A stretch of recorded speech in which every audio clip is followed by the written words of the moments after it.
They hate us because they ain't us, man. How you doing today, bro? Fantastic. So let me ask you something because you said something on the show. I'm very curious. I haven't talked to Gifted like about basketball, so I'm going to comment on his acumen. I appreciate for everybody in here, bro. Subscribe and like.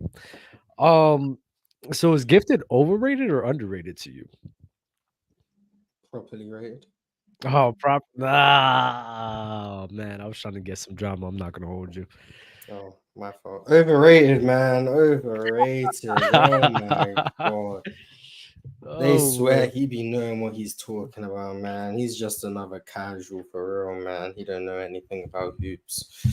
Just someone who just loves to use stats and speak loud and think that he knows what he's talking about, man. Gifted don't know anything.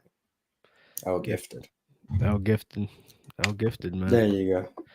Yeah, that's what I needed. That's what I wanted, actually. How about low? Historically overrated. Might be the most Mm. overrated member in the basketball community. Mm.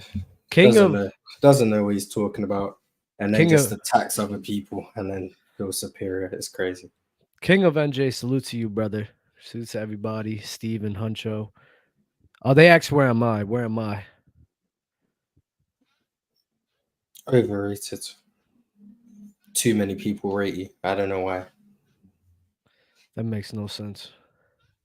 I think you get a lot of hate, but it's not from everyone. So there's not enough people hating on you. Ah, so everyone has to hate me. I believe so. Based on the takes Mm. I hear from you. Yes. Mm. That's sad. Is what it is. It is what it is. I Is think I'm indeed what it is. I'm gonna say I'm underrated Of course you'd say that. for sure. I'll be playing with y'all a lot, especially on here. But it's Mm-hmm. whatever. For sure. Overrated. Don't let me start cooking you, bro, about Curry, man. We got some A lot of members in people on here. PC are overrated. I'm overrated for sure. I got a bunch of people who just follow whatever I say, no matter what, which is weird. Hmm. I'm definitely overrated. Chilltown's overrated. He has his little minions. Low has a new background, which is terrible. Overrated background. No, it's Just the same background. The lights went out, so the lights. well, we need the lights back because this looks bad. Oh yeah, purple lights. Yeah. Mm. So Mm. low, so low. So there's a video about you out that I did not know There's several videos about me. about you catching some booty. Huh? Yeah. Uh-oh. Yeah, let me turn my shit off. Actually, She hold on. knows. She knows. I know she knows. I Let me, know she knows. let me turn off my notifications, You're man. done up, bro. I just want to make sure. Was it recently? Was it like a long time ago? Because you got to make sure you have these answers ready, bro. What are you talking about? Bro, there's things circling about you was catching some recently, man. We were just talking about it. I don't know what you're talking about right now. Oh Dub man. hasn't even seen the video, so he can't describe it well enough Yeah, I don't know. I to haven't seen it. to refresh your memory. Have you seen it, Mars? No. No.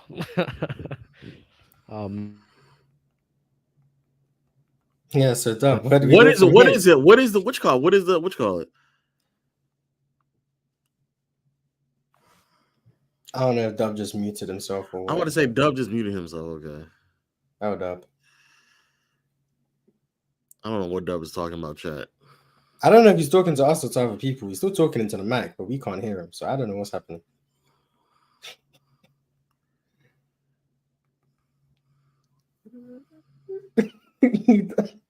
What are you doing, Dub?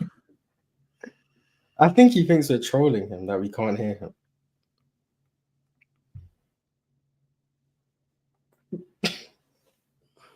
We can't hear you, sir. There we go. I don't know why he kicked himself off the screen.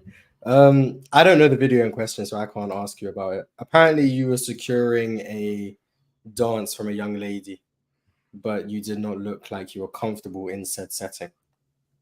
And that Oh yeah, because I know what it is. Well, it depends on what it kind of depends on what clip. I have no idea. I'm just going based on what I was told. So that's all I have for you. And I was hoping Dub would cook you the way he was trying to cook you in the group chat yesterday about Steph Curry. But Dub really can't cook nobody. He doesn't know what he's doing, bro. So damn, you're saying Dub can't cook nobody. He was cooking in King of the Court. No, not really. No, I don't remember if he won his rounds or not, but I think he did. But I'm just gonna bring people up because I have nothing to say. Yo, what's going on? What is it? Which call about? It's about Zion, but Dub links the titles and Dub ain't here, and I don't want to talk about Zion. Dub can't even get his audio to work. So people, talk about basketball while me and Lo are here. Hey, you know what's so crazy, Mars?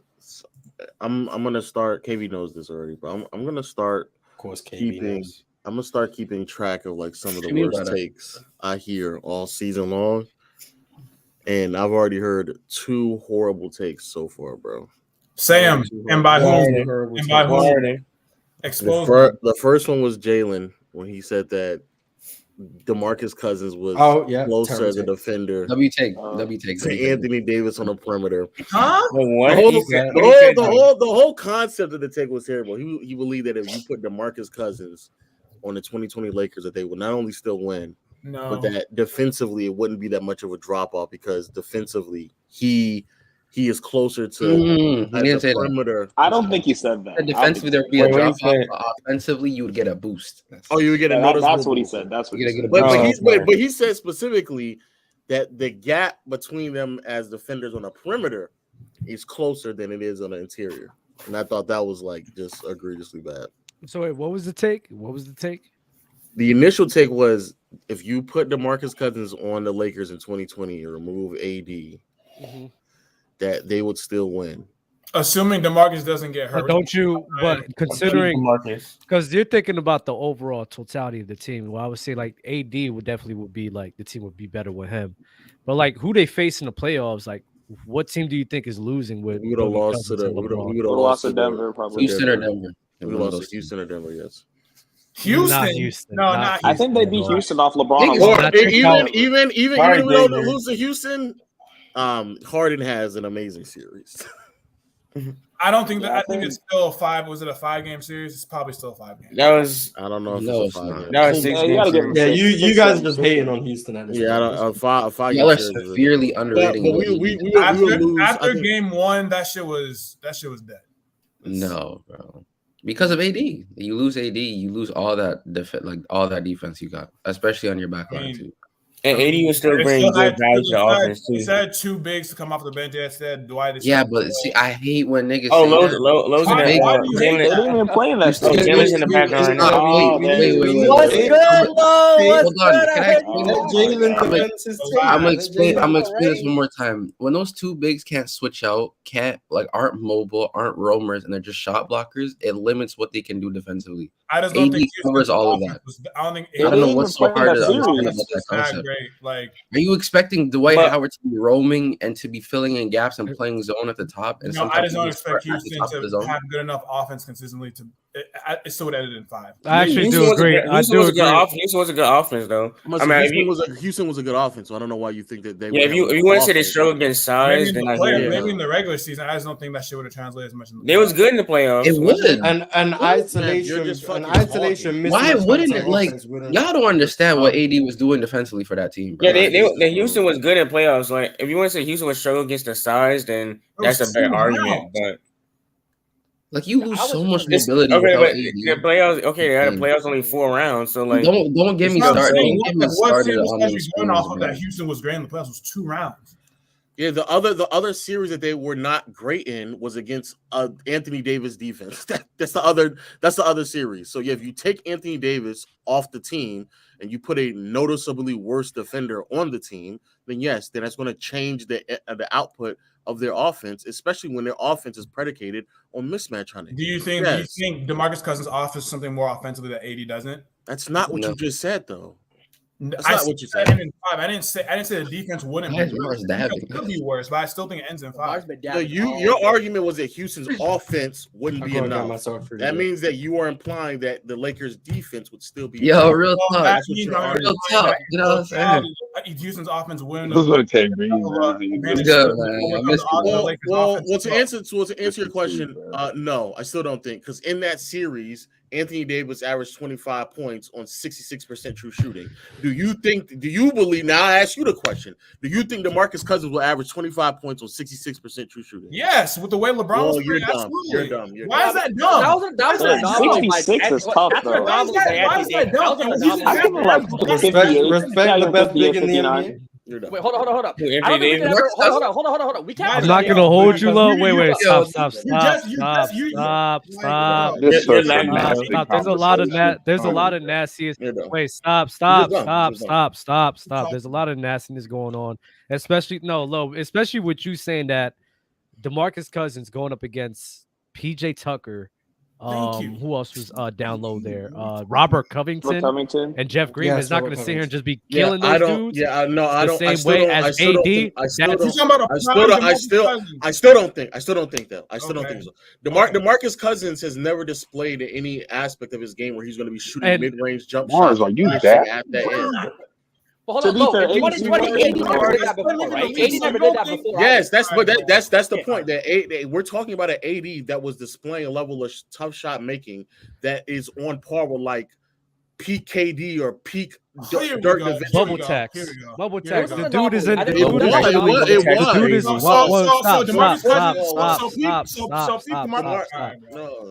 Stop. Everyone's talking. Hold up. Low. Listen. The man in DeMarcus Cousins I'm about to cook right now. Who is very offensively sound. Now, the defensive talking that you guys are talking about, of course, nobody will even argue that. But we're talking about the offense of DeMarcus Cousins, where him at his best was definitely a crazy offensively sound. He's going up against PJ Tucker, Robert. Crazy is a bit insane. Crazy. With LeBron next to him, bro. He is destroying. Y'all be making shit up, bro. DeMarcus Cousins he is destroying that crew.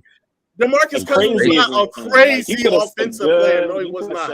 Was he a better offensive player than? Was he a better offensive player than AD? Than 2020 AD? No, that's the AD. That's the AD that we're referring to. Answer my question. You would have to be better than 2020 AD. So low. Hold on. Say that he has to be better than average. How many dabs you can do? Stop. I set myself a challenge to stay awake. So the dabs to keep him low. On average, right? In a regular season, DeMarcus Cousins is more offensively sound than AD, correct? If he is, it's by a smidgen. Okay, so you think stop. So you don't think you're being nasty, yes. It's yes. He's just hating on DeMarcus Cousins. So you don't think that DeMarcus Cousins could put on a similar offensive value playing in a bubble with fucking Robert Covington and PJ Tucker guarding him with LeBron James next to you? You don't think he could replicate that? Are you kidding me? The best playmaker in the league. No. Okay. When he has all of that going for him to have a good series, that makes no sense to me. That makes zero sense to me, bro. I don't think he could. Now, don't get me wrong. You can say that, yes, AD, the defense, by all means. Absolutely. But you don't think that he could replicate the offense? That's wild. That's disgusting. I think you don't. I think even you don't understand what he was doing in the bubble. So you're just saying that, which is fine. We'll never see, but we never see. It's called the realm of. It's called the realm of possibility. What he was doing was great, but to sit here and just write off like that's not possible for DeMarcus Cousins is ridiculous to me. That doesn't make sense. I think it's very possible. We don't know if something's writing off a hypothetical is crazy. That does. Insane. Like that's wild. You're calling people dumb for not thinking that that's a possibility. That's weird to me. That doesn't make sense. Because was Mars cooking earlier? For you to come to that conclusion, you would again have to assume that DeMarcus Cousins would be again being able to perform and shoot at the same levels as like why Dirk and wouldn't Kevin he Durant. Though? And why is he crazy? Because what do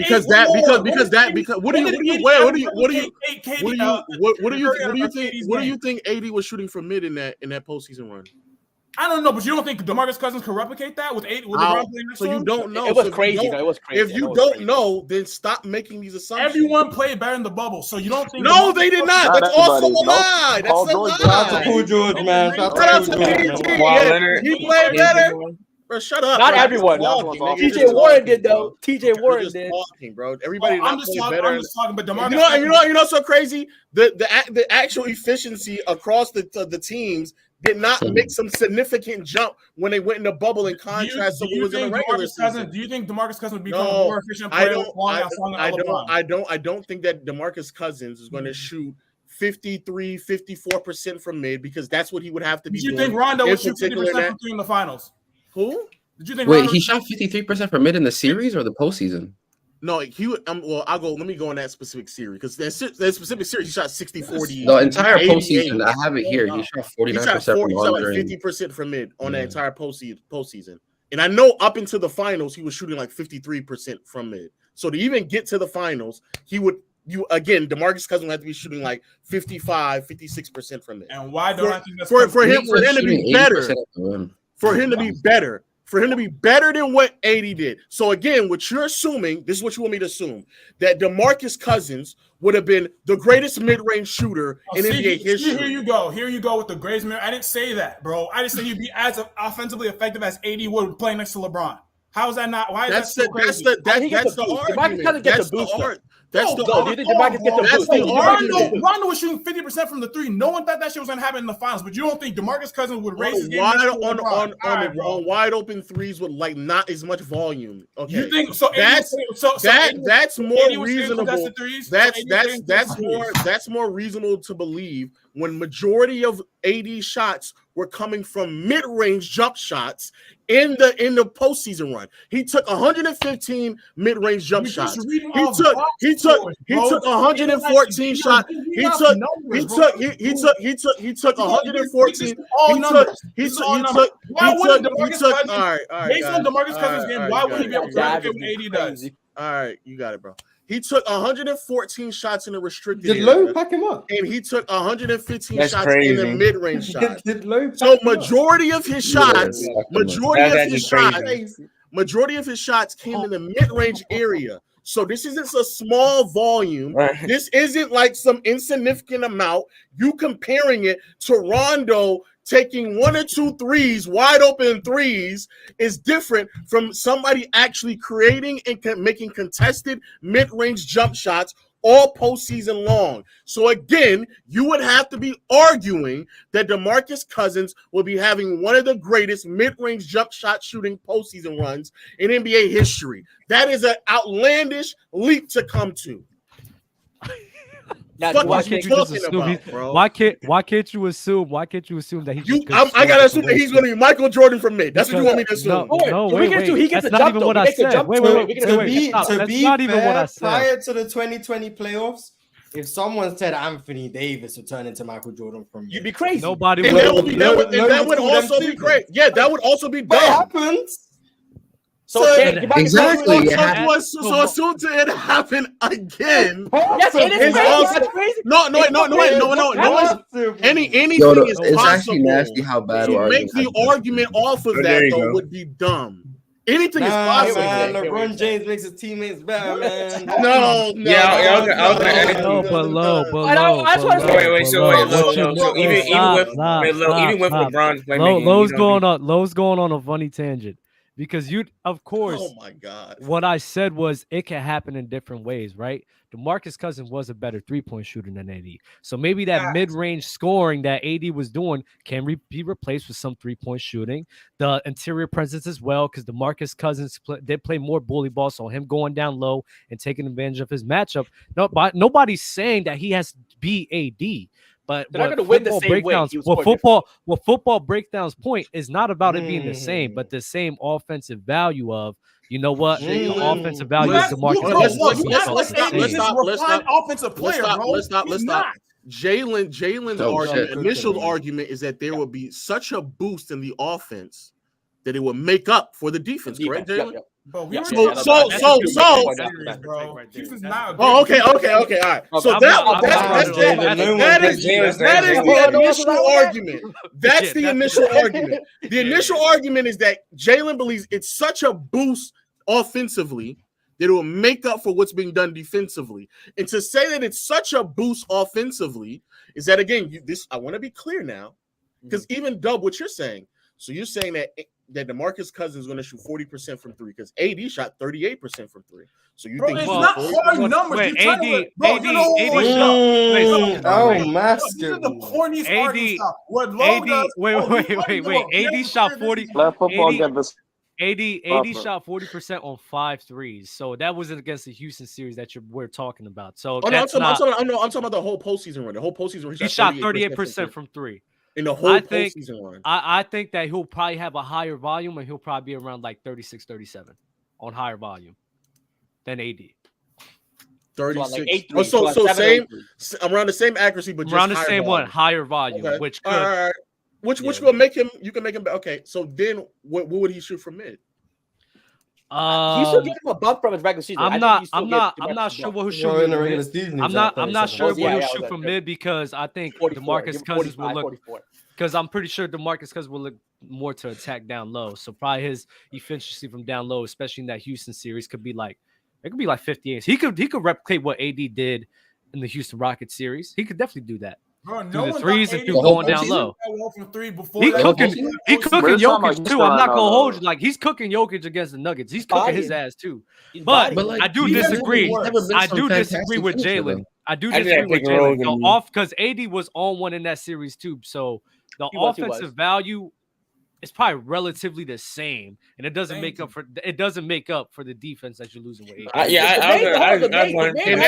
that is the best case scenario that is. The main argument I made was they could still win a championship with DeMarcus Cousins if they replaced AD with DeMarcus Cousins. Just because I also think that's the talent and level of player. Jalen, they could still win. Jalen. The only reason Jalen, let's be honest. Let's be honest. The only reason why you think that is because of what LeBron was doing. Let's be real. That's a pretty good reason. Let's be real.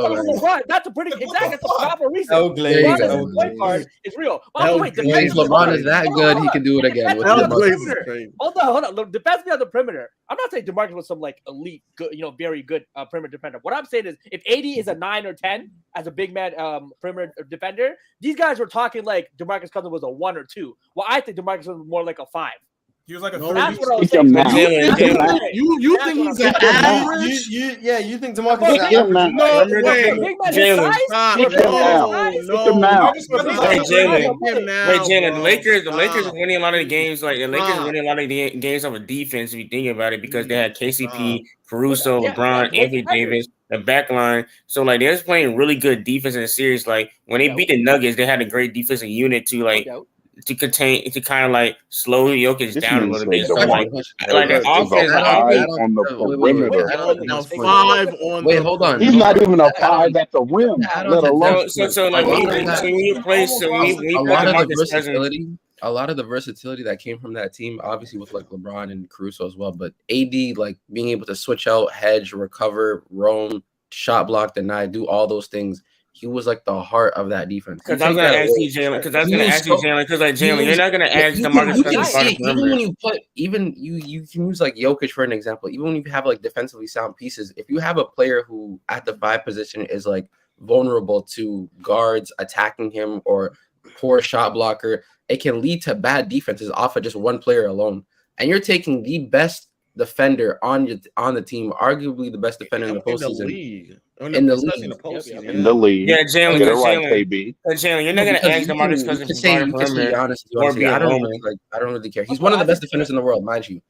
To a nigga who is average at best, he's better than your donkey and Golden State. I just think they play different. You know what I'm saying? Like that's just. But you're saying they play different. Well, hey, I wonder. Okay, let's also get this straight. Heading into the finals, Anthony Davis was shooting. He was making 79% of his shots. 79% of his shots at the rim, 51% of his mids. He was shooting 37% from three. The best shooting stretch of his career. It wasn't even close. So again, when you're saying that he's doing better, I want to be clear. When y'all saying he's doing better, that means that you are assuming that for him to be a better mid-range shooter, he's shooting 53% from mid. That you're literally making arguments. Hello, can I inquire about something really quickly? That was by far AD's best efficient offensive. And that's the point. My point is you're assuming better. He can't replicate based on your statistics. Like, Jalen said it would be better. It would have to be so much better that it makes up for the lack of defense. I don't think if you're saying it's that much better, then you would be making the argument. I was just making an argument that he could match the offensive output. I'm not saying if he would. Why are you arguing things that Jalen didn't argue? What are you? I'm not. Me and Jalen are not on the team. The whole point is what Jalen said. The whole point is what Jalen said. What Jalen said is that he will be so much better offensively, will make up defensively. To be that good offensively is that you would have to argue that he would have the greatest mid-range shooting postseason run ever. To say that it's so much better is that he would have like Shaq level, if not better, finishing at the rim, if not better. To say that it would be that much better, he would be bordering like Jokic level playmaking, if not better. Like, that's what you would have to be saying. I don't know about Jokic level playmaking, but why does he have to be Jokic playmaking when AD is? I don't think AD's playmaking was at an all-time level during that run too. I'm gonna lie. In that run, if y'all go back now, the passing he was not, but the team started to double AD and they start shifting towards AD as if like he was like it was just ridiculous. Yeah. Like the reason, but to the point. I think I was giving DeMarcus the same kind of boost. Obviously, assuming that he'd boost or ascend to the same level as AD is a big ask, but I'm still giving him let's say 80% of the bump of that AD did versus regular season. But it wouldn't if DeMarcus Cousins is shooting. You means that if DeMarcus Cousins had a year where he shoots 35% from mid, you're saying now he gets a 20% boost because of why? Because it's the bubble and he plays next to LeBron? Whether it's playing next to LeBron, I don't know how to quantify the bubble situation. Some players excelled in it, some players did it. So how he would react to it is up in the air. But I think playing with LeBron, he definitely gets a boost. He gets a 20% mid-range. I would say 20% boost. There was no comp that AD faced either. Okay, so does he get a 20% mid-range shooting boost? Wait. So if you combine the bubble tax, LeBron, and the comp, hold on. But how are we going to quantify the bubble rising? Like the way AD rise in the bubble, did that play a factor? We can't. He's never played that well. Not even quantify. AD's always been a playoff riser though. Why y'all? No, not at that level. We're saying not at that level, but he's been a riser. He has been a playoff riser. Yeah, that's fine. So again, I just want the. I understand what you're saying, Jalen, but what I'm saying is when you make these statements, this is what you're committing to. That he will increase 20% on his mid-range jump shot shooting. He's holding you to that number. That's pretty crazy. I hear you based on what AD did. You're then saying he's going to have Shaq level finishing. Is that what you're saying? I mean, I'm not going to go that far, but I hear what you're saying. The numbers. That's no. That is what you were saying. That is what I was saying based on. That is what you're saying. You're right. You already went that far. Don't let him put words in your mouth. No, but he's right though. No, it's okay. That's what he said. Gaslighting. So I want to. That's what, and that's why I said. That's one of the dumbest things I've heard. Well, so the second thing. What's the problem? No, I think again. So the whole base argument is if they would still win a championship with DeMarcus Cousins. That was the main thing, and then we break it down. But I think it's like offensively. See, so that's a take where we just. I mean, if we just go back and forth on that, we can go back and forth on that. I just think DeMarcus Cousins again, just the level of player he is, the talent he brings to the table. I just think they get it done with LeBron. Now, how they do it, I think it would be different. They're not going to play the same with AD like they did with DeMarcus Cousins, but that doesn't mean they're not going to win a championship. You can play a different way, make adjustments, and still win a championship, correct? What are the adjustments that you were envisioned for them to make? I'm not an all-star coach. I could type, but what I would say, what I would add to, I think DeMarcus. Hold on. I think DeMarcus Cousins is a better passer and playmaker. He can't figure out the adjustments defensively. Hold on. He is a better passer. Yeah, he's a better passer. So I think they could run some of their offense through him, especially when LeBron's on the bench. And I think they can get a little more, a little boost off of that. Defensively, I think they're definitely going to give up more. They would get an offensive boost? No, when LeBron's on the bench and they're able to run the offense through DeMarcus Cousins, I think that's better than before in the bubble when it was just AD, not LeBron. Okay, Yeah. Let me go see what the offense looked like when it was not LeBron. Because if it wasn't, that means that what you're saying is still wrong. So let's just see what that was. Let's see what the offense was when LeBron was on the floor. I mean, on the bench. Let's just see. While you're looking for that, Mars, I need you to do me a favor because my StreamYard's acting up. Can you read off some super chats? Is the StreamYard frozen for y'all? Like, I feel like it's frozen. Yeah, the chat's not refreshing, but the super chats unless there's more than 3 super chats. I haven't seen any chat. Yeah, I thought my shit was tripping. But Greek Goat asked if you can get a Giannis versus KG versus, but that seems like a whole topic that we're gonna have to wait to get into. Yeah, we'll wait to get into that. KG. The other one is what's our top 5 point guard finishers of all time, which seems like another topic. Mm-hmm. And then he said all time and current. So we'll get into those later. Yeah. So if there's any more, unfortunately, the StreamYard is not refreshing. I'll give you one, Tony Parker. You know what I'm saying? Oh, say Tony Parker and the Payton. There might not have been any more. I don't know. That's a good one. The StreamYard is not.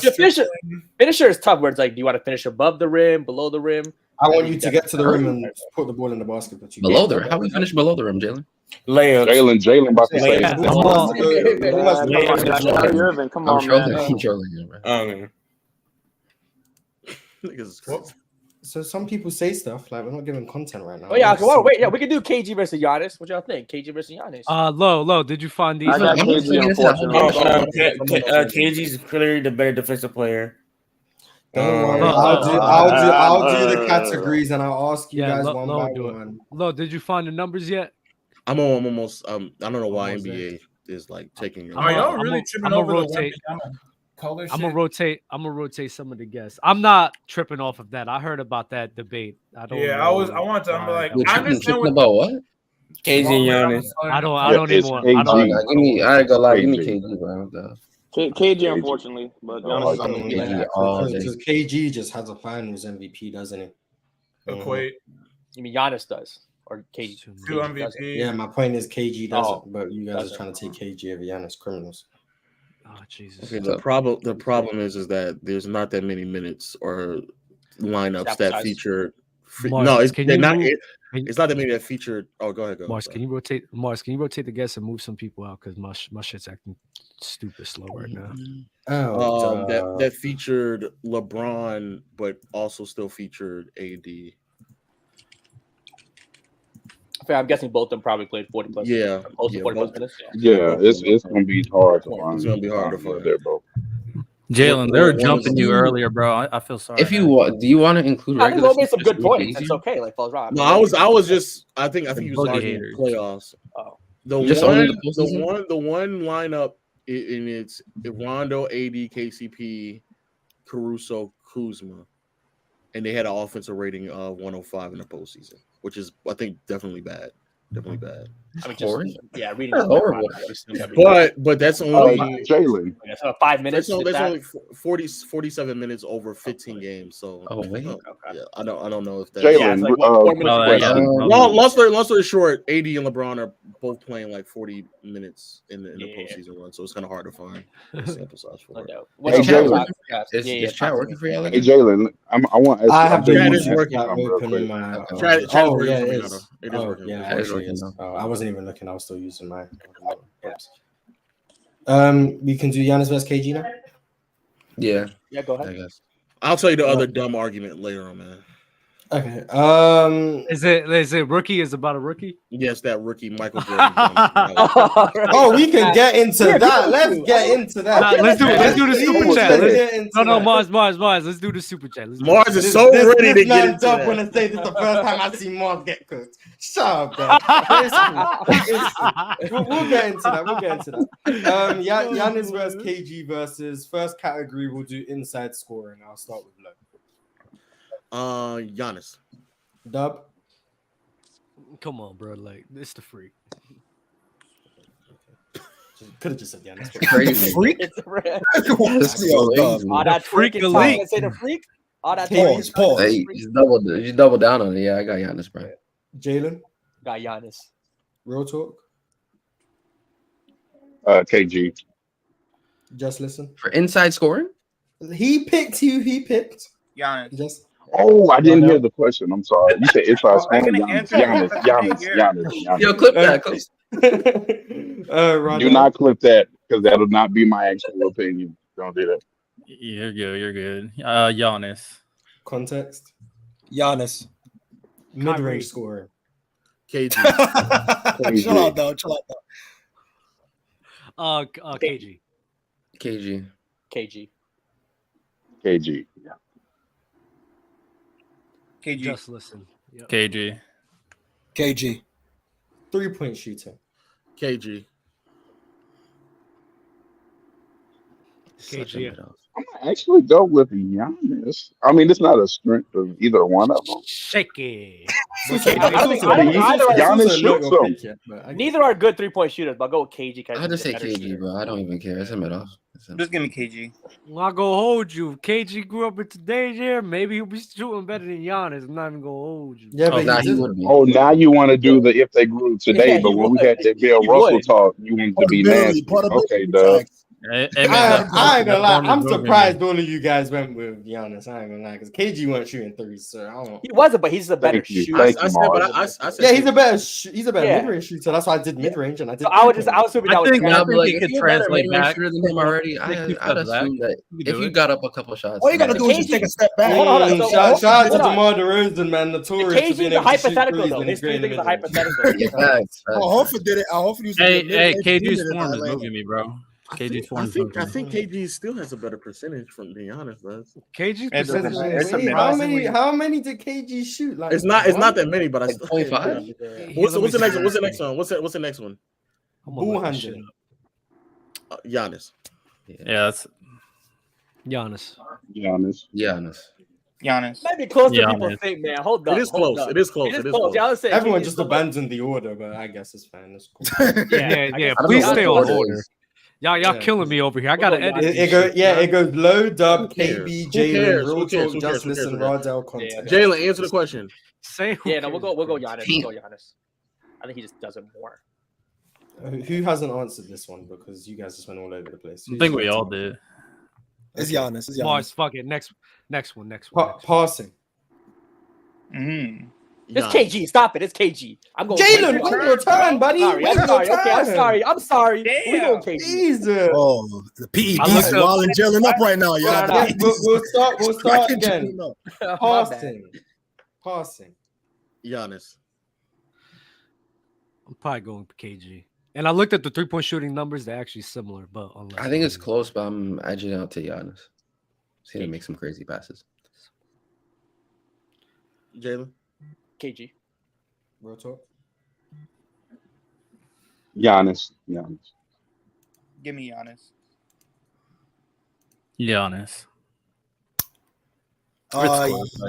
It's close, but Giannis. It's Giannis. You guys are criminals. It's KG, but it's the rim running's moving, y'all, huh? Facts. Why can we? Why just be Giannis? I just want to know reasoning. Why Giannis? Just for LeBron. I think it's closer. No, Jalen. We'll talk about it. What's up?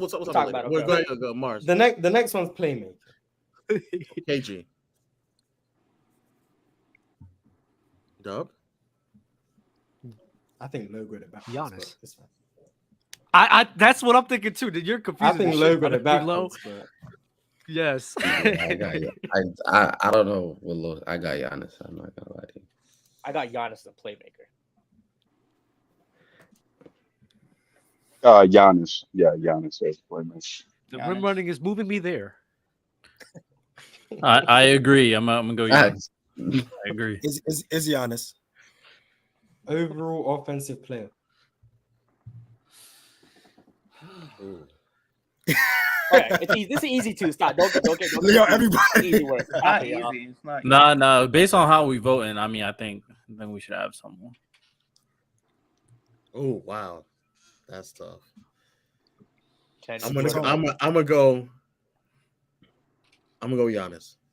Wow, I said L low. It's an L for low. That's a tough one. That's a tough one. Low set it off the cliff. I see what's going on. That's a tough one. Dub, you gonna follow suit? You jumping off the cliff low? It's not a bad. It's not a bad cliff though, because That's a tough. I want to say KG, but like KG even struggled with scoring too in his prime. So it's like I gotta go. I gotta go Giannis. That's a tough one. I'll go KG. Give me KG. Kevin Garnett all day. I think he has more resiliency than Giannis, especially come postseason. So. Yeah, I'm going KG as well. I like the versatility. More resiliency in the like the postseason. versatility. Yo, no, what? KG, He's just saying everything. He's just saying anything. Yo, respect my goat. KG that has nasty Well, playoff runs. mind you, KG was actually playing like actual bigs back in the day, whereas Giannis is playing. Here we go. Degree of difficulty. Degree of difficulty, dog. Like, who's Giannis playing? Bam Adebayo? Like, are we serious? Give me Giannis. Come on now. Yeah, that full court Euro steps. So him struggling against Dirk Nowitzki. No way. Yeah, him struggling against a 35-year-old Sabonis is moving. Like, what we doing? Like, what we doing? It's KG. KG for me. KG for me. Just shot luck. That's all it Giannis is. Sometimes you miss. It's a make or miss league. You know what I'm saying? I'm not taking running duck man over KG. I'm not doing it. Interesting. You pick Giannis for more categories than I'm gonna be honest with you. Everything you about to say on defense is about to be KG. We'll see. I was gonna We'll say, see. yeah. Perimeter defense. KG. My fault. I mean, you could just sweep it. It's KG. It's KG, bro. It's KG. Yeah. Unanimous? Okay. Yes. Unanimous. Yeah, we all agree. Interior defense. Oh, I forgot this one. Ooh, didn't I? This okay. This is closer than the other ones. Okay, I'll go Giannis. There goes the sweep. KG. Everything else will be KG. I'm gonna go KG. Fuck it. I'm still go KG too. I'm gonna go KG, bro. Real talk.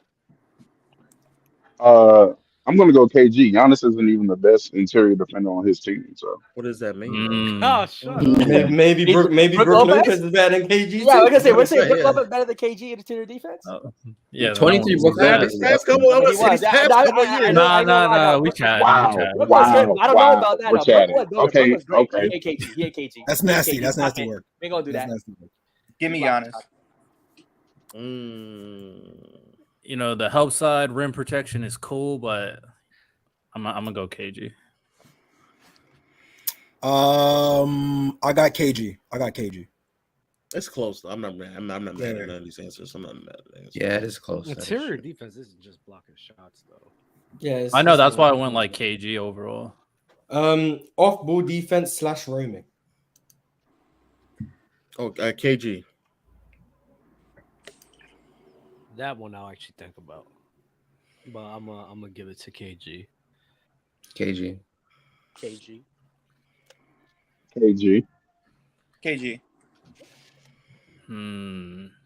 I'm not as sure about this one, so I'm gonna mix it up and say Giannis. Oh wow, close again. The unanimous.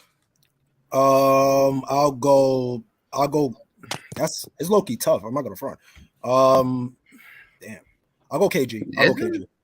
No, it is. It is because of I think Giannis' athletic ability allows him to have more opportunity to catch up to certain situations. I think KG's limited in his athleticism, although he compensated with the IQ, like the IQ in positional. You know what I mean? Like Giannis might miss the read initially, but he'll catch up to it because of athleticism. It's like recovery speed. I get what you're saying, but the athletic gap is not that big. I think you're slipping on KG's athleticism. Hey, but not only that. What I'm talking about is like his physicals, like his arm length, things of that nature, his height. I still think like and actually KG's like 7'1" with a 7-something deep, like. Yeah, KG's that's damn low. You alright? I'll say this: KG in 08 is what moves me because when he actually had the defensive personnel to be the roamer that he really should have been throughout his career. Yeah, that just took it. I mean, you can clearly tell it's at a whole nother level. So that's the biggest reason. Is that it, Mars? Like to me, rebounding. Go. No, I'm just going. Oh wow, this is actually. Is it? Is it KG? KG easy. Yeah, it's KG. Yeah, I got KG. Yeah, KG. Yep. I'm thinking about this one. Why? You don't have to. You really don't have to. I'm gonna go KG, but I want to go look back. Yeah, if you look back, you'll know why it's KG. Yeah, Go watch it. Go watch it. You should have looked back for the AK-47 take. That's what you should have looked back for. Oh wow, Nah, those highlights are doing enough, man. Those highlights are doing enough. Go ahead, Mars. What's next? Everyone said KG for rebounding? Easy. No, I didn't. I did not. Exactly. I didn't think everyone answered. Oh, real talk. What are you saying? Who are you saying? I'm saying because are you basing this off numbers? Like when However bigs you were interpret closer it, to the it's just basket? rebounding. It's just rebounding.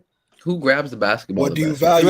Whoever you think basketball out of is the better air. at getting the basketball off of the rim. What do you value, Real Talk? What do you value? Whoever you think is better at doing that. I'm gonna do is crazy. I'm gonna go Giannis. Yeah, I'm gonna go Giannis. And then you just talked about the errors and how not battling against bigs, but KG's going off two bigs that he's fighting. Exactly. Like what the hell? And grabbing 14 rebounds. Dub, let me be different. Season. Thank you. And not only that, I've been voting KG for like 5 in a row. Let me give Giannis KG played 21 seasons, and yet his offensive rebounding number, his average for his career, is what Giannis's career high is. That's what his average after 21 seasons is. What is the average? What's your point? He averages 2.2. He averages 2.2 offensive rebounds after a 21-year career, and Giannis's career high is 22. Damn, Dub. You good? KG has years. First of all, that what's going on? Mo was choking out there. I'm saying, bro. Pause. Mars arm got to red. I don't know what's going on. Oh my god, KG has a year where he averaged nearly 4 offensive rebounds, like 3.5. Yeah, Wasn't there a series he had like 17 to 19 rebounds? I have to go check. Sure. But in his peak, he's averaging 3 offensive boards, and then he has years where he's averaging nearly 14 rebounds in a slower pace league, while also going up against like way more bigs. Like I don't know how he does have a series where he averaged nearly 19 rebounds, 24 and 19 with 5 offensive rebounds. Yep. What series? That was in the early 2000s, right? He didn't have that was big against the rebounders Mavs. at the same time. Mavs? Yeah, that was a nasty one. Yeah, give me KG. I don't think Brook Lopez is a big rebound either. Go ahead, go Mars. Everyone answer rebounding? We good? Just real talk. Real talk's the only one who said Giannis. Overall defensive player. Okay, let me be different. KG. KG.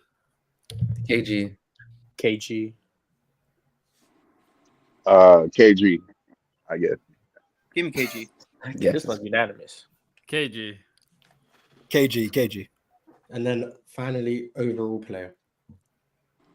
KG. I know it's not the freak. You say his name, bro. Say the name. Pause. Jesus Christ. Pause, Jalen. What's up with you, bro? Say the name. Nigga harmonize. Gotta be a harmony all the time, baby. Say his name. Say his name. Oh, come on, dog. One is around you. Okay. All right. I didn't ask for the sing along. Yo, this is crazy. KB. I got KG. I got KG too. Be different again. Go ahead, Real Talk. Damn, you just left us like that. That's tough. Real Talk, feeling impressed like that, big dog? Yeah, just listen, I guess, because Real Talk just don't want to go. Talk about being different. Talk about being different. Tired of saying KG. But I think it's unanimous. I think it's KG. I think we could all agree. Yeah, That's not even did you say? If we all got KG, yeah, what are we debating about if we all got KG? I mean, for now it's KG, but hey, man, Budenholzer is not there anymore. For now. Let's see what Does he Giannis does. Does he know? Someone said Giannis guards perimeter players better. That's crazy. No, Giannis is so overrated on the perimeter. It's actually insane, bro. It's because of 2K. It's because of 2K. It's because of 2K. Yes. 2K has him like a freaking beast. Nigga, he could actually switch out and guard there. And that what you call it series? What that series called? And that King series.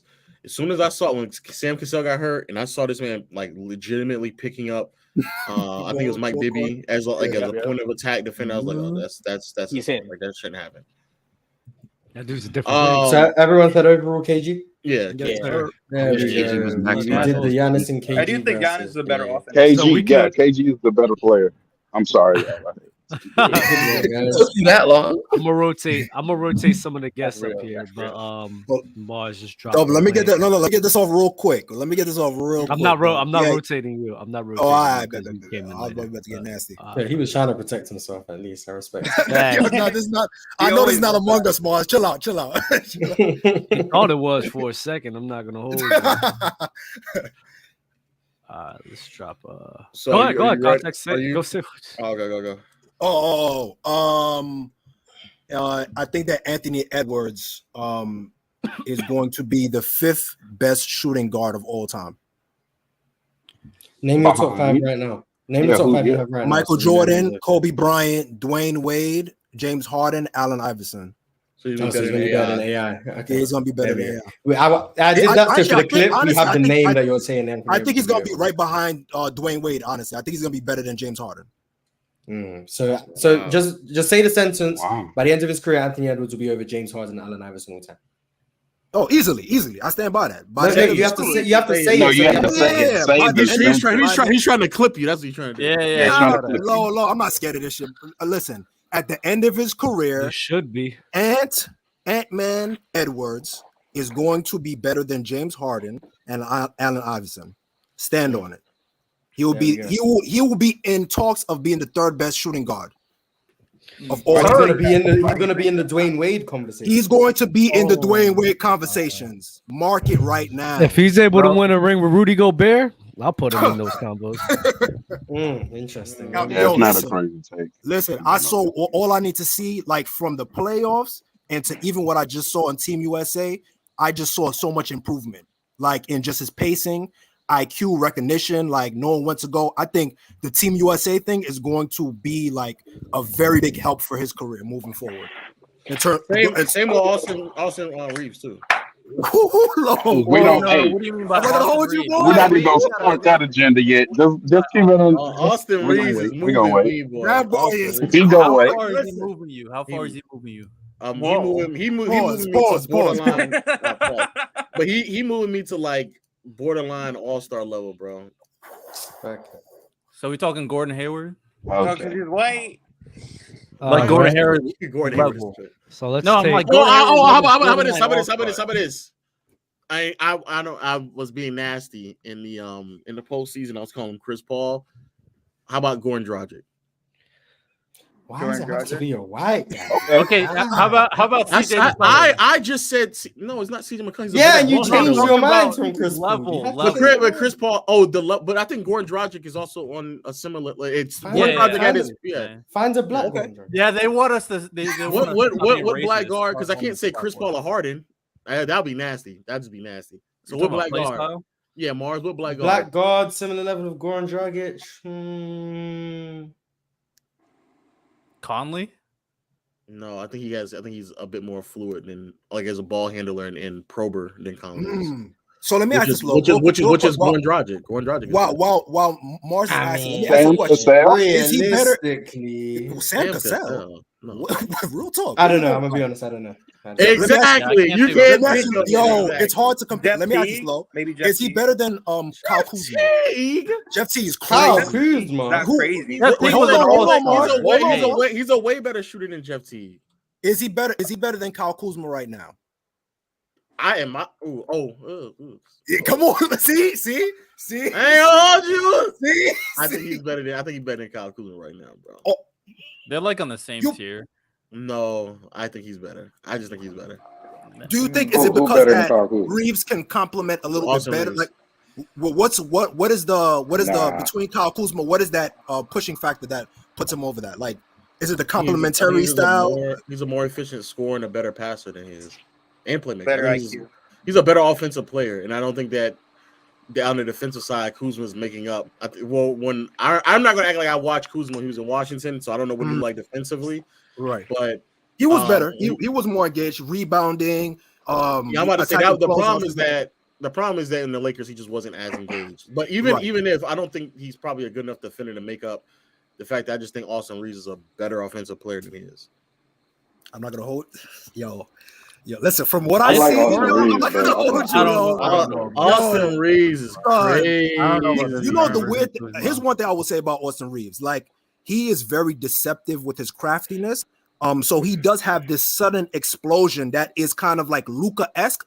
Hold on, I'm not saying he's Luka with it, but he has the craftiness where when he has when he has like short explosions, like like these moves that I think, and it might be this. I feel like the defenses wasn't taking him that serious throughout the year. He did get a lot of wide open jump shots.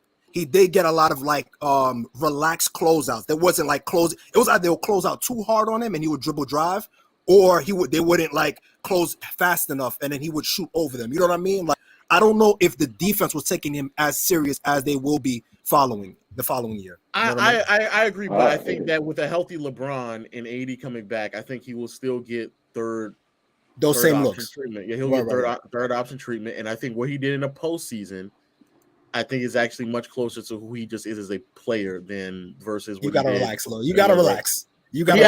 I think he can average 17, 5, and 5. That's what he'd average in the postseason. Okay. I mean, that's not even a question. Can he do it? He will get the touches because of D'Angelo and Rui and them, but he can do it. D'Lo might really ruin things out there. I remember when Dub said Schroeder's better than Austin Reeves. That was crazy. Yeah, I remember when Dub didn't want Austin Reeves on that Miami team, but I bet you he wants him now, though. But it is what it is. I'm not I do gonna remember lie, Dub used to be an Austin Reeves hater. I remember. Yeah, he was. You know what's so funny?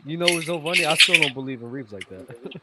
But would you want him? No, if you think, we need to know. Yes, where's my son at? Oh, hey, who in the ocean? I think that was Jew. I don't want him on my team. Dub, you think Caleb Martin is better than Austin Reeves? What would we need Austin Reeves for? No, I'm asking. Do you think Caleb Martin is better than Austin Reeves? Yeah, I mean, you would replace the Dub, do you think your twin Austin Reeves would be Miami's best offensive player? Let's be real. Okay, let's. No, he wouldn't. Stop. I'll take him over Tyler Herro. No. Yeah, you would definitely take him over Tyler Herro. No, I wouldn't. Over Tyler Herro? You're crazy. You're crazy. You're lying, Dub. You're lying. Y'all letting this 1 year. Y'all really letting this 1 year. Yeah, I agree with Dub. Y'all gassing Reeves to the point y'all where really letting this crazy. Like Herro not one. Reeves is good though. I like. No, we're dead just watching him play basketball. That's all we're doing. And you're just watching him play basketball. You're dead just wrong. Like, what are we talking? If he none of these people are number one option. Tyler, you're not number one option either. Right. So if we talking about if he averaged 17 and 5, if he does that, would he not be better than on like let's say he's like a percentage or two above league average? Hero's been doing that. Hero's been 20 and like 20 and 4 guy, I believe, for the last 2 seasons now. Do you think Hero's a better ball handler and passer as passing? I think Herro has a potential, but sometimes he just gets in his own head. I didn't ask you about the potential. I didn't ask you about the potential. I said who's the better. I think what he is. In my head, it's probably, if you want to say Reeves is better, sure, but not by a crazy margin. Hero's clearly a better scorer in my eyes. Clearly a better ball handler. I think Hero's a better ball handler too. Yeah. Oh my! Well, you have to take into account like the attention that Reeves is getting, having LeBron and AD next to him versus Herro is completely having different. Bam another thing too. They kind of play Herro. Also, Reeves will not be able to replicate what Herro has been. Herro will be averaging more points on the Lakers than Reeves. Like, I don't. Well, for what he did in the second, sure, because he was only averaging 13, sure. But would he go in the postseason and do what Reeves just did? No. And then more importantly, you also have to take into context, one is being coached by Eric Spoelstra, and the other one is getting coached by Darvingham. So the fact that Herro gets to move off balls, sets are being ran for him to that's a fair point, looks, while Reeves is basically creating at most out of the pick and roll, with the only dive option that is viable is Anthony Davis. AD, while still sharing the floor with a non-floor spacer in Vanderbilt. And he's having to operate in that type of No, I think if you want to say that it's close, fair, but I think for a team like the Miami Heat, who need another ball handler, who needs another pick and roll operator, I would think that you would probably actually want Reeves over Herro. And it's not like Reeves isn't a good spot up shooter because Reeves is also a really good spot up shooter as well. So again, he's better than that fraud. Again, you're letting this 1 year Lily skew your opinion. I guarantee you, if he starts, because again, if he falls off the cliff and everything, we're gonna come back and talk about this whole thing because you're basing this off of just a 1 year sample size of him in the postseason Lakers, rather than what Herro has been doing for the last 2 seasons. You were wrong as well, correct? Wrong about what? About how valuable Reeves is going to be and how good he was going to be, because you were like, "Who the hell want Reeves?" I still don't believe. What did he say? That was crazy. I still don't believe in Reeves like that.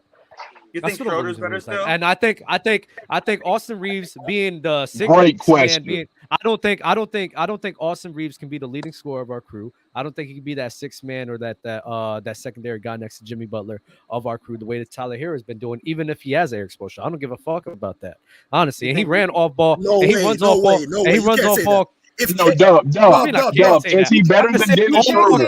Is he better than Dennis Schroeder? No. Is he better than Dennis Schroeder? Is he better than Dennis Schroeder, Dub? Yeah, you could say he's better. Austin Reeves is better than Gabe. It's Austin better than Dennis Schroeder. What are you talking about? Context. We're talking. Wait. Look at what Lamar and Gabe Context. Are you fucking listening? I said to be what Tyler Herro was being. So even with all of those things going for him, I still don't think he will be able to replicate what Herro's been doing for the last 2 seasons. What the fuck are you talking about? If he gives you 17-5 in the way in which we're referring to it, I think it'd be better for your team than it would be. No, I think Reeves. It's hard to even say that because we didn't even see Tyler Herro in the playoffs with the Miami Heat this season. But we've seen him before, though. We've seen him in the playoffs before. And he's a driver. And he has a bigger. But he keeps getting hurt. He keeps getting hurt. Okay, that's the only balance that you can say about Reeves. The injury argument, honestly. He does. He played 15 games in 22, and it didn't look that nice. So I don't know. I'm not sitting here in the playoffs. I'm not sitting here basing this. I'm not sitting here going overrate fucking Austin Reeves because of half a season he was going off. Like, what the fuck are y'all doing? Okay, what are y'all doing? That's fine, dog. That's fine. What are we? No, he's nice. He's nice. Midway through this next season, we'll see, because he'll we could see for sure. We could see. Because let's be clear, over and under on the stat line. Then what's over and under on the stat line? Even now, because Lo, you gave what stat line you gave? Yeah, I think he could get close to 17-5. But I want to be clear, even towards the tail end of the season, when Reeves was really turning it up, mind you, LeBron really wasn't there. LeBron was out of the lineup, so it's not as if like the entire time he had LeBron. And in the last 27 games. Right. When he came back from his injury, he averaged 16.5 points and 5 assists on 58% shooting from the field and 45% from three. And that's what LeBron, not at 100% LeBron ain't out of the lineup. So he was essentially 17-5. So watch this. So watch this. You really think stop talking about facts? No. You really think that with LeBron and AD right there with him, and throughout the whole team being there for the majority of the season, do you really think he's going to be able to put up 17 or 16 a game still? Because that's a big portion of why his averages went up. I think so. The only thing that would pause and have me hesitation really isn't LeBron and AD. It's how what's his name is going to try to force D'Lo. That to me, that's the only question, because that. LeBron and AD can score their points efficiently enough to where it doesn't take away from other players like that. Right. But it's the D'Lo aspect. And I'm saying expecting this again, it's the same to me. I've seen Jeremy Lin, motherfucker. I'm not saying no, dog. It's not.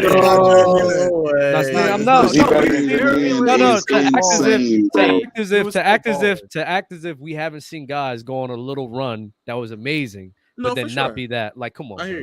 That's a fair point. That's a fair point. Is Austin Reeves better than Jordan Poole? Yeah.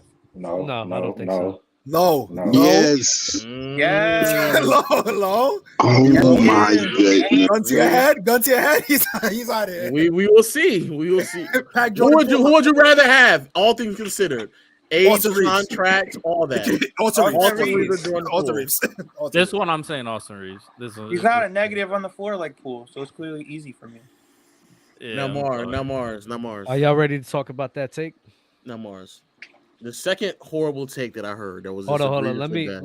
Let me rotate some of these guys, man. Appreciate you guys, bro. Yeah, be Yeah, I easy. gotta get out here anyway. I got you. Be easy, bro. The second take that I heard that was an egregiously bad take. That again was like I had to just start keeping track of these takes. Michael Jordan is not leading the league in scoring in his rookie season.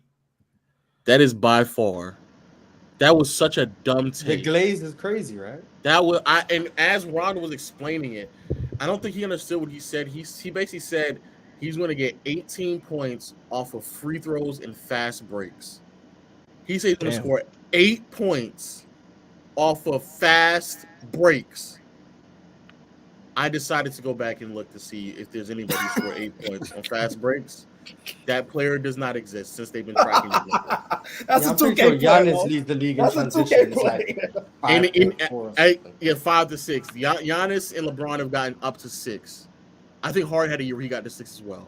But that is it. There's never as far as I can see, there's not a player who's gotten 8 points off of fast breaks. I had to then think to myself, like, is there ever a player who has? Possibly James Worthy. That's it.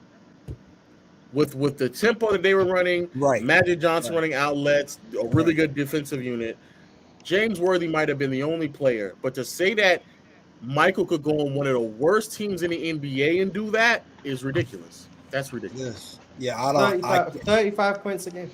35 points a game. I don't think Ron was serious. That's why I'm. No, Ron was serious. That's the crazy part. Ron was actually. I think he got cut off at the moment, bro. Chill was serious too. Yeah, Chill was serious too. I can't hold Chill. Talking about giving 4 extra minutes and 4 possessions. Like, nah, I can't. That came. But by the way, for anyone who's seen the clip but doesn't know, this is how it all came about. They spoke about LeBron James for an hour and a half to start the show. They spoke about LeBron James for an hour and a half. Too so much you know LeBron what? talk. I had enough. So you know what I say? Jalen Green at 21 is better than Michael Jordan. I don't care. I'm just gonna say that because I've had enough of this show. It's nonsense. So Jalen Green is better than Michael Jordan at 21. My reasoning was, first of all, at 20, Jalen Green was in the league. Where was Michael Jordan? Not that good. Clearly, Come on, no way. Then the second point I made was put Jalen Green in Michael Jordan's era, playing 4 minutes less because Michael Jordan played 38 minutes a game. Jalen Green's at 34. So give Jalen Green an extra 4 minutes. The pace of the game in 1985 was faster than it is today. Give Jalen Green the extra 3 possessions a game that they had in 1985. 9 points right there. He averages instead of 22. He averages I don't agree with this. I don't agree with this. Clearly, it's trolling. Clearly, it's trolling. I even said after the fact, I'm trolling because you guys spoke about LeBron James for an hour and a half. Every time you speak about LeBron, you're earning minutes of troll because I can't be bothered. So that's clearly trolling. Then I hear Ron talk to me about how Michael Jordan as a rookie leads the league in scoring. I say he couldn't shoot. They would guard him like he's Russell Westbrook. And then he wants to come and tell me that Michael Jordan at 21 could shoot. No, he couldn't. But that's fine. We'll let that one slide. He then started telling me 10 free throws a game.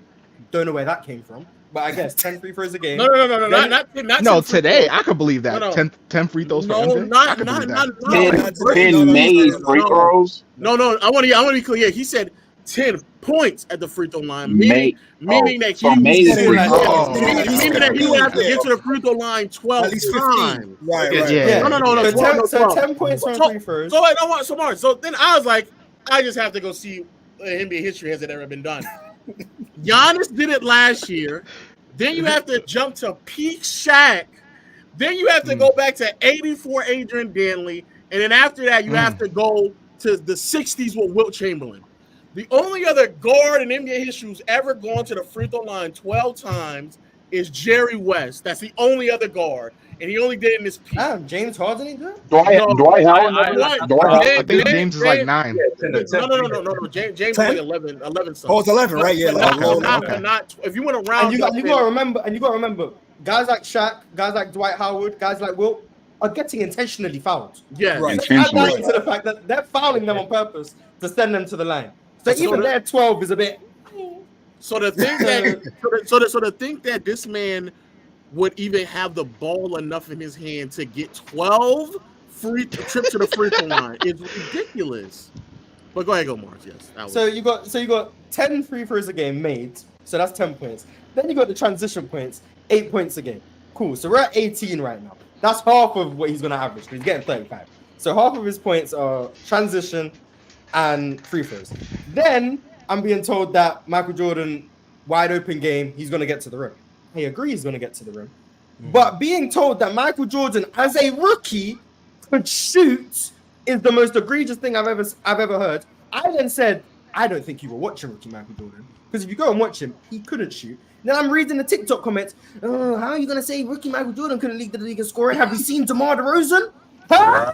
DeMar DeRozan. No way. DeRozan. There's no way they're telling me. No, we're not doing that. We're not doing that. Can shoot as well as DeMar DeRozan. Like, that's not possible. Then I'm being told, the worst part, he said, what do you think MJ's doing in the mid-post? Wait. This is exclusively rookie, though, right? This is just rookie or Michael Jackson. Rookie Michael Jordan Oh is my DeMar God. DeRozan and Oh on my the God. mid-post game that's getting him 35 points a game. And somehow Dub said, I got cooked. Well. No. And then Dub left, so now I can't even hear how I was cooked. Listen, MJ leads the league, bro. 40 points. What you mean? Stop The playing. LeBron Glaze is 40 ridiculous. No, The MJ Glaze is ridiculous. I can't take that serious. You're No, cooked. no, You're no. cooked. How You're much cooked. PBG is Michael Jordan averaging his rookie season? 22, bro. I give him 24. If we I give him assume, 22. if we assume 24 he to got drafted, 26. if we assume he got drafted last year, he was the 3rd pick, so he went to Houston. Jabari Smith. Oh, he getting all the shots. Let's go. He'd definitely get more shots than Jalen Green. He'd average about 20 shot attempts. That's what I'm saying. 24 to 26. I think I'm being optimistic, but 20. I'm being very optimistic. Yeah, 24 is on the high end. How much did Paolo average? Paolo averaged 20. I think 19 or something. He's averaging 22 to 24, bro. He would get 20. I'm 24. I'm with Averaging 25. No. And true, rookie MJ gets defended like Russell He Westbrook. gets 30 shot attempts. Yeah. They're gapping rookie MJ. And Why is he getting this? The other problem. Okay, why is he getting 30 shot attempts? Because that's not happening. And then we were in a group chat and Chilla saying 22 shot attempts. I'm like, that's also not happening. Then Chilla saying he's gonna play 4 more minutes. Why is he playing 41 minutes a game? That's not happening. Like, these are all things that just don't happen. If he goes for Houston, he's playing alongside KPJ and Jalen Green. I don't know why y'all think he's gonna get that many shot attempts. And in a league where they're not even like Michael Jordan gonna be looked at as, when he came into the league, like, oh, he's gonna be the best over Wilt and all that, or is he gonna be coming in as a regular person? Nobody, when he was coming in the league, nobody didn't think he was gonna be better than Wilt. Yeah, he didn't have that kind of hype. The rookie Michael. They didn't think he was going to be better than Hakeem. I'm about to say, he didn't get drafted either. They didn't think he was going to be better than Kim. The rookie MJ was like 38 minutes a game. That would lead the league in minutes today. Yes. No rookie is leading the league in minutes. Like, that's not happening. He would They get played like him out of 33 necessity. He would get like 33 minutes a game, bro. He would not get no 38. And the worst part, I'm reading comment. Oh, the pace of the game is faster now. No, it's not. And that's a lie that not Chill. true. That's a lie that Chill decided to You say. can't beat crack error speed. It was a And in different type of speed. 1985, the league was taking more free throws in The 80s was a whole 1985 than they different take league. It's a now. whole different world. Y'all sick. We got weed now. They had a whole different. I mean, that's true. The crack is speeding up the game. But another comment was, oh, well, in today's game with the league being faster and it being easier to get to the line, two things that aren't true. More free throws were being taken in 1985. So there was like 29 a game. Now there's like 22, 23. So that's less free throws. And the game's slower. And MJ's not playing in as many minutes. There's no reason to assume that he's going to average 35. And he's not shooting threes. He's not going to have the ball. He averages the same as he did in his rookie year. Let alone leading the league in scoring when Joel Embiid just averaged 33. Like, there's no reasonable explanation for that. But I guess. Wait, and then to take it even a step further, because the other thing that just blew me away was this concept of like, well, the matches don't make any sense about how many shot attempts he would need to take to lead the league in scoring, and then like the concept that it's a wide open league. It's a wide open league in contrast to like what it was before, sure, but Jordan would be on one of the worst 3-point shooting teams in the NBA. Right. So relatively speaking, because if you look at Detroit, Houston, San Antonio, all the bottom teams, they were horrible with 3-point shooting. And if you replace one of the rookies or just one of the guards with Jordan, they would get even worse with the 3-point shot. So it would actually be a really bad 3-point shooting team. So it would not be wide open. But y'all just gobble on MJ. Also, just for TikTok out there, if this gets propped up, Ron did not watch Rookie Jordan. He's about the same age as me. He didn't watch him. He's just talking. That nigga didn't watch Jordan, bro. So everybody sit here and say they watched Jordan. No, he did not watch Jordan, especially not a rookie Jordan.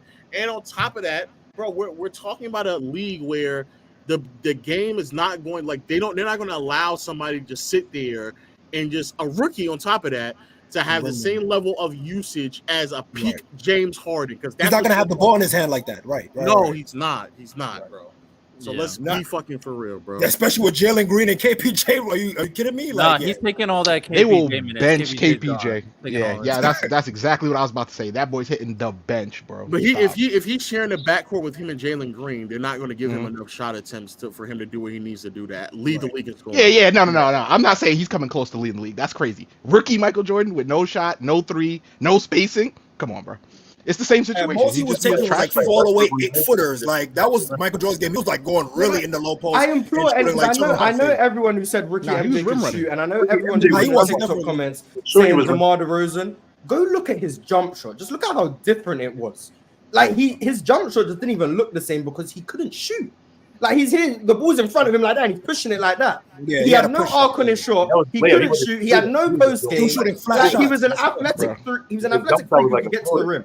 That's what he was. He was just quicker and faster than him. This is the same thing. Skill from his game did not come around until like 87, 88. That's when it started. I want people. No, it's not even 87 more. 87, he shot 48% from the field. I want people to acknowledge for Jordan to shoot 48% from the field while basically taking no threes. These are all twos. He shot 48% on twos. Okay, so that's twos. If he is shooting, let's just say 65% at the basket, I want you to imagine what he's shooting on mid-range jump shots for him to be shooting 48% from the field on twos. He would have to be shooting sub-30. Horribly, like sub-30. Low 30s. Sub-30. This nigga almost to solve for X. Based on what I've seen, based on what I've seen from MJ, it's reasonable to assume he was from like 38 to 42. Yes, right. That's reasonable to assume where he was. Peak MJ from eye test, and then also the tracking numbers from like late Chicago years, 45 plus. Yes, and in my opinion, he was 50 plus in his absolute peak. But there's no stats for that. That's just pure eye test. But Dub, go ahead and explain how I was cooked on the MJ tape. What about it? You said you sent the TikTok in the chat, and you said, "I've never seen Mars get cooked like this," or whatever it was. Explain how I was cooked. Until Ron started saying something, he kind of derailed everything. But explain how I was cooked. What did you say, MJ? Somebody's echoing. Somebody's echoing. Like a very light echo. I go. Cool. Damn, that background noise is going on the entire time. Jesus. Nah, it was just funny. To sit here and think that MJ can't put like 27 to 28 a game. I don't see why that's so far fetched. Especially if you as a rookie. As a rookie, yeah. Especially in today's era. I don't see how that's so far fetched for anybody. We just went over. Wait, you don't see how what's far fetched? I wasn't listening to you. What? How a rookie have 28 because that wasn't the topic though, Dub. So hold on, somebody's echoing. I don't know who it is. It's Skilla. I think it's Skilla. Yeah. But Dub, that wasn't. You asked me about the. You asked me about leads in the league in scoring. So how was me getting cooked? You saying he's averaging 28? That wasn't what I said. You got cooked on. But you're saying I got cooked on something that no one was saying. No, you was talking to Chilltown. Yeah, and then Chilltown said he'd average 35, and Chilltown said he would lead the league in scoring. No, I thought LeBron was the one that hopped off that. No, Ron also said that Chilltown said the extra 4 minutes a game and the 3 possessions, he averaged 28 as a rookie, 35 a game. Explain how you think he's going to average 28 in today's game. Yeah, but Dub, that doesn't explain how that still doesn't explain how I'm cooked. That don't explain how. Mars, do you know what a troll is? He's trolling. I'm sending Mars messages in the group chat, and he's like taking this shit like it's word of law. I just said this shit just because I felt like fucking with Mars. Mars needs to protect his record. You know. The issue is that's sensitive when it comes to obviously. Bro, I'm like, with a brain, I'm sitting here in my head. I'm like, bro, I said it's the fact that my take. The whole reason that argument started is because I was trolling. And then I'm having people be deadly serious, telling me MJ is a rookie, averaging 35 in the NBA today. But all of a sudden, anytime Jalen says anything about LeBron, it's glazed. But they can say that about MJ, and it's just perfectly fine, and people are agreeing. Right. To be fair, Jalen do be glazing though. 1000%. But saying that Jordan as a rookie. Oh, it was Chilltown actually. Exactly. I did not think Chilltown said that. It's a terrible take. to say that Jordan would come in the league and lead the league in scoring is one of the worst takes I have ever heard in my life. It's a bad take. But Dub, you have rookie Jordan at 28. You have him at 28. I think we'll have like 27, 28, mainly because no. I think especially because him dropping 28 in his rookie year, like that's an anomaly in itself, right? That shit just because they were fucking trash back then. This guy. Wow. I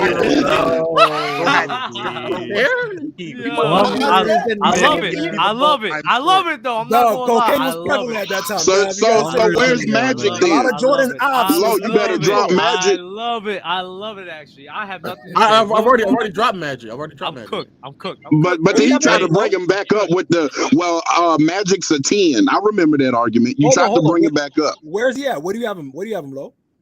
We have Magic. I'm gonna be like 7 or 8. I'm talking about Magic as his career, not rookie Magic, because we're talking about rookie Michael Jordan. To sit here and argue that rookie Michael Jordan would be, Dub is saying 28, but saying that he would lead the league in scoring. Yeah, I'm not. And then go off of things that happened in the 80s when the game is completely different now, where there is no illegal, but there is no illegal defense. There's way more competent wing defenders now than it was back then. Teams have way more personnel and schemes to defend someone like Michael Jordan, unlike they did back then as well. Like the game is just more intelligent now than it was then. So to sit there and believe that Jordan would be able to just drive through is incorrect. And again, I want to just reiterate this to the bozos who are just nut riding MJ, and y'all also on TikTok, y'all really TikTok, y'all nut ride chill. Don't point, TikTok, y'all nut ride chill. I want to reiterate this. In Michael Jordan's third year, where he averaged 37 points, because I want you all to acknowledge how stupid you sound when you claim that you think early MJ was this superior, supreme mid-range shooter. There is no way that you can shoot 48% from the field, right? 48% from the field. You're basically taking no threes. So that means you're shooting 48, 49% on twos. There's no way that you shoot sub 50% on twos and think that you are a great mid-range shooter, because that means that on your finishes at the basket, if you're 65%, you would have to be shooting like sub 30, you'd be 35 or at best high 40s on your mids. That's the only way that you'll be shooting. That means that MJ, and for everything that we know, would probably be at best, a slightly below mid-range shooter for that era of basketball. That's what that would mean. There's no way. There's no way. Get off Chill's nuts. Get off MJ's nuts. Get off the 80s nuts. Start using your fucking brain. Stop being stupid. There's no way you think that in the first 3 years MJ was an elite level, supreme level mid-range shooter. There's nothing that points to that whatsoever. Stop being stupid. It's the player's choice way. Go ahead and get it started. It's the player's choice way. Hey, That might be that was the clip. That was the I have nothing to say. I have nothing to say. I love this. I mean, that might be gas. we just need to tear everyone out down. We're gonna have like 7 clips from that. He was passionate. He Oh, was yeah, passionate. yeah, about that. yeah. Yo, he might be off. You know what's so funny? So Mars. So I'll get the numbers correct. Let me just get the. I'll get the numbers correct. Go ahead. I don't think people understand that. Like, great. No, I really don't think people understand what I'm saying. No, you're right with the theory. You're right with the premise. Let me. I'll get the specific numbers right, because if we're saying he shot 65% at the basket, so Dub, go ahead and go. I'm gonna get these numbers correct, and unless you think the nigga was rim running like Giannis and he didn't even take any mid range shots, but that would still further Mars' point that he wasn't a mid range shooter. But I'm gonna go ahead. He was rim running actually though. Oh no, he was. That's what made him complain about MJ in the mid post, the mid range. And you know what's even crazier? I then went to go watch him in his rookie season in the playoffs, albeit it was against the Bucks. But even when Moncrief wasn't defending him, they were also defending him like Westbrook. So when they had competent defensive guards, they would go, not all the time. Sometimes they're fighting over screens. I'm like, why are you fighting over screens on MJ?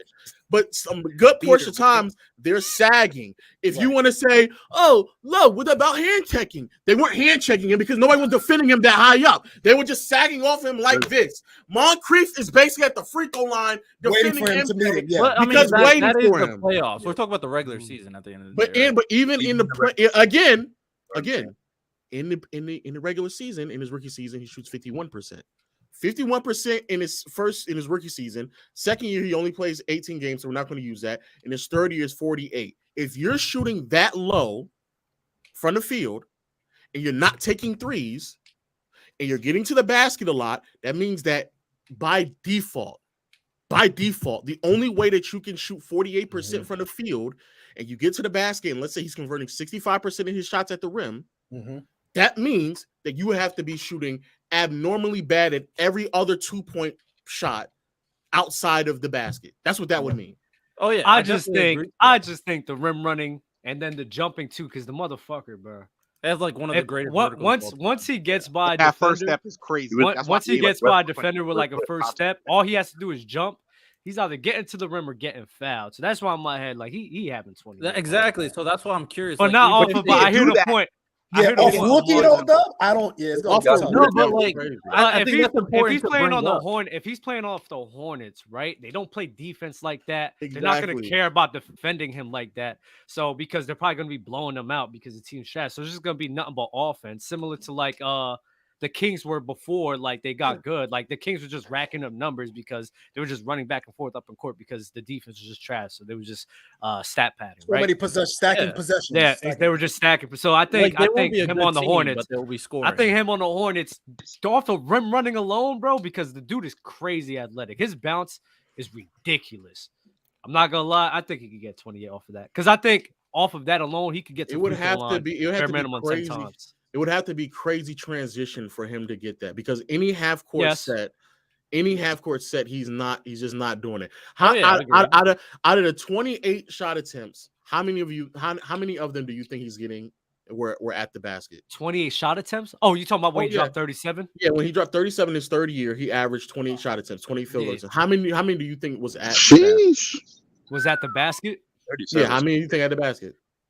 28 out of 28. Boy, do you have the number? Because I want to guess. No, I don't know. They don't have numbers for 87. We're just guessing. Yeah, it's an estimation. How often do you think he was getting at the basket? 28 shot attempts. Probably good, like at least half. 16. All right, 16. Okay. Yeah. How many free throw attempts does it say that? Like 10. It was like 10. Yeah, 10. No, it might have been. This is like another year where it was close to 12. No, he got close to 12 that year. 28 free throw attempts with 12 free throw attempts is crazy shot tracking, bro. Yes, crazy shot tracking. So 28 shots, and you said you think he got to the basket 18 times? 16 to 18 around that. Yeah. So let's say 17, just in the middle. Yeah, so that means 11 shot attempts outside of the basket, right? Right.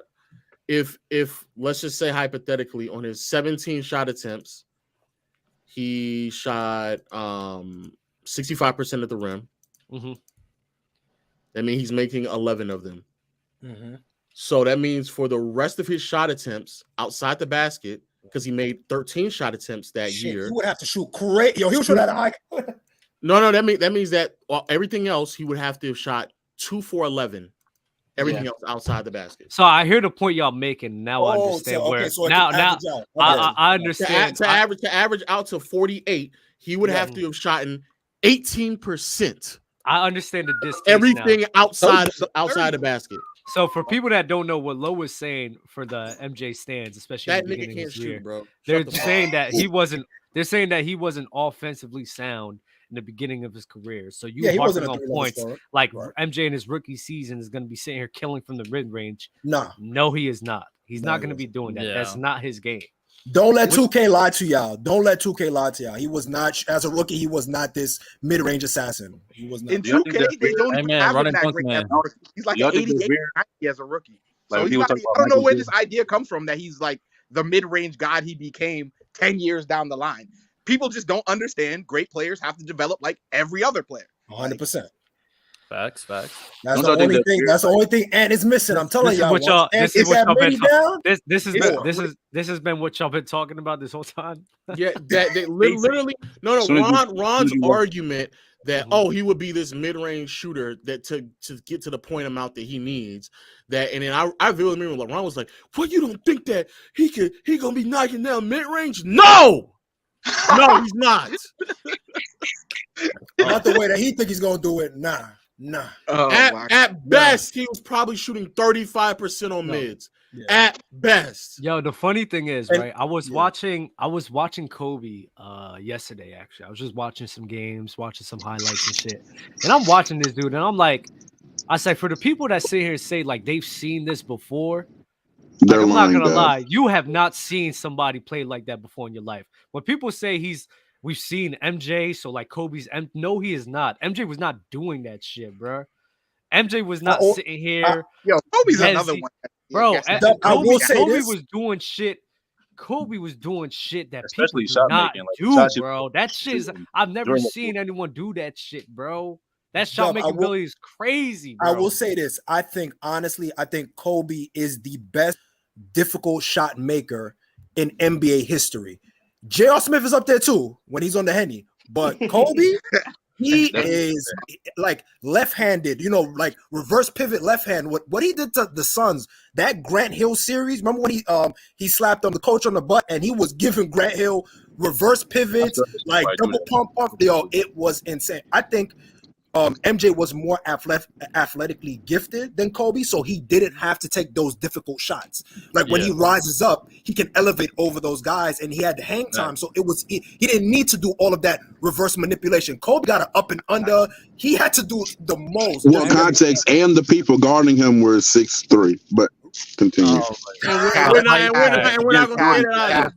All them guards were small against Jordan. All the guards, and so in today's game, where they're just way more inept wings. There's players who range between 6'5" to 6'9" on the perimeter routinely. Jordan is matching up with players, his height, size, and length. Sure, I would still say that Jordan is more athletic than like 99.9% of them, if not all of them, right? So I'm not saying he wouldn't have the ability to but nobody's defending him that tight up. They're sagging off of him. They're going to defend him like he's Rondo, like he's Russell Westbrook. Meet him at the free throw line. It doesn't matter how athletic you think you are. When the help is coming and they're shadowing and you're trying to figure out what you're going to do, no. And I know he's going to struggle against it because, again, against the Bucks, the playoff game that I watched, he struggled against that as well. There's a playoff game where I think MJ had like 28 points and 12 assists. He shot 0 for 4 outside of the paint. 0 for 4. So he'll definitely struggle, but most teams won't have the personnel to stop him though. And then why would they not? Scheme it though. You have the interior on one defenders. When someone can't shoot, you can scheme them out the game. Exactly. Why would they not? Oh, I just don't think they'll have the help side defense to stop Jordan consistently in the regular season. If we're talking about a playoff matchup, sure, but name me the 5 teams that you think. I mean, one of them can't be the team that Jordan is on, obviously. So one of those, like if you take. All right, let's pick a team, and then I'll go from there. Let's pick a team. Hornets. I think Hornets probably don't have the personnel because they don't have a big either. So we're putting him on the Hornets? No. He's on Houston. Let's say he's on Houston. He's on Houston? Yeah, Okay, so we said Hornets. Brooklyn. Oh, Brooklyn, obviously. Nick Claxton. Okay. They got a good rim time protector. Chicago. Oh, yeah. He in the Chicago. For sure. Caruso locking that shit up. I don't give a fuck you talking about.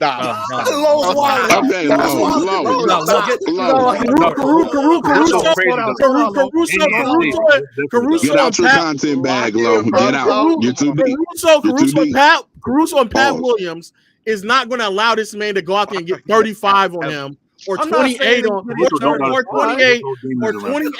any efficient level. No, he's gonna be ineffective. Efficiency out the window. He's getting his points. What? Oh, okay. Oh, so you say he's shot chucking his way? Oh yeah, for sure. Yeah. Jordan shot chucking breaks any points. Oh no, that ain't. Oh yeah, he's getting his points though. Oh okay, never mind. Yeah, he shot. Oh yeah, but he's getting his points. He'll shot chuck his way. It's weird though. Like Lo trying to go viral for the fourth quarter. That boy in his head out. He's never going I'm gonna rotate some guests, man. Oh, these ball hogging. He said. Y'all get ready. Y'all get ready for the response video because I'm already seeing it. Yeah, shout out to Lions Den. Salute to the Lions Den Records. So yeah, these niggas talking buffoonery and disrespecting the god Michael Jordan. Stop. We got to talk about it. We got to talk about it. W ticket impersonation. Oh my god. Oh, J-Rob said. Just so you clear, they're only saying rookie Michael Jordan could not do these things. It's not career Michael Jordan. Or yeah, respectfully, rookie Michael Jordan is scoring more than Joel Embiid in the regular season. I don't know what to say. That's a lot. That's a lot. That's Glaze. Yeah. That's Glaze for real. Oh boy.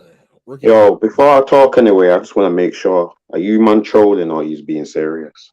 I'm deadly serious that rookie MJ doesn't lead the league in scoring. Okay, yeah, he's not leading the league in scoring. That's not true. That's all I've said.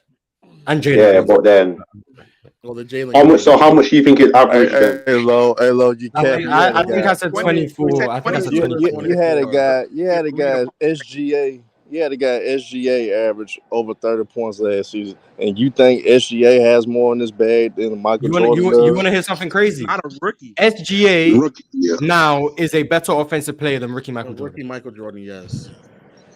Jesus. Boy, I think you had your damn. I don't think that's a crazy. That's not a crazy. SGA is a better free throw shooter. SGA last year is a better 3-point shooter.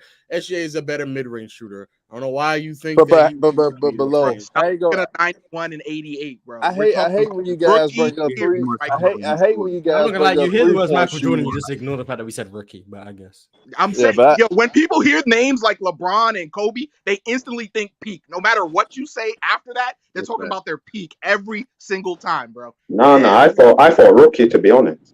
I mean, Jordan came. He averaged 28 points, so it's not like he averaged 28 in a league that was garbage with perimeter defenders. Shout out to MJ. Okay. Shout out to him. I'm not how much you think? Like as far as the height and all that, like who was he really going up against? Like dominating 6 feet guards. Shout out to MJ, who also did it in an era that was a much higher pace. Shout out to him. So how much do you think it would average them?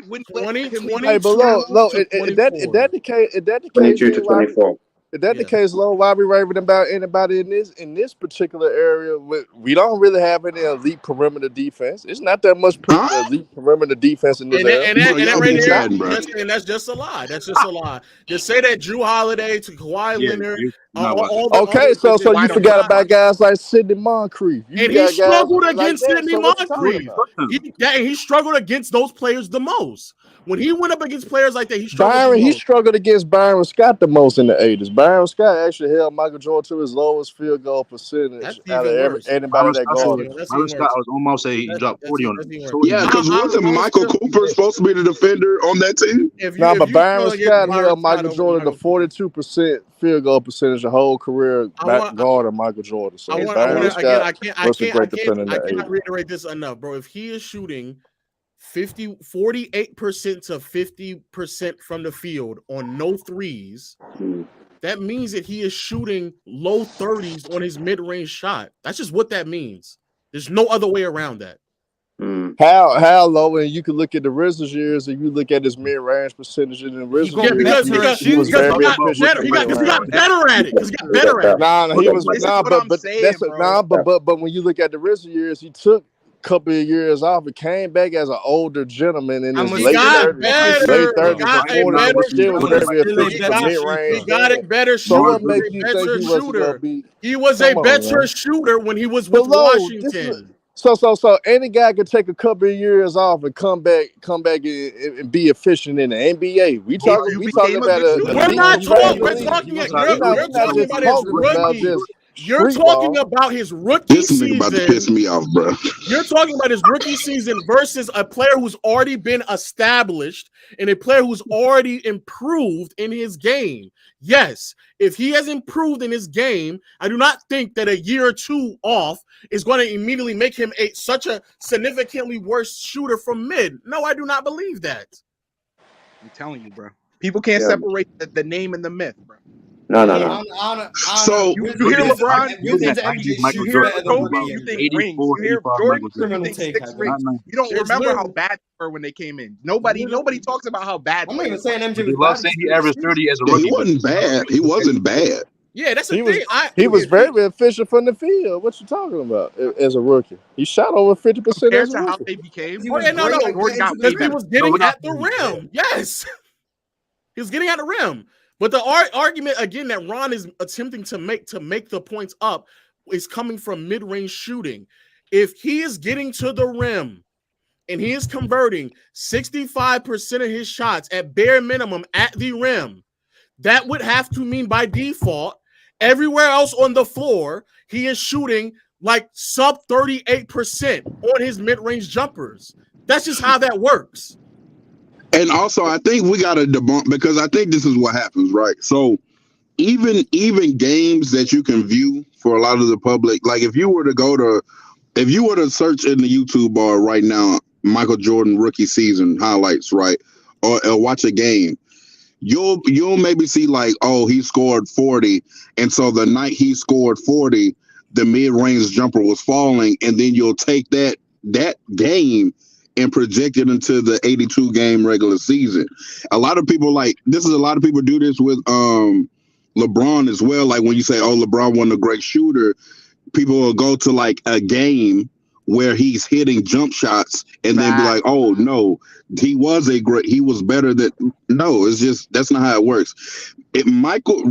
Rookie season, Mike is just not a great jump shooter. But Lo, I do want to counter you with this point. What about, I'm trying to find a comp as far as today's game. Let's talk about Ja Morant. How is Ja scoring his points? Majority of them at the basket. And he's not even averaging. I think he has one season where he averaged 28. Only one. Rim runner. Okay, what is he averaging? What he just finished averaging? What, 27? 26? This year is 26, and this year he was not that efficient at the basket. And his skill set is not better than Rick and Michael Jordan. 1 minute, Hearn. What was the year before? Last year he was 27 points. Okay, I can get the percentages from 0 to 3 feet. Not this past season. The year before that, he shot 70% at the basket. 0 to 3 okay. feet. So last year it was 65%. Okay, before I'm gonna give it to the other brother who was talking before. Let him finish, and then I'll say what I need to say on top of that. Go on, brother. Hey, Lo, and then did you take this to account? He did it in the big man era too. It's not easy just going to the rim and you got 7 footers, 6'10" guys at the paint waiting on you to finish too. So don't act like it in this era. It's not a preference of big man in the league. So back in the 80s, it was preference of big man in the league, and he had to finish over those guys. And he was very efficient, finishing at the rim with contact against the elite big man of the 80s. You would think so, but those big men were also slow-footed bigs, and so then when every especially pre-Phil Jackson, when they would sit there and they would manipulate the illegal defensive rules, what Jordan would end up doing is isoing on the wing, and nobody could really come over and help. So by the time he drove to the basket, those big men were not waiting for him at the rim. That's not why where he they got were so at. many posters. That's why he has so many posters. They were slow-footed big men. They were rotating late. So he got to the basket before they were able to meet him there. Anytime when he did get meet, it would normally translate to a free throw attempt. And this is something that I've recently seen. Like after I saw that, I went to go watch what happened.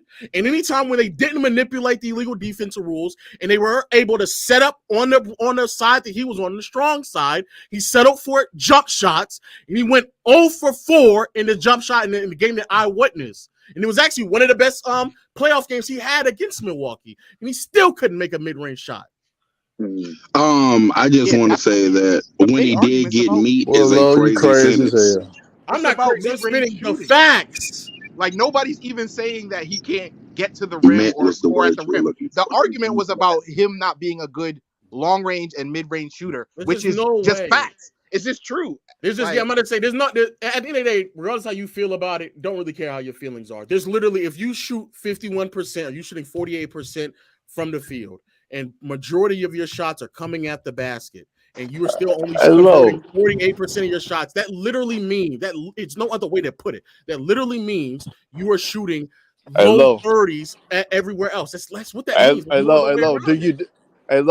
I know you're a stat guy, you one of those guys that keep up. Do you actually have the shot attempts at the rim versus the shot attempts in mid-range for Michael Jordan in 1984? It didn't. I don't think it existed. It don't exist. But even if it's 50-50, he would still have to shoot No, low. I just want to hear it though. Since you're saying what you're saying, they don't exist. What I'm saying is that if we are under the assumption, I'm trying to actually give y'all an out, because the higher that he shoots at the basket, the lower that means that his mid-range shooting is. So I don't know what you want me to say, unless you're going to tell me that he wasn't as good as a finisher at the rim as we all think that he is, which would then make him an even worse player. So it's one or the other. If you think that he was such a supreme finisher at the basket, fair enough. If you thought he was shooting his rookie season, shooting 70% at the basket or 75% at the basket, all mean. But that just means he was an even worse mid-range shooter. That's what that would mean. So which one is it? If he's shooting, he's not shooting 70, he's probably shooting low. Just as much because it can't be both. So which one is it? Games that you supposedly watching Michael Jordan, 4-4s, you saw him miss 4 jump shots and all that type of shit. There's also plenty of games in the 80s that he was money for jumpers, shooting out the backboard. Shooting out the backboard. We don't care about games in the 80s. We care about games in one season. We're caring about his rookie season. I'm talking about his rookie year. In 85, you said throughout the 80s. That's what you said. I'm just saying, period. Now I said, as much film as you watch, it's plenty of film of him shooting jumpers as well. That's what he got better. That's what we're saying. Let me establish this again.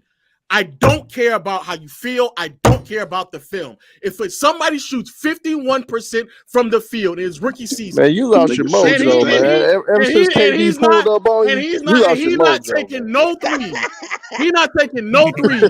He's shooting 51%. KD got you talking crazy, man. I gotta check KD. He's good or he's bad, bro. If he's shooting 51% from the field on no threes, and he's converting 65 to 70% of his shots at the basket, by definition, he would have to be a mediocre mid-range shooter. Hey, below, but did you There's just no other way around it. Hey, below, but did you just say that y'all couldn't even come up with the attempts for him at the rim versus mid-range shots? So how you know he did 65 to 70% at the goddamn rim? So if you ain't got the exact shots for the goal in the mid-range. So how the hell you can come up with that premise? If I'm giving him the benefit of doubt. I'm giving him the benefit of the doubt, Herm. So again, how you gonna give a benefit of the doubt? Because he's Michael Jordan. Michael Jordan. So it's not Herm. It's a fact. So how is a fact? How is a fact, bro? That's why I asked you. Can you get the attempts at the goal and the attempts mid range? Herm, I'm asking you now. If you can't do it, it's your opinion. Herm, I'm asking you now. Do you think he shot worse or better for 65% of the basket? Which one you think? I don't know because I don't have it. Hey, because I don't have the proof to even say he did or All right. not. So let me tell you what the facts are. Let me tell you what the facts are. Now, what's the facts, Lo? If he shot better than 65%, How many attempts he had at the goal, Lo? Then I can believe you. If he shot better than 65% at the basket, how we know that? But how we know that, Lo? If you stop talking, you'll hear what the facts are. If you have us a fact. That's what I'm trying to see. How we know that? If you let me finish, you'll hear what the fact is. If he shot better than 65% at the basket, which I'm not even here to debate or argue with you, by default, mathematically, factually speaking, that means that it would make him a worse mid-range shooter because there's only so many more shot attempts left to give for him at the mid-range jump shot. Now, Lo, if you're saying, how in the hell you know that? Because if he shot 70%, I'm gonna ask you a question. I mean, 70% at the basket, that means that it would make him a worse mid-range shooter. I'm gonna ask you a question, though. I'm gonna ask you a question, though. Do you have the facts in front of you that whether he shot more mid-range shots than layups and dunks? Even do you have that in front of you? I don't. But Herm, here's so how the hell you can say what you're saying? Herm. Here's the other factor. If you're saying that he didn't get to the facts, listen to me. What I'm saying. That's all I'm saying, if you stop talking, you'll hear what I'm saying. If you were then saying that he wasn't getting to the basket that often, that he was taking more mid-range jump shots than getting to the rim, that means that you're now saying he wasn't getting to the rim that often. So it has to. The point I'm making is that the combination of this player that Ron is just conjuring up in his mind for it to make sense doesn't make sense. Capping, man. Ever since KD pulled up on your Twitter, man, you been tripping, man. You can't say something that's a fact, Lo. You can't say something that's a fact. You don't even have nothing in front of you to indicate that he had more dunks and layups in mid range. You can't prove that. You can't say the shit you're saying. That's all I'm saying. I'm not saying what you're saying is right or wrong. But you can't say your shit is a fact. You can't say your shit is a fact if you don't have the numbers to prove that he took more layups and dunks than mid-range jump shots. If you don't have that, Lo, but you saying it's opinionated and it's about how you feel. It's not about it's not a goddamn fact. If someone is getting not a goddamn fact, if you don't go off numbers, if someone was getting up to the free throw line 9 times, if someone's getting to the free throw line 9 times, then it would be safe to assume that he was attacking the basket. Thank you. It's pretty simple. Anyway, it's pretty simple. We're not remedial. We're not dumb. We're not stupid. We can all come to this. And ain't about being dumb and stupid, Lo. You keep forgetting. You saying that it's a fact, nigga. And you can't say anything is a fact, nigga, if you don't have the direct attempts to prove your point. You don't have the attempts. All right, don't give a fuck. That nigga was being defended by plumbers. Don't give a fuck. What were you saying? Fellas. From UK? Ain't want to bring up plumbers. Hold on, UK. He getting defended by goddamn. These niggas get defended by 6'3" guards and shit. But they cooking. You got 6'8" niggas getting guarded by 6'3" guards. See, this the video right here. And he's 6'1", but a 6'1" motherfucker got a guard at 6'8". But you want to get ain't that deep. Get the fuck out of here. I forgot about the crack. 6'1" guards. 6'1" guards, the best perimeter defenders got a whole 6'8" forwards and shooting guards. When was this? What was the 6'1" guard defending a 6'8" forward? When? Alex Caruso, one of them. You talked about him and raving about him earlier. Drew Holiday, 6'3". Drew Holiday, 6'3", defending the best goddamn wing player. Caruso 6'3". It's Caruso 6'1". You had that Drew Holiday 6'5", Caruso 6'1". He's 6'3". Marcus Smart, 6'3". Marcus Smart, 6'3". It's Caruso 6'1".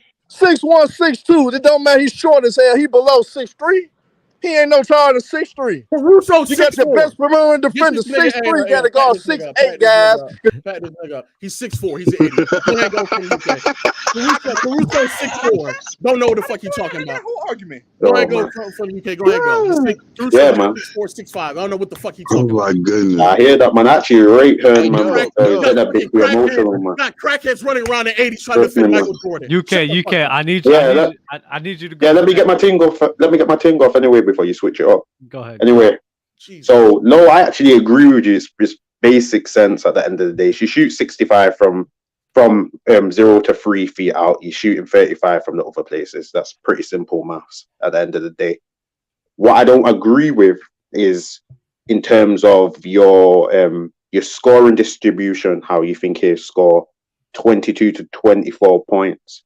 I actually think Jordan would be killing this league when he first comes in. I'm not saying high 30s, but I'm saying 30. I'm saying about 24 minimum. Number one, Jordan, in terms of athleticism, is you have to say, man, it's top 1% at the end of the day. He ran like a 4.3, 4.2 dash, 40 dash. I don't think many people in the league are doing that. Number two, Jordan actually had a very good off-ball game, doing a lot of back cuts, running off the ball, and so forth. Number three, you already mentioned he took about 10 free throws a game, and I think that was at 82 or 83% from the free throw line. Front 84 in his rookie season at the free throw line. Okay, so that makes out about it's 10% is about 10 free throws times 2. That's about 20 points. But if you take that to 8, so about 80. I'm sorry, 10 attempts, not 10 made. In his rookie season, nine attempts. He made 7.7 of them. So he's basically getting around 14, 15 points off of free throws. Yeah. No, so a free throw is worth 1 point. I'm sorry. About 8 points. About 8 points. About 8 points. 7 to 8 points. I'm bugging. 7 to 8 points so let's round that up positively. So that's 8 points just off free throws. Off fast breaks, they probably get about another 8 points. Why? Maybe Wait, let's stop. When have you ever seen a player get 8 points off fast breaks? Jordan's getting 8 points off fast break. Why? Though? Jordan's getting 8 points off fast break. Why though? If Jordan gets drafted to one of the love Jordan, bro. That's funny. If Jordan gets drafted on one of the worst teams in the NBA, which means he'll be on he'll be in a bad defensive unit. How does he then get 8 points? Okay, loose balls and steals. He averaged around 2 steals a game. Okay, now let's stop. Why would he still average 2 steals a game in an era of basketball where the turnovers are the lowest it's been in NBA history? Why?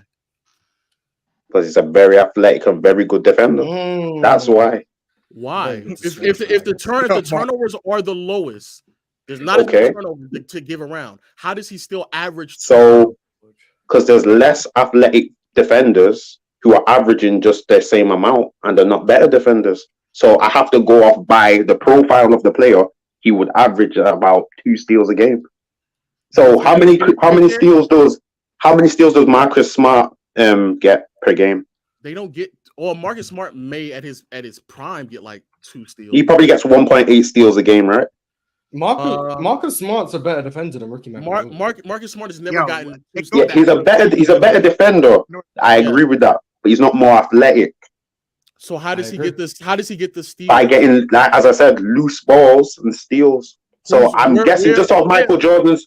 Sorry, go on, brother. Sorry, go on. I'm asking, where do the loose balls come from? Like where? Like who's forcing? There's always loose balls a game, bro. I'm not saying that. If you don't think there's turnovers and loose balls in a game, then we're just lying to ourselves. I'm not saying that they're not. But I'm asking. I'm saying where? Like where? Are you saying that another teammate's forcing him and then he picks him up? Are you saying that Jordan is forcing him and he gets? Either he's deflecting it or another teammate's deflecting it, but he's getting it because he's the fastest on the court. Okay, so you think that he's still going to get 2 turnovers? Even though the turnover rate is lower now than it's ever been, he still sustains 2. And then out of that, so that's out of those 2 turnovers, those are 2 live ball turnovers. And then another factor we've got to put in based on that. This is the era of the most threes. That means longer rebounds as well. So he's actually getting the rebounds and pushing that.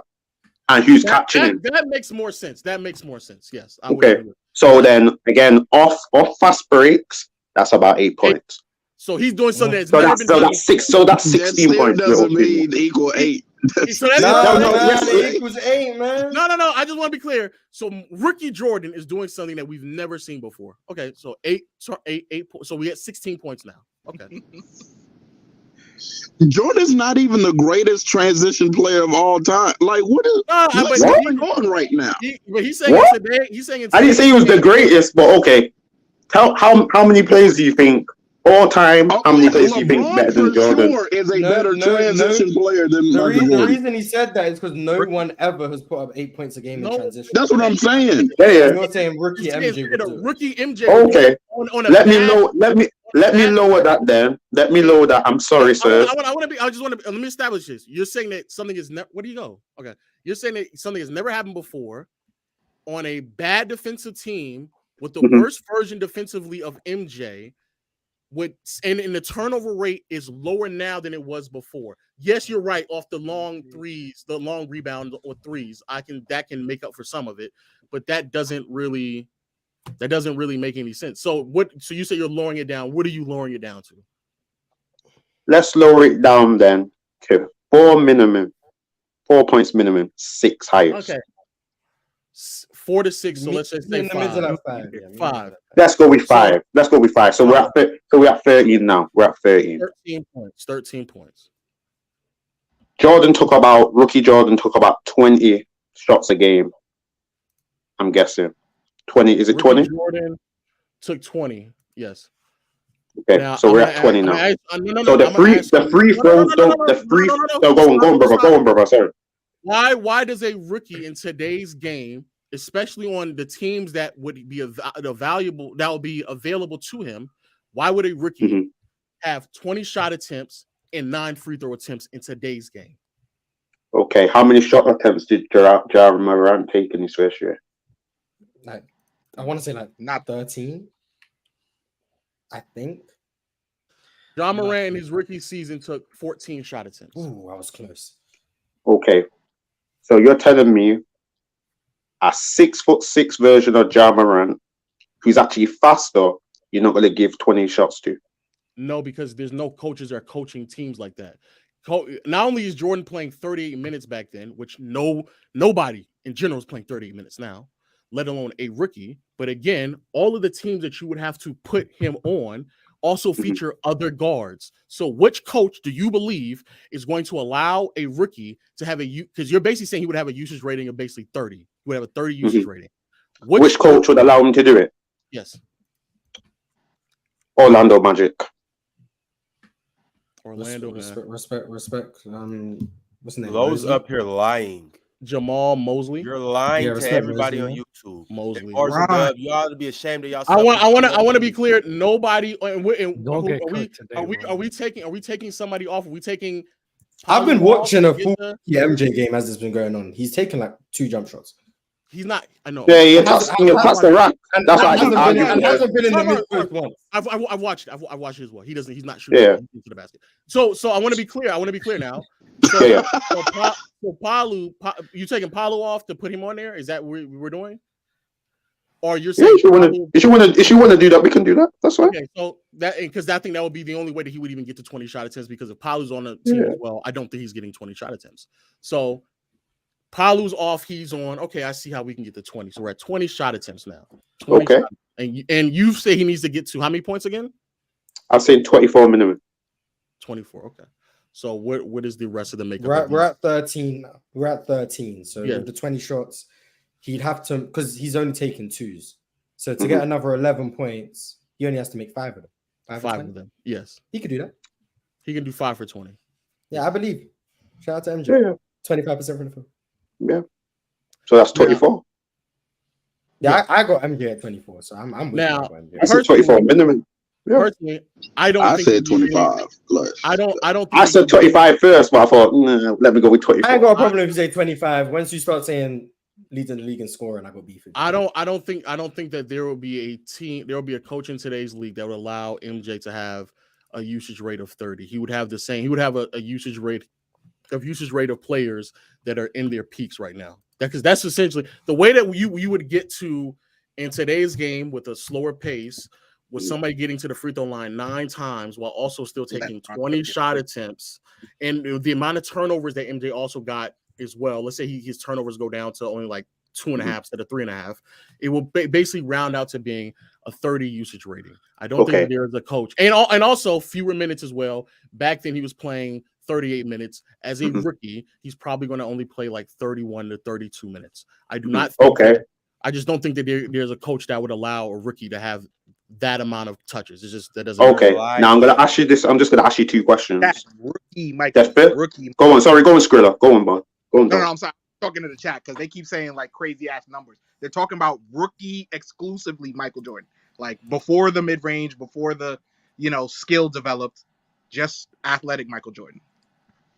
Yeah. So wait. So rookie Michael Luke. Jordan To be fair, skill? to be fair, somebody have no mid range. I said before the skill developed. No, Ron. No, he didn't have a mid range. layup. I'm not saying everything was a dunking layup. I'm saying he was probably shooting around 30-some% on his mids. Probably he averaged 28 points on no skill. That's what we're saying. I'll say it again, Ron. I'll say it again, Ron. I'll say it, Ron. I'll say it, Ron. I'll say it again. I don't want to hear no problems because Ron, I'll say it again. I'll say it again, Ron. Yes, he probably scored 28 points getting to the basket primarily. Yes. And I understand that, but you say do you think Giannis is a mid-range jump shot? And you saying he shot 30% from the mid-range is disingenuous. How is it disingenuous, Ron? Because he didn't shoot 30%. Okay, what do you think he shot at the basket then, Ron? At the basket or mid-range? No, I'll ask the question again. What do you think he shot at the basket, Ron? At the basket, I'm gonna go with it somewhere around 50%. Oh, he's a terrible finisher then. Bruh. Trae Young's about 50%. No, so you're making him a worse player, Ron. Okay. Ron, you're making him a worse player. Then tell me what he shot then. Then tell me Wait, if he was 50% at the rim, but his field goal percentage was 51. Then what did he shoot? Then what did he shoot? I hate this nigga, bro. Yeah, I know what you tried doing. I know what you tried doing, though. You tried getting the heat off you because I was about to cook you up, man. I seen what you were doing, bro. I'm actually ready to go back to you. I just don't. Well, the point that you're making is that he would have a usage rate of 30%. I would not think that he Let's would get back to 50% rim finishing. But 50% rim finishing would make him a bad finisher. Tell me what he shoot. I don't want to hear no hypothetical. What did he shoot? Well, it has to be hypothetical. The numbers going to bigger people to finish around. What did he shoot? Ron. What we're saying is nobody doesn't know because unfortunately we don't have the tracking numbers. But as far back that we can go, even in the 2000s, if you are shooting 50% at the rim, you are a bad finisher. You're bad. But we can all agree that MJ's a good finisher, right?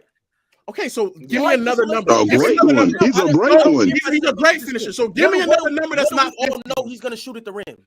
I said that he's probably going to shoot 65 or better. That's what I believe. So 65 is cool. But then what I'm Jordan was at 61. MJ's not shooting 30% from the mid range. No, Mark. So Ron, this is where common sense comes into play. You said Wizards MJ was 61, Mars? Wizards Jordan was 61. Wizards was 61. So realistically speaking, it probably should be closer to 70. But Ron, this is where common sense comes into play. If he is shooting 65 or better, and he shot 51% from the field in his rookie season. All twos. These are all twos. These are no threes. So this is straight up. You're basically shooting 51, 52% on 2-pointers. If out of 52% on 2-pointers, he shoots 65% or better on attacking the basket. By default, that means that he would have to be shooting in the 30s on mid. That's what that would have to mean, bro. So what's a good mid-range percentage? Hell, even over the past, not that. Yeah, it's like at worst it would be like 40. But even back then in the 80s, I would assume that the mid-range shooting was better than what it's been over the past couple of years. But 40% would be like maybe average. And MJ wasn't even a high volume mid-range shooter to justify 40%. But he can still score in the mid-range, right?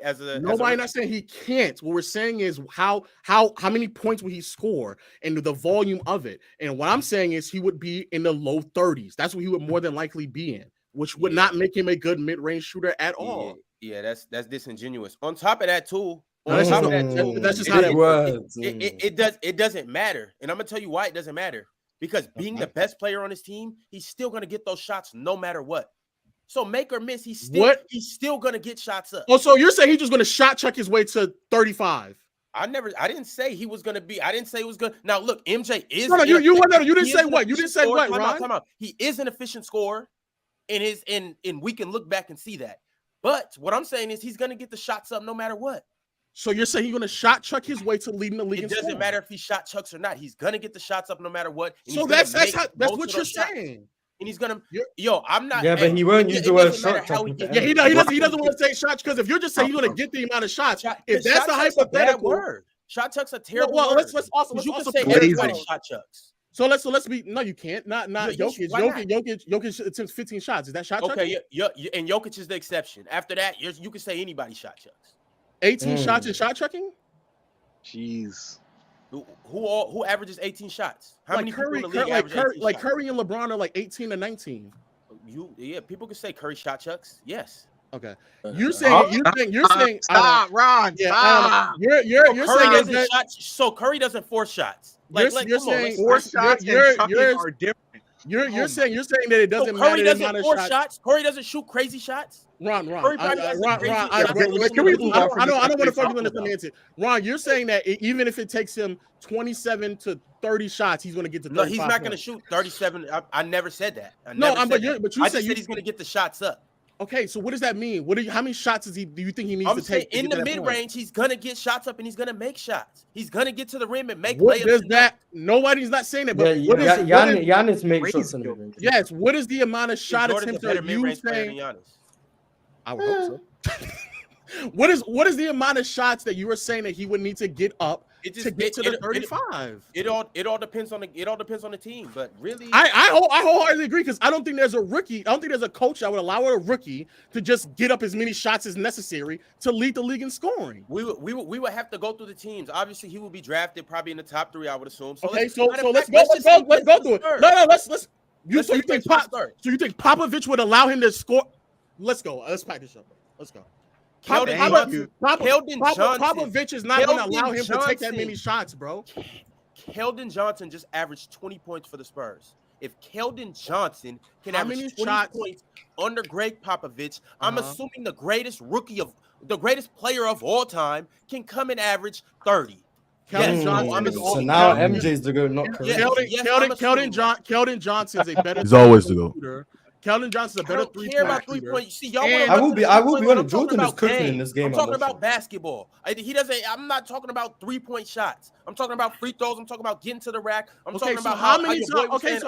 How much you got, Mars? How many times he get to the free throw line? I don't know because they haven't showed it on the screen in a while. But he's made like back-to-back jumps. The same rate as James Harden. What do you do? What do you do?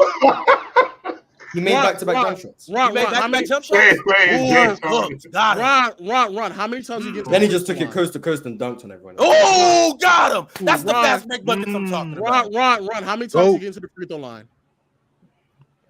I would say 9 to 10 times. Oh man, that's not what you said earlier. You said he's making 10 points, so now he's only getting to the free throw line 9 to 10 times. And he just doesn't miss. That's even worse. So if he gets to the free throw line, so now he's the greatest transition player and a better free throw shooter than Steph. What else are we doing? My fan. I also wanted to be clear as well. Last year, the Spurs were the worst defensive unit in the NBA. So the transition that I don't know what we're trying to get here. But I don't see how they would get these transition buckets if they're the worst defense in the NBA. But Fields next. I'm gonna just break it down to you right quick. Obviously, he's in the passing lanes, but look, we say maybe he gets 2 steals, okay? All right, but of those 2 steals, let's say only one of them leads to a fast break bucket. All right, okay, so that's 2 points. What? That's just 2 points. Yeah, you're right. But let's not act like other defenders don't get steals. Let's not act like turnovers don't happen. Let's not act like he can't leak out. On top of that, and this is my biggest thing, Mars just said he got a rebound and went coast to coast. Let's not act like Jordan doesn't do that 2 or 3 times a game. That's not what you said. That's not what you said. Well, you're now bringing that up, but that's not what you said. What do you mean? You said that he can just get 8 fast break points. All right. By fast break, I mean. All right, Ron. Yeah, Ron. It's over for Ron. Pack it up, Ron. Pack it up. Trying to take a show on the road, y'all. Popovich is not allowing a rookie to go out there and put up enough points to score 35. Put up enough shots to score 35 points. He don't got a chance on that weak ass. He don't got a choice on that weak ass Spurs team. He got to let Jordan go. I guess he didn't let Tim Duncan do it. He didn't let Kawhi do it. He's not gonna let a rookie do it. Oh, you feel me? All right, I appreciate y'all. I love y'all, man. Brett Favre, top 5. Here we go. Hey, don't start. Brett Favre, top 5 quarterback. No, don't start. Julio Jones. Maybe top 5. No. Let's not start. Ward Dunn, underrated tailback. Oh man, here we go. That's not ridiculous. I can get behind that. I get behind that. Westbrook too. Westbrook. I get behind Westbrook too. He was like, low key, high key. But I really know football, bro. Let's keep it a bean. I'll let y'all go, bro. All right, bro. It's good to see you, my dog. Good to see you, my brother. Be good, man. Be good. All right. Let's lock in now, man. Get the nerds. Get these likes up. Get these likes up, chat. Get these likes up. Get these likes up. Get the nerds out. It's time for the headbangers to get in, right? Yes, sir. All the headbangers get in. Salute, Rob. Salute everybody, man. What up, Herm? Let's get it. It is open field time. We got some good topics today. I got my goggles on, y'all. You know why I got my goggles on? Because it's fraud watch. It's fraud watch. And going into the season, and now going into the season, we gotta start asking who are the frauds going into this year. So we're looking at NFL coaches. As you can see, we got some of these guys already on the logo. I got Brandon Staley, Bill Belichick, and Kyle Shanahan. Now, we're not locked into this. Wait. Hold on. Okay, I'm gonna let you explain. Hold on. I just got them up there because you got to stir the pot. You can't keep it. So I just want to ask. I'm gonna leave it to the panel first before I throw my 2 cents in here. Who are the biggest frauds at the head coaching position right now in the NFL? Staley number 1, right? Yeah, Staley definitely. At this point, is he a fraud? I agree, Mook. I agree. Brian Staley, the fraud, bro. This mismatch, Brian Staley. Fraud though. I don't know if he's on fraud watch. He's a fraud.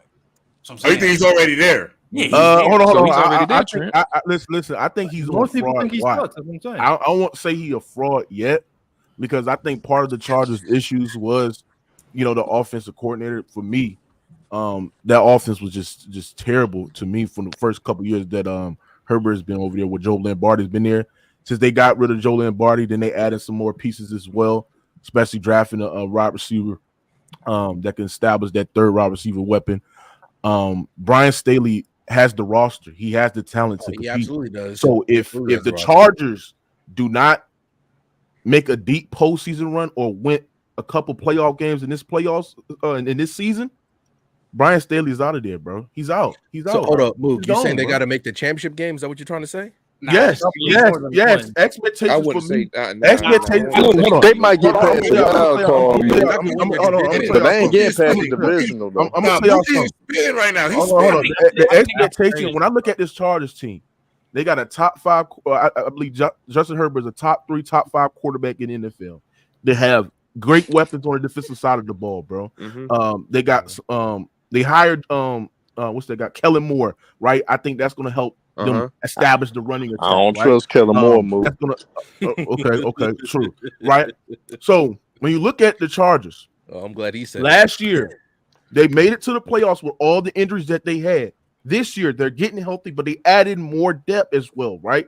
They drafting wide receivers. They got an offensive coordinator. When I look at the Chargers' expectations with this roster, the expectation is to get to the AFC Championship game, especially the standards that I put on Herbert and standards that I put on this roster. They're not able to do that.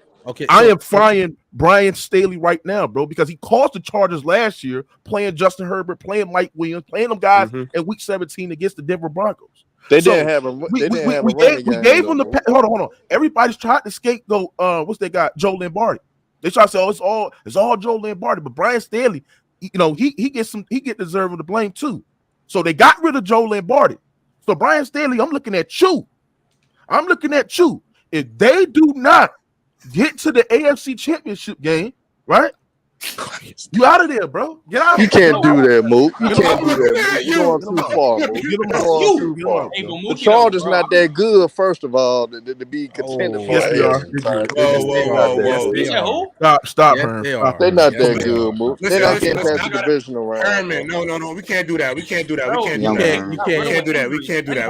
Hold on. J-Rob, ask him how many teams he thinks are better than the Chargers. Then how many teams, Herman? How many teams you think are better than Chargers right now? I think the Chiefs are better than the Chargers. I think the Browns, of course, are better than the Chargers. The Browns? The Browns? Not the Browns, the Bengals. I mean the Bengals. Okay. I'm not mad at that. The Bengals for sure. So those two teams for sure. I know for sure the Chargers not gonna get past them. They're not winning the division, right? Teams like the Baltimore Ravens. Baltimore Ravens they got better. I think Baltimore is a better overall team than the Chargers. No, they're not. Despite the Mook, I know you. I know you don't like Lamar Jackson. Yeah, I think the Ravens are better than the Chargers. They are better. They are better football team. So they're not. Overall, I think top to bottom. They're not better than Buffalo. They got the Chargers got more talent either, Mook. That's 4 teams right there. That's better than them right there. So how they gonna get to the AFC Championship? I mean, well, you can hold on, Herm. You can have pretend like we haven't seen a wild card team make it. And the Jets are better than the Chargers too. The Jets is better than the Chargers. Herm. You can have. Let me see. I agree too, Jay. I agree with that. You can have. That's really 5 teams right there, bro. Hold on, Herm. You can have more talent, or you could be the better football team, bro. But like I said there and said last year, I thought the Bengals was the best team in the AFC. And one fuck up cost them their whole goddamn run to the. They very young though, Mook. So what I'm saying is this is that, bro. When we look at the postseason setting in the playoffs, it only takes one time. It takes one time to mess up, bro. So you can have the better team, you can have the most talented team, bro. But in the postseason, bro, it could any key injury on the other side, bro. You can end up losing the goddamn game, and it is one and done. So when you say that these teams that they're better. You can have the better team, but still not have the better personnel, be well coached, right? Have the better overall scheme. That's those teams got the better coaching and everything. I need to see more from the Jets before I put them on top of the Chargers. Come on, bro. You know the Jets. They're like the same. They got they're like the same thing. Like that's you got to run it. You got one of the top running backs in the league. You got one of the top quarterbacks in the league. The Jets last year Aaron Rodgers was great. Okay, don't give me that, bro. Even though we talking about Brandon Staley, bro, I really think it's Bill Belichick, bro. Bill Belichick. Oh, that's why he was on the cover. Hold on, didn't he do most of the drafting though? He's the GM. He's been the GM for the past decade. He's the Coach GM. GM are the two coach. different things. Are you saying he's a Brady? Are you trying to say that he's a Brady merchant? No. I ain't gonna lie. I was just about to say that, Trent. Based off of like how Nick, like how everybody been talking about him, bro. And then you got to remember, like he just made anybody offensive coordinators. Like, hey, that was wild. Only one person in the league could do that, and that's him. And it worked out. And that's him. That's what I'm saying. Like that's what I'm saying. He do some shit that where the only reason he get a leeway is because he got 6 of them things. You know what I'm saying? That's like what I'm saying. That's what I'm saying. It's Bill Belichick. Like, but Brady if it was a new coach, or I'm gonna just say this. If it was Mike Tomlin, I was about to say that. I was about to say that. Talk about it. Let's go. Okay, could y'all see what it'll look like if Mike Tomlin or let's say DeMeco Ryans just pulled that shit over there? Hold on. The Patriots had a good season. Question. I got a question real quick. Okay. So with Mike Tomlin, Bama said it. The only reason he's able to do the stuff that he's been able to do, Bill Belichick has, whether it's bench Malcolm Butler in the Super Bowl, I still can't believe Robert Kraft let him get away with that for a whole season. But it's because of the Super Bowl thing. The only reason I say Mike Tomlin can't do is because we've seen him and his teams flame out. Do we need to talk about when Blake Bortles walked into Pittsburgh and beat them? We got repeated playoff failures. Tim Tebow. We don't need to talk about Tim Tebow. Yeah, but hold on. But Tim Tebow, no. I'm sorry. Hold on. That's the one play I'm not putting on the coach.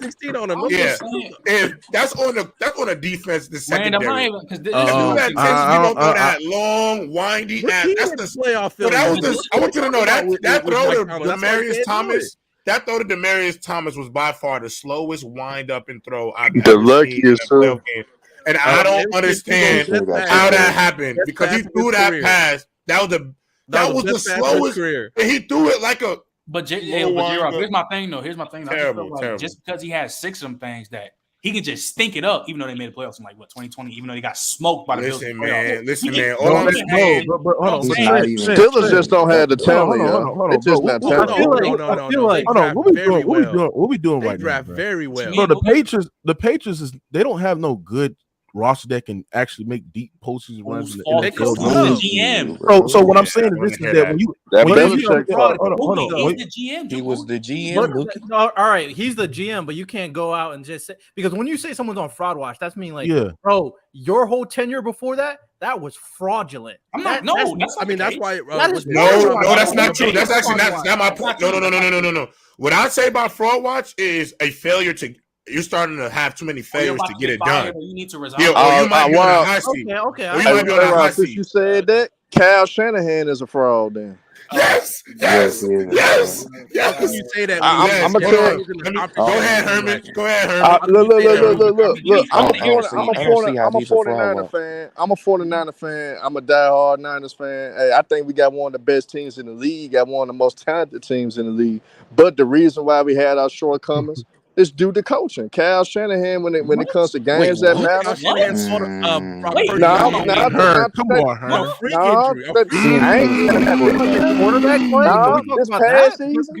This past season, I give him a pass. This past season, but the year before that, wasn't they injured all to hell last season? He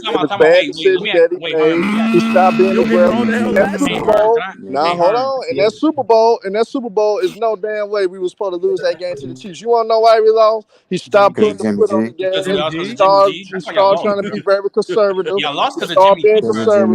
that's what lost that game. Being conservative. Question, fellas. And he's known as an offensive guru, but he was being very conservative. We moved the ball very well when we decided to stretch the I got a question for you. Hold on. I'm trying to hear what Kyle Shanahan's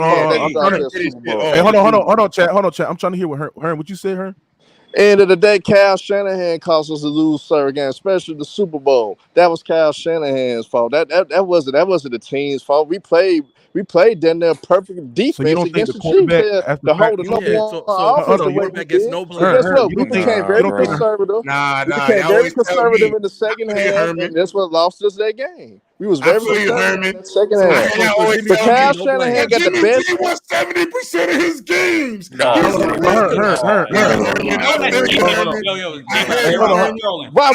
is that the case? Why the 49ers haven't won the Super Bowl? Why we haven't won the Super Bowl? Thank you. Herm.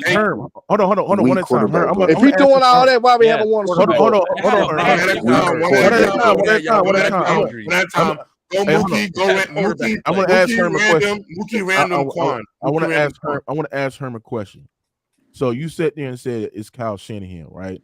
So name me a quarterback. Name me the quarterback that Kyle Shanahan had over the the last 5 years, 5 or 4 years, right? Where you can say that quarterback is good enough to be a Super Bowl championship or Super Bowl contender. To be honest, Mook, I'm not even the biggest Jimmy G fan, but Jimmy G was solid for us, and when Jimmy G was playing, see, everybody saying no. You don't have to have a superstar. Nick Foles won that damn Super Bowl. Jimmy G wasn't even Nick Foles good, bro. Foles won the damn Super Bowl. Was it really Jimmy G? Nick Foles, or was it the scheme set that? What's the scheme set though? All right. See now y'all want to bring up scheme. Where the damn scheme? Where the damn scheme be when we need the scheme to work? Where the scheme be when we need it the most? I got a question. So it's Kyle. Hold on. It's Kyle Shanahan. Hold on. Herm. It's Kyle Shanahan's fault that Jimmy G up damn near double digits in the Super Bowl in the fourth quarter. He overthrew Emmanuel Sanders, bro. If you would have just knockout shot, that'd have put him up. That would basically make the game over because he would have won the Super Bowl by then. But it's Kyle Shanahan's fault, bro. First of all, but you want to know why? You want to know why it's Kyle Shanahan's fault, Mook? You want to know why Kyle Shanahan's fault? Because after that play, Mook, it wasn't in the fourth quarter, by the way. It was before that. But when he made that throw, Mook, he stopped being aggressive. Look, end of the day, as coaches, sometimes you got to make tough decisions. When we was stretching the field, when we was being aggressive, we had success. We should have kept being aggressive, going downfield against that Chiefs defense, and we didn't. We took the foot out the pedal. We started being conservative, and that's what you can't give the Chiefs too many opportunities. We getting them way too many opportunities to get going, and once they finally realized that we was being conservative offensively, they started making plays. Tyreek Hill got that luck ass throw by Pat Mahomes, and Tyreek Hill got that luck ass catch. That changed the whole game, because guess what? Now we panicking because they made that comeback, they got the lead, and we haven't scored since the goddamn second quarter. So that's really Kyle Shanahan's fault for him to be an offensive guru. You got to figure out a way to get it done. I can't believe this. Yeah, but let me ask you, Herm, do you give Kyle Shanahan flack for when Jimmy Ward dropped that pick that would have sealed the game? Dang. What about that type of stuff happens a lot. Though, guys drop a pick, so I can't blame a defender. I can't blame a defender. I'm not gonna lie, dropping a pick is just like Jimmy G missing that wide open touchdown. It's the reason why they play defense. That's the reason why they play defense. Come on, bruh. The fact that you absolutely refuse to acknowledge the fact that your quarterback room has been damn near terrible room and an injury award for the last 5 years has been crazy. When I'm watching Kyle Shanahan, I'm not saying Kyle Shanahan is the best coach in the league, but I'm watching Kyle Shanahan trot CJ Beathard out there because he literally got nobody else to run with, and you're blaming him for that. You're blaming. I'm not blaming them for the last playoff. How can you? I'm not blaming them for the last. How can you call Kyle Shanahan a fraud when you got the most talent in the league? You got the most talent in the league. Let that guy cook. Let that guy cook. Go ahead, bro. How can anybody come at? Except for Damo with Darvin Ham, which is crazy. How can anybody come at a coach who just took their team to the conference championship, and the main reason they lost is a freak injury to their quarterback? That's the main reason. That's the main reason they lost. And the majority of the time, the reason why the 49ers lose because their QB plays either mid or dirt. I don't know why we're trying to act like if you want to blame somebody, wait, time out. They're in the conference finals. I'm gonna keep it a buck though. This is why I don't want to hear that. I'm gonna tell you why I personally don't want to hear that. Who picked Jimmy G? Who hand selected Jimmy G? Oh, so that's Kyle Shanahan. Hold on. Who traded? Who traded the entire future for Trey Lance? Who mortgaged their future for Trey Lance? Hold on 1 second. Hold on. No. Random. Hold on, Random. Let me finish. That's all I'm saying. I feel the chat. It's been bad quarterback play, but Jimmy G was brought there. That's who they wanted. No. Story. That's who they wanted. Tell them who they asked for first. Tell them who they asked for first. Doesn't matter. That's no. We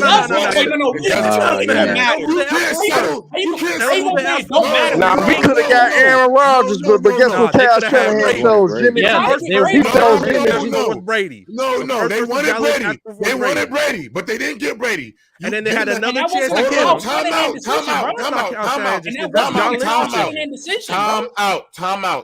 Time out. They wanted Brady. They didn't get Brady. They settled for Jimmy G. Who settled for Jimmy Brady? Let me finish my point before you start asking questions. You settled for Jimmy G.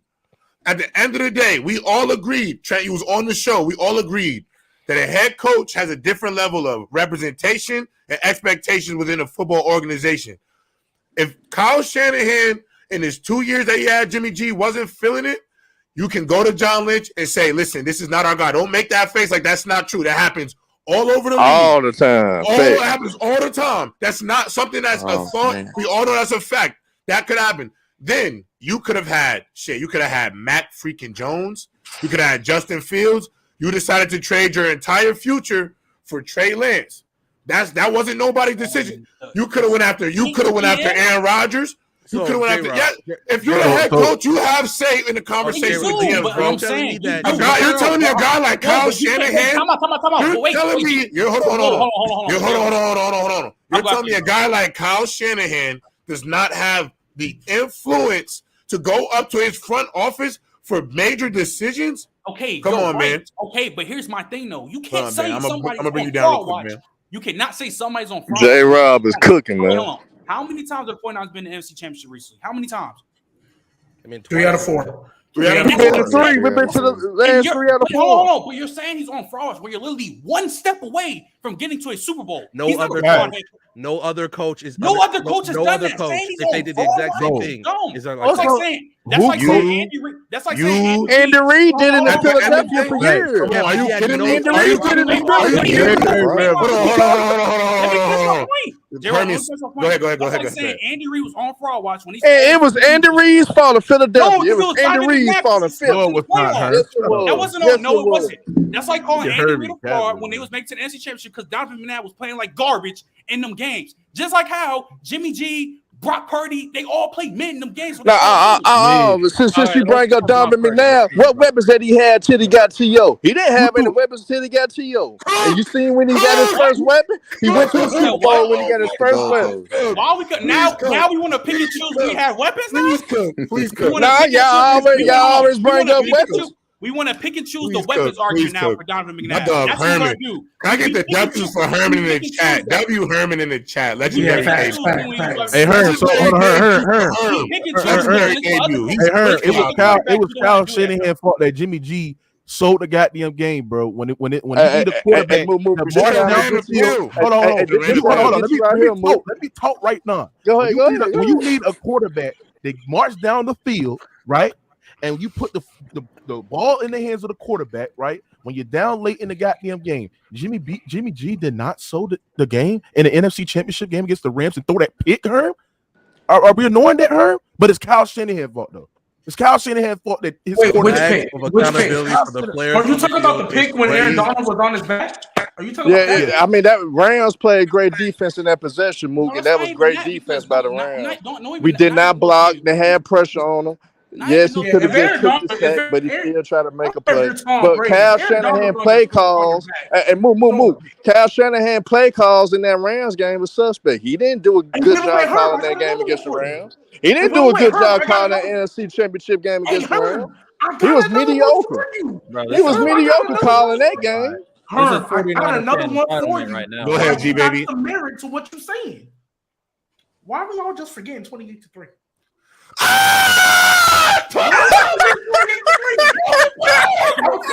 Okay, all right. Question. Okay. Wait, when he was on the Falcons, right? Oh, talk about it. We're talking about him. Hey, does Kyle Shanahan call? Hey, but I didn't want to go there though. Wait, hold on. Does Kyle Shanahan call the defense? Wait, G-Baby, why are you bringing that up when he's on a totally different team? He wasn't. No, I'm about to tell you. Why? Why would you bring that up? In high pressure situations, Kyle Shanahan has a track record. That's one situation. No.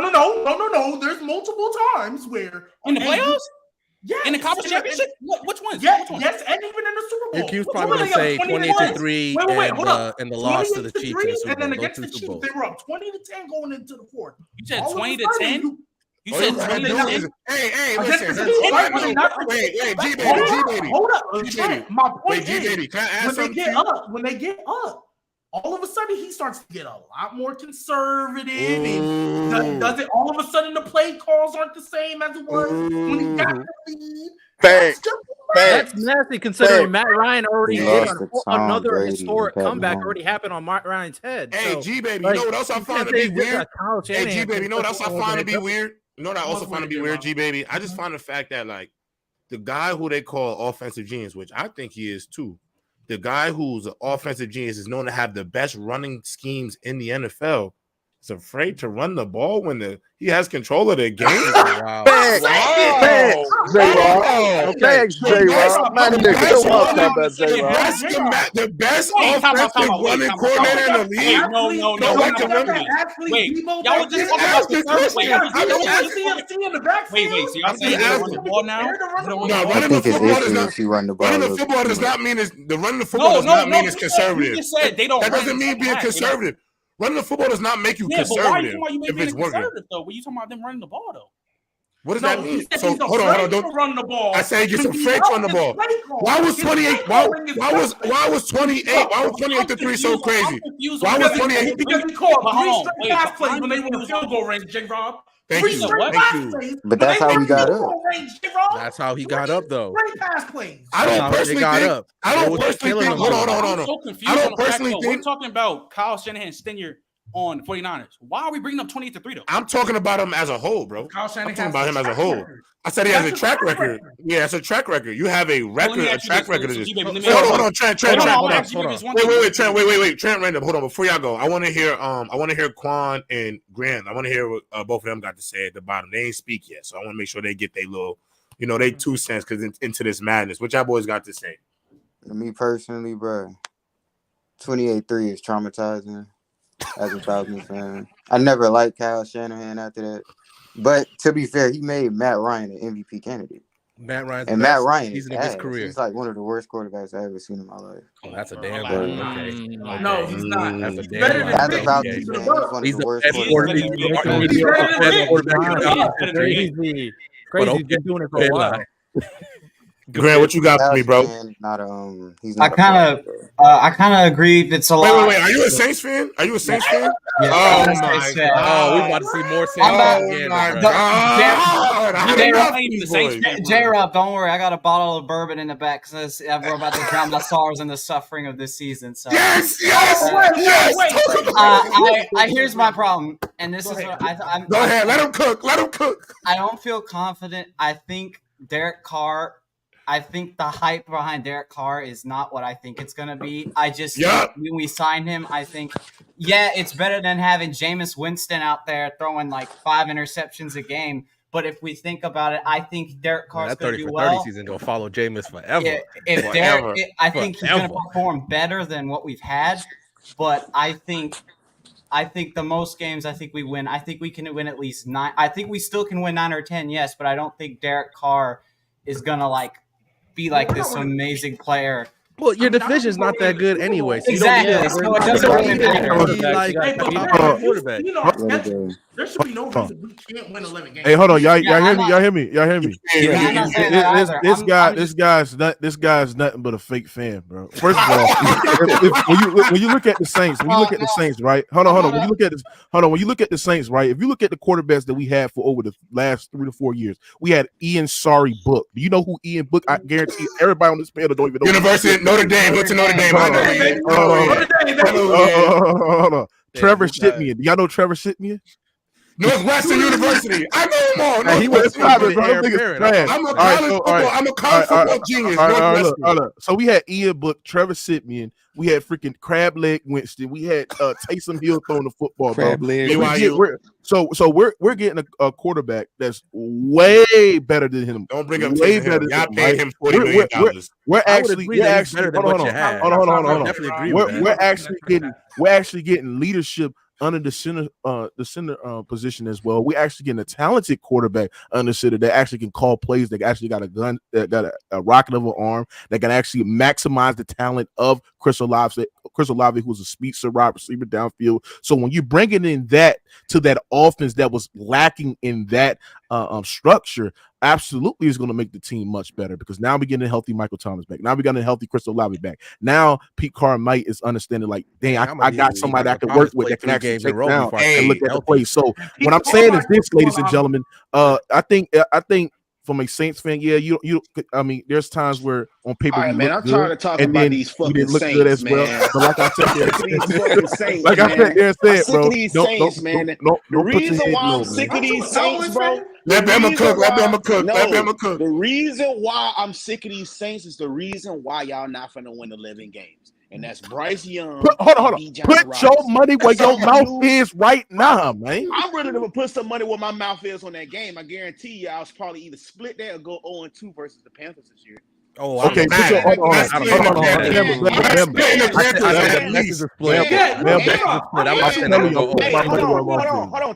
out. I ain't finished. Hold on, G baby. I ain't finished. We betting some money in right now. I bet another 50. I bet 50 each game on that, and I bet another 50. We could tap y'all for at least 150 each game.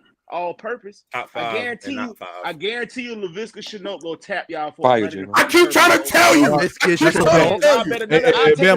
That boy famous in fantasy. He ain't even a top 25 receiver. I'm telling you right now. Yeah, I don't know what this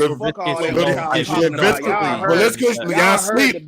Talk about it. Laviska Shenault. I don't care about what y'all talking about. Laviska Shenault, 150 all-purpose. Does the boy know he ain't good enough as a receiver to get that? Stop it. There's a reason why he bounces from team, bro. Oh, that's great. He ain't never bounced from team. So what are you talking about? Well, he wasn't really playing back on the Jags, so I mean, like, how long you been in the league? Like that. No, you're gonna talk about the who was the coach? The Jags. Come on, Urban Meyer. He was there before that, wasn't he though? Yeah, I'm not gonna lie. I rock with Laviska Shenault. I rock with Laviska. I'm telling y'all, Laviska is gonna have a Debo Samuel-esque season. Y'all Stop it. Going over. Maybe the bootleg Debo Samuel season. All right, that's not nasty though. I think they either go 0-2 or 1-1 versus the Panthers for sure. I have a split automatically. We're telling y'all sleep on Laviska, bro. I think we're going 4-2 in that division. Bryce Young already looked better than Derek Carr. Bryce Young already looked like a better seasoned veteran than Derek Carr. Sorry. He hasn't died in the preseason. Drop back. Hey, drop back. Like, come on now. Is Bama a Panther fan? Is that why we get? Yeah, I forgot. Yeah, I forgot. You know where Bryce Young come from? He went to Bama. We getting is Bama you already know, Trent. I'm redneck. My teeth fall out. My teeth fall out when I talk about them boys right there. You already know. You already know. Titletown. You know what I'm saying? Could nobody in the country beat us, so they had to take up off our coaching staff. But I ain't. We'll say that for another time. Now he's arguing about you say he's gonna have a Debo-like season. Do you mean 864 yards from scrimmage, 417 yards from scrimmage, 960? Like, what you mean? I'm thinking about his. Because he's not getting 17. He's not getting 17. G-Baby, hear me out. I think he might go 850 to 1,000 force receiving. That's not ridiculous, especially in He's never been at 1,000 anytime this career. I don't think that's ridiculous. I don't think that's ridiculous. Relax. We're not biased. Okay. Also, why am I biased? You act like he can get another two. He can get another 250 to 300 on the ground. My dog is dead nice, bro. He's dead nice. 1,000 all purpose. He's not getting 1,000 receiving by himself. I just have a question. Nah, all purpose. He's doing like 1,400 this year, bro. 1,400 on purpose. So 1,400, bro. Get another 300-400. This is worse than your general propaganda, J-Rob. Hold on. All I'm saying is, Shenault's gonna get a K receiving as wide receiver number 5. No. I think it's gonna be a mixture of everything. When I say all purpose, they're gonna use him in a lot of ways. Bro. His kick return yards gonna be part of it. I said all purpose. I said all purpose, random. I said all purpose. I said all purpose. And the majority of those yards gonna be returning the ball. Right now. Yo, listen. All I'm saying is, Laviska Shenault with the ball in his hand is mad dangerous, bro. What receivers do they have? And hold on. Let me say one thing. Hold on. Let me clear something up for the chat real quick. My dog Duke Baylock. You understand that Mookie is the third member of the Headache Gang? That's the third CTE boy, man. Mookie's on the dark side with us, bro. But it is what it is. He's with us forever now. 1,000, and right now he's wide receiver 5. DJ Chark's ahead of him. Adam Thielen's ahead of him. Mingo's ahead of him. Jonathan Mingo's ahead of him. But the way he's gonna be used is different from all of them guys, bro. All of them guys. He's not gonna get that many plays to do that. Returning and fumble recovery yards, fine. Bama just said right now, Laviska Shenault getting a K receiving. That's what he just said. As wide I think he's gonna do like y'all hear me? Y'all hear me? Yeah, bro. My mic keep on shutting off. You capping on that, talking about Bryce Young is a more veteran, like, man, but you gotta stop that. You gotta stop the hate game. Real talk, bro. Hold on, isn't what's his name? Sanders is on there as the starting running back, right? From Eagles, right? Yeah. Mm-hmm. How are you even gonna get the touches as a running back to get over? Stop. What we doing here, bro? All right, can I ask you? Can we switch gears? Can we switch? Don't they have Dante too? The most if he's gonna get up, if he's gonna get over, he's gonna be mostly return yards. Hey, I want to switch gears because I got another topic for y'all. I think I got two other topics I think are important that we talk about because there's some things going on. So my first question to the panel is Jonathan Taylor. He's been allowed to talk to other teams as he finds a new home.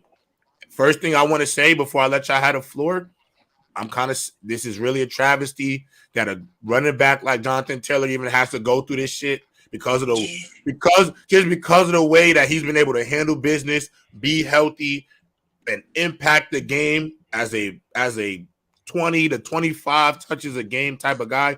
It's really sad that he's even in this damn situation because of the way the market is. So I just want to ask y'all, what teams could y'all see going after Jonathan Taylor? And if he does get paid, what do y'all think his annual salary will be? If the Bills figure out a way. I was about to say let me finish. Anybody but them. Let me finish. Not that Reeves. Bills figure out a way to trade these multiple picks to get Jonathan Taylor. They are winning the Super Bowl. You hear me, J-Rob? They are winning the Super Bowl. Oh my God! Oh my! You want to that read option? Josh Allen and Jonathan Taylor. Josh Allen. Come on, J-Rob. Gerald, let me ask y'all. What has been the key factor for the Bills? What do they need the most? They need their quarterback to not go out there. They need a run game. They need a run game. They need the quarterback to go out there. No, Gerald. I know you be trolling. Hold on, Gerald. No, hold on. Gerald. They need a run game. Gerald, hold on. If you get a top 5 running back with Josh Allen who can run, with Stephon Diggs, the top 5 receiver, it's not enough to be the best offense in the league. And with Gabe Davis on the outside, bro. This is not going to be the best offense in the league.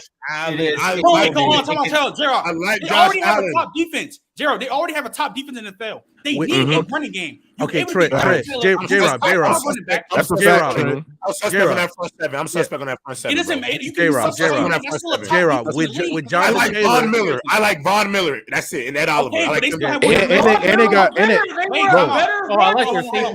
hold on. They got 2. Bro, the Bills got 2 elite receivers, bro. 2 elite receivers. Do they not have a top linebacker, Matt Milano? Do they not? Do they not have one of the best secondaries in the league? Do they not? Trent. Do they not have 2 elite receivers? Do they not have 2 elite receivers? Gabe Davis is elite. Gabe Davis is elite. Gabe Davis is not elite. No. Gabe Davis is elite, bro. Definitely. I'd say he's great. Hold on. Wait, J-Rob. And they just drafted Dalton Kincaid, who's about to be a real problem in this league. If you get Jonathan Taylor, they're going to go to the Super Bowl. They see the Bills. The Bills' problem is they always depend on the pass. You gotta start with the game. They need a running game. You get Jonathan Taylor, you ain't gonna be depending on the pass like that. Exactly. Just had about Jonathan. He's gone. And the read option will be lethal with Josh Allen. I got another team Jonathan Taylor can go to. Hold on. Time out. I got another team Jonathan Taylor. I got one too. I got one too. G-Baby. Hold on. Face the other team. I gotta say 2 things. One, bruh said I sound like I swallowed a fireplace. That was crazy. Yeah, that was crazy. He heard the name Bills, bro. And that had me crying. He heard me cry. I lost when I heard the word Bills. AJ Rob, drop the link for Tyree. Yeah. Oh, Tyree here? Yeah, I got it. I'm gonna put it in the private chat. You send it to him, Mook. I bet. Hey, J-Rob. I rock with Jonathan Taylor being there for the Bills, Josh Allen's job gets a lot less. Nah. I don't want to see that happen, bro. They don't got the money for it. I don't want to see that happen. He's a Jets fan. He's a Jets fan, bro. Well, hold on. I'm gonna say one thing. I'm gonna say you one thing about the Bills, though. Regardless, Jonathan Taylor could go because he's a crazy talent, but he won't have the same run blocking he had in Indianapolis. Don't matter. That's a fact. That does matter. That does matter. It won't matter. I want you to know. Actually, you know what? Hold on. Thank you. Hold on. Trent, you think you know what? I don't give a fuck. They could have Jonathan Taylor because when that motherfucking junkyard dogs on that Jets O-line is eating that boy JT up. I don't want to hear shit. My boy Quentin Williams. I want you to know the Jets will have the best D-line in football this year. She's gonna be G-Baby. It's gonna be a movie. Before I name my next team, It's gonna be a movie. Before I name my next team, I love how J-Rob said, "Oh, I need to see Josh Allen come through in the playoffs when his quarterback." Like, well, you got Aaron. But anyway, nasty. Hey, hold on, and G baby, I'm gonna stand beside him. And I'm gonna stick beside him. I want to have more people. And I'm gonna stick beside him. Hey, you should, J-Rob. But hey, let me tell y'all, Miami nigga. Hey, random. I don't know how long you've been watching Player's Choice. The 360 I done just had for Aaron Rodgers, bro. It is as toxic as it gets. Trey and G baby, no, it has been nasty. But I'm gonna stick beside him. I'm sticking beside him, bro. Hey, so I'll tell y'all right now, you had Mr. Trenton above me. Hey, he was caping for what Jonathan Taylor was finna do for AR15. Here we go. Here we go. No. What you think JT can do for Justin Fields? Ooh. Hey. I like the Bears. I like the Bears. I like that. I like that. A young quarterback needs to. I would love that. Hey, I would love that. I would love that. I would love that. I would love that. Bro, that would be great. I would love that.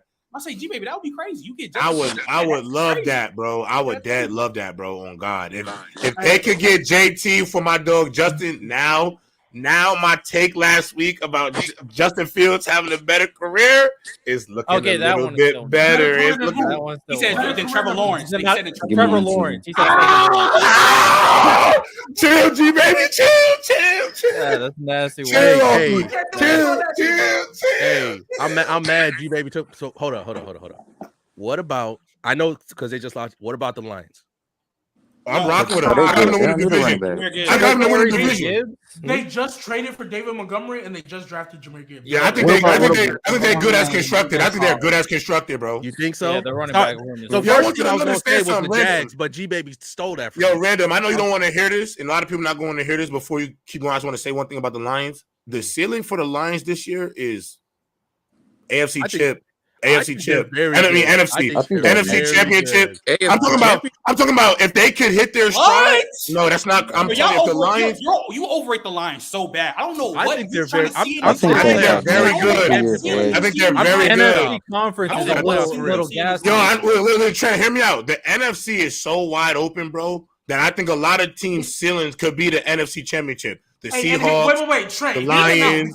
Trent, the Cowboys. There's multiple teams in the NFC. There's multiple teams in the NFC that can make it to the NFC Championship because the conference is wide open. It is. Chat, think about it. It's wide open, bro. But I'm going to piggyback up off of that because it depends on seeding. If seeding, matchups, the Lions don't have to see the 49ers in the Facts. Come on, that could really happen. No, they're Trent, hold on, Trent. They could have a first two games where they could play the Panthers or the Falcons, and they could play the Giants, bro. I don't know how you see that are clear cut even winning the division. Oh, I got that. I don't know how you No. It's either. I think it's either them. I think it'll either be them or the Bears, bro. I'm not rocking with the Vikings. The Vikings defense. How bad was that defense? I like Jared Goff more than I like Jared Goff. I like Jared Goff. I like Jared Goff more than Kirk Cousins, nigga. So let me ask you this, J-Rob. Let me ask you this. What the fuck is you talking about? Oh, the Vikings. Jared Goff over Kirk Cousins, boy. I'm rocking with Jared Goff over Kirk Cousins. I like Jonathan. Going to win 11 one possession. Wait, time out. So wait, y'all trust Jared Goff to actually have another decent year back to back because he's never had that in his career. Never. I'm trusting him. Never had that. I'm trusting him. You bugging. Inconsistent his whole career. Spit. I think that Jared Goff has literally been good, bro. Jared Goff is bad. These past 2 seasons, Jared Goff has had 2 good seasons, bro. With a trash team. No. You lying. I don't know about this before. Whatever. It's not good, J-Rob. Yeah, I don't know why you just lying like his first year. Yeah, the season before was not good. Not like oh my god. The 2 years in LA when he went to the Super Bowl, directly the year after. Those 2 were good seasons. It was that. Okay, so let me rephrase that. Rams team when he had Todd Gurley. Bro, think about that. You brought up the Rams years. What years are those? 18 and 19 or 19 and 20. I was at 8th grade and a freshman. I'm gonna okay, but chill out. That's nasty. What you mean? That's nasty. Yo, my dog is gonna be all right. Time out, J-Rob. Hold on. Wait, no, hold on. Let me say one thing to G-Baby. Let's not act like G-Baby. You wasn't saying a year ago before this season that Jared Goff was trash. Did you not? He played. Yes, but I'm saying we're talking about being consistent to win the division. That's not Jared Goff's body, bro. I mean, it was good enough to go to a Super Bowl. Oh my! And be third in every team. Why y'all defending mid-call? It's not the Carson Wentz era anymore. All that back then, it don't matter, bro. Yo, Trent, hold on. Go G-Bang. Wait, hold on. Bama, go Bama. Hold on, y'all. Go Bama. The line just set up perfectly. Wait, Bama, go ahead, Bama. You about to go? You got something? I guess not. Nah, he's I guess not. Yo, what be a good team for Jonathan Taylor to good on just because they don't got nothing else is the Buccaneers. What? Hell no. Hell no. And they're gonna feed him the Hell ball. no. That's Hell what's no. about to Are you happen. a Buck? I ain't gonna lie. I ain't gonna lie. Y'all gonna be sick. All I'm gonna say, Trent, the tune you gonna have to turn, the song you gonna have to sing when Jared Goff leads these Lions to an NFC North championship. What are we gonna do before I Kirk just wanted Cousins to do it? look. I know last Tell year you. in a vacuum doesn't technically matter because anything can happen this new season. But just look at last year, for example. Jared Goff with the statistically worst defense in NFL history. I mean, got was playing really good. The defense got he played solid at the half. Hold on. G baby, repeat that again. No. Hold up. First half he was because Jared Goff the first half was not. First half of the season he was not good at all. No. No. They was were not good at all. He picked it up. He was alright. Hold up, Trent. I wouldn't say he was. No, Trent. I'm gonna explain because that first half of the season he was not bad. He had that Patriots game that was really, really bad. Yeah, but the Patriots always do that. And I'm not talking about the stats because the stats looks like I'm not talking about the stats. But G baby, you said worst defense in NFL. What are you talking about? He talking about because statistically in the first half of the season, Mookie, they had the worst defense ever. And what's his name? That first half was horrible. The second half they picked it up. Yes. Yeah, but that first half was horrible. Now hold up, Trent. I'm just saying. But hold on. But G-Baby, when he found his stride, he looked like a guy, bro. When he found his stride, he looked like a guy. I mean, that's not true, bro. I'm not saying that's not true, bro. Stop. He didn't play. All right. Bet. Because you watched every Lions game this season, Trent. You watched every game. No, you didn't. Listen, now coming into the year, they're giving him better weapons. Because let's be real, Swift didn't really pan out like we thought. And Jamal was a really 1 yard goal line. Hold on, Trent. Wait, Trent. Can I ask you a question? Has Jared Goff not shown he could be talented with weapons around him, bro? Huh? Has Jared Goff shown that when he has weapons around? Hold on. Oh my God! How? Just answer the fucking question. Yes, one answer. For 1 year, what happened after Todd Gurley dipped? What happened when he regressed? When he still had the same weapons? Trash. It doesn't matter. Was he not trash after that? He was trash. You're gonna have to wake up. All right, it's all right. I'm about to come through. I swear, when the Lions gonna come, I'm pulling up with my buffs. Okay, yeah, you say that. I'm pulling up with my buffs. Wait, hold ahead, Grant. Go ahead, Grant. I think he can do it, but I think it's just going to be very tough with him, even with the weapons that he has.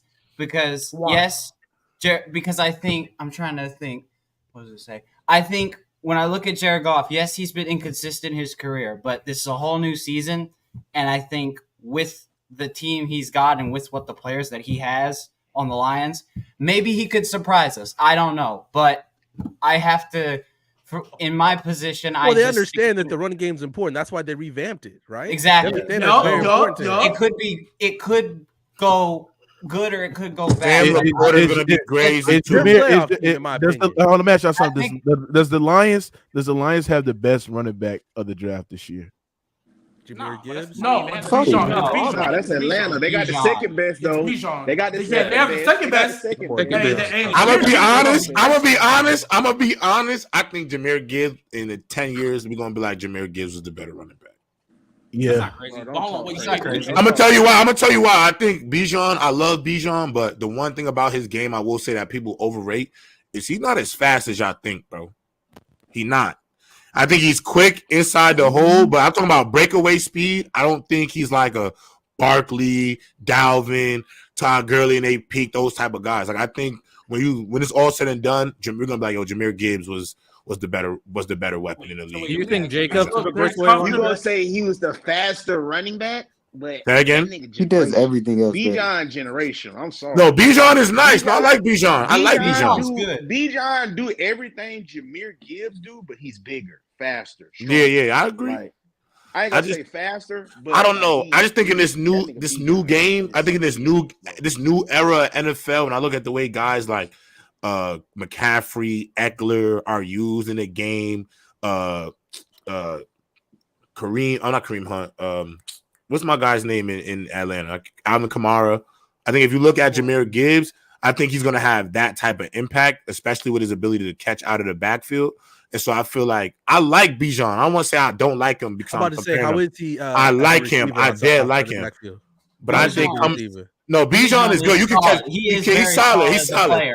He's a solid player, but I just think when you look at Jameer, I think Jameer is going to be so elite where it's going to be like Jameer's going to take a roster. The last generational back was there. He's going to take a roster spot sometimes because he's going to probably be like your slot receiver too, as long as you're running your running backs. You know what I'm saying? Yeah, his receiving game, because I think he's just that good. Derrick Henry's not a generational running back. No, the last one was talking about somebody else. I was asking somebody in the chat saying the last. The last generation running back to me was Saquon Barkley. I don't think Bijan generation. I think he was just the best. I think the best generation running back was Saquon Barkley. Let me ask you something. We know the Lions. Let me ask you something, especially you, baby. You always talk about the Lions getting better and this and that. Did the Vikings not draft Jordan Addison? Offensively, I'm not worried about no. But do they not still have majority of that's the best in the league? Just Jefferson, right? And TJ Hawkinson, You have TJ Hawkinson, who Kirk Cousins alone almost gave him 1,000 yards, right? You don't think they can still win a division doing that? Oh, I think the Vikings can win it. I just don't think they will. But why are the Lions the favorite, but not the Vikings at this point? I'm not rocking with them boys. Because look at the trade-off for me, right? I'm gonna explain why. I'd rather bank on Jordan Love than Kirk Cousins. That's nasty. Remember, I'm the guy that told y'all about that draft scout I did on Jordan Love, and I said he got Patrick Mahomes' escability. Y'all gonna see that shit this year. Yeah, you also said. Anyways, Trent, to answer your question. Oh my god! Trent, to answer your question, and I also said Anthony Rich should be a top 5 pick, and he was. I think with the Lions, I think their defense is going to, especially coming into after what they did that second half. And adding C.J. Garner-Johnson, who is going to definitely help that back end. And they got rid of Jeff Okudah, who, let's be real, wasn't doing nothing for them anyway. I think with them, you look across at the Vikings defense. Chill, he was hurt, though. He was hurt, though. I know, but the Vikings defense last year was bottom 5. They still had their quality pieces, but it was still bottom 5.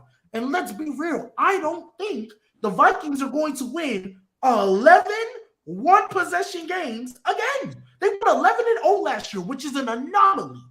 They're usually a 7-9, 9-7 type team. They went 11-0 in one-possession games last year. That is the only one-possession game they lost was the playoff game.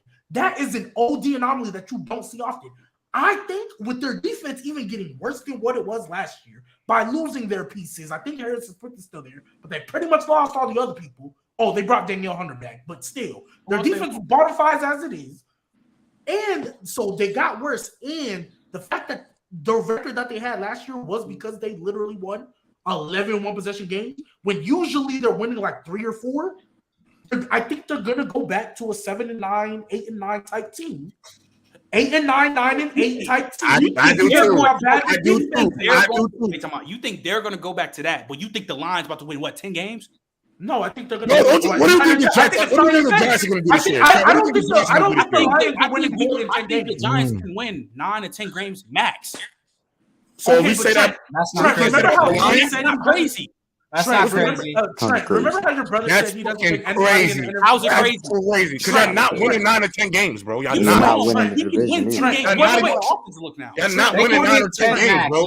You're not even. Yo, Grant, don't build him out. Making the playoffs. Don't throw him a bone. They're not making the playoffs, and they're not winning games. He had the potential to make the playoffs. I'm not saying y'all not winning 9 or 10 games. Y'all gonna win 7 to 8.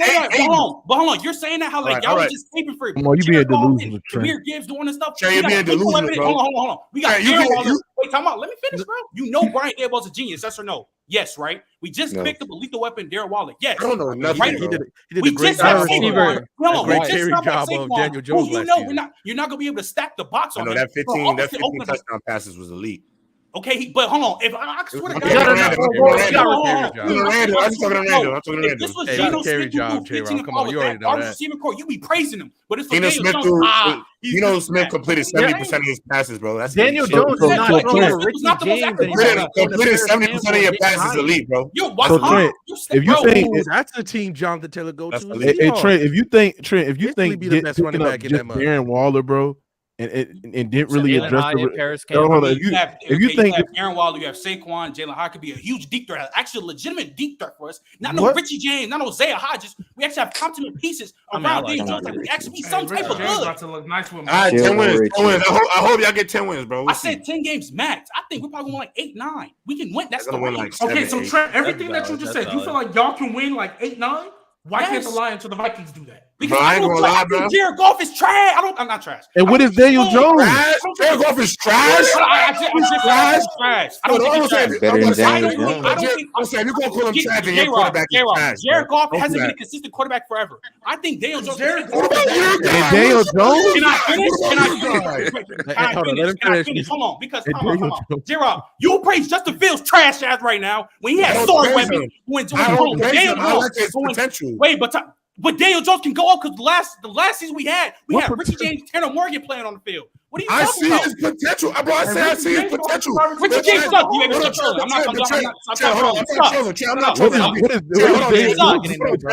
I'm not trolling. Remember you say he sucks. This is my gripe with you. He sucks. I'm gonna tell you what my gripe with Daniel Jones. You give your guys, you throw bones to players that you specifically like. Let me finish. You'll specifically throw bones to players that you specifically like. The ones you dislike, you don't keep the same energy for. What do you mean how? Bro, you just put up a video about Mike Evans and you spent the first 30. He's not top 50. Hold on. Wait. Let me finish my point. I could run back the tape. The first 30 seconds of the tape was you just saying, I don't like him and I don't understand why. I don't like him. Why are you lying on national air? I never said I didn't like him. Hold on. I said no. Because if you're going to quote me wrong. I said the main problem with Mike Evans, when people talk about him, it goes straight to the 9 Ks, and that's a dumb argument. That's what I said. That's exactly what I said. The production don't matter in football. I didn't say production don't matter. Listen, y'all. You heard him first. Because he thinks more guys are more physically talented, this guy's production makes him overrated because we think about his production. You're twisting my words. Hold on, I'm not. I got the video. We can run it back. I hate when you do that, bro. This is what I'm saying. Let me tell you exactly what I said. Let me tell you exactly what I said. J-Rob, let me tell you exactly what I'm saying. J-Rob, let me tell you exactly what I said. We don't even know. Let me say the guys. Let me tell you what I said. I said the guys in the top 15 already have good production. So when they're way better receivers than Mike Evans, I'm gonna take them over them. What 15 guys you have? Name 15 guys. Name 15 guys who've had as much production as Mike Evans. He's been in the league for 9 years. Why are you talking about much production? He's inconsistent. Nobody else. What are you talking about? He's inconsistent. J-Rob, let me ask you, J-Rob. Mike Evans better than Garrett Wilson because he played longer? Is he better than him because he played longer? Mike Evans is better than Garrett Wilson? All I'm trying to say to you, Trent, if somebody else says that they like Mike Evans over Garrett Wilson, they're not overrating. Because he played longer? That's dumb. That's dumb. You're calling somebody overrated for the dumbest reason. J-Rob, if you think if somebody says Mike Evans is a top 10 receiver, is that overrated him? J-Rob, if somebody says Mike Evans is a top 10 receiver, is not overrated. Productive, bro. J-Rob, answer the question. J-Rob, answer the question. If somebody says Mike Evans is a top 10 receiver, is not overrated. No, 9 years straight. No, 9 years straight. Why are you answer the question? Answer the question. If somebody says Mike Evans is a top 10 receiver, yes or no, is that he's not overrated? Say that if again. Somebody says he's a top 10 receiver, Mike Evans right now. No, who's saying that? You think he's a top 10? You think he has a conversation in the top 10? You think he's better than CeeDee Lamb? What is the most important thing? You think Mike Evans is better than CeeDee Lamb? Yes, he's better. How is Mike Evans better than CeeDee Lamb? I'm gonna tell you why. He's more athletic. He's a more physical receiver, and on top of that, his production is much better than fucking CeeDee Lamb. His production wasn't better than CeeDee Lamb last year. So what the fuck you talking about? He's been more consistent. He's more athletic. He's more consistent. He's a better contested catcher. Hold on, Mookie, before you go,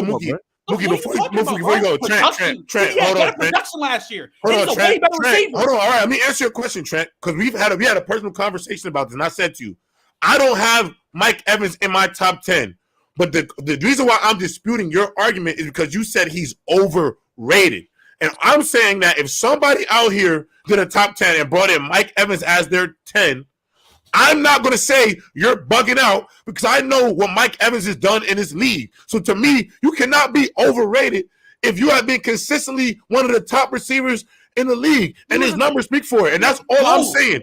And I've never watching. That's the problem with y'all. Because you're looking at the 1,000 yards every year. What are you talking about? The most. Hold on. That's the reason why I like the way Evans talking to me. That goes straight to 1,000 yard seasons.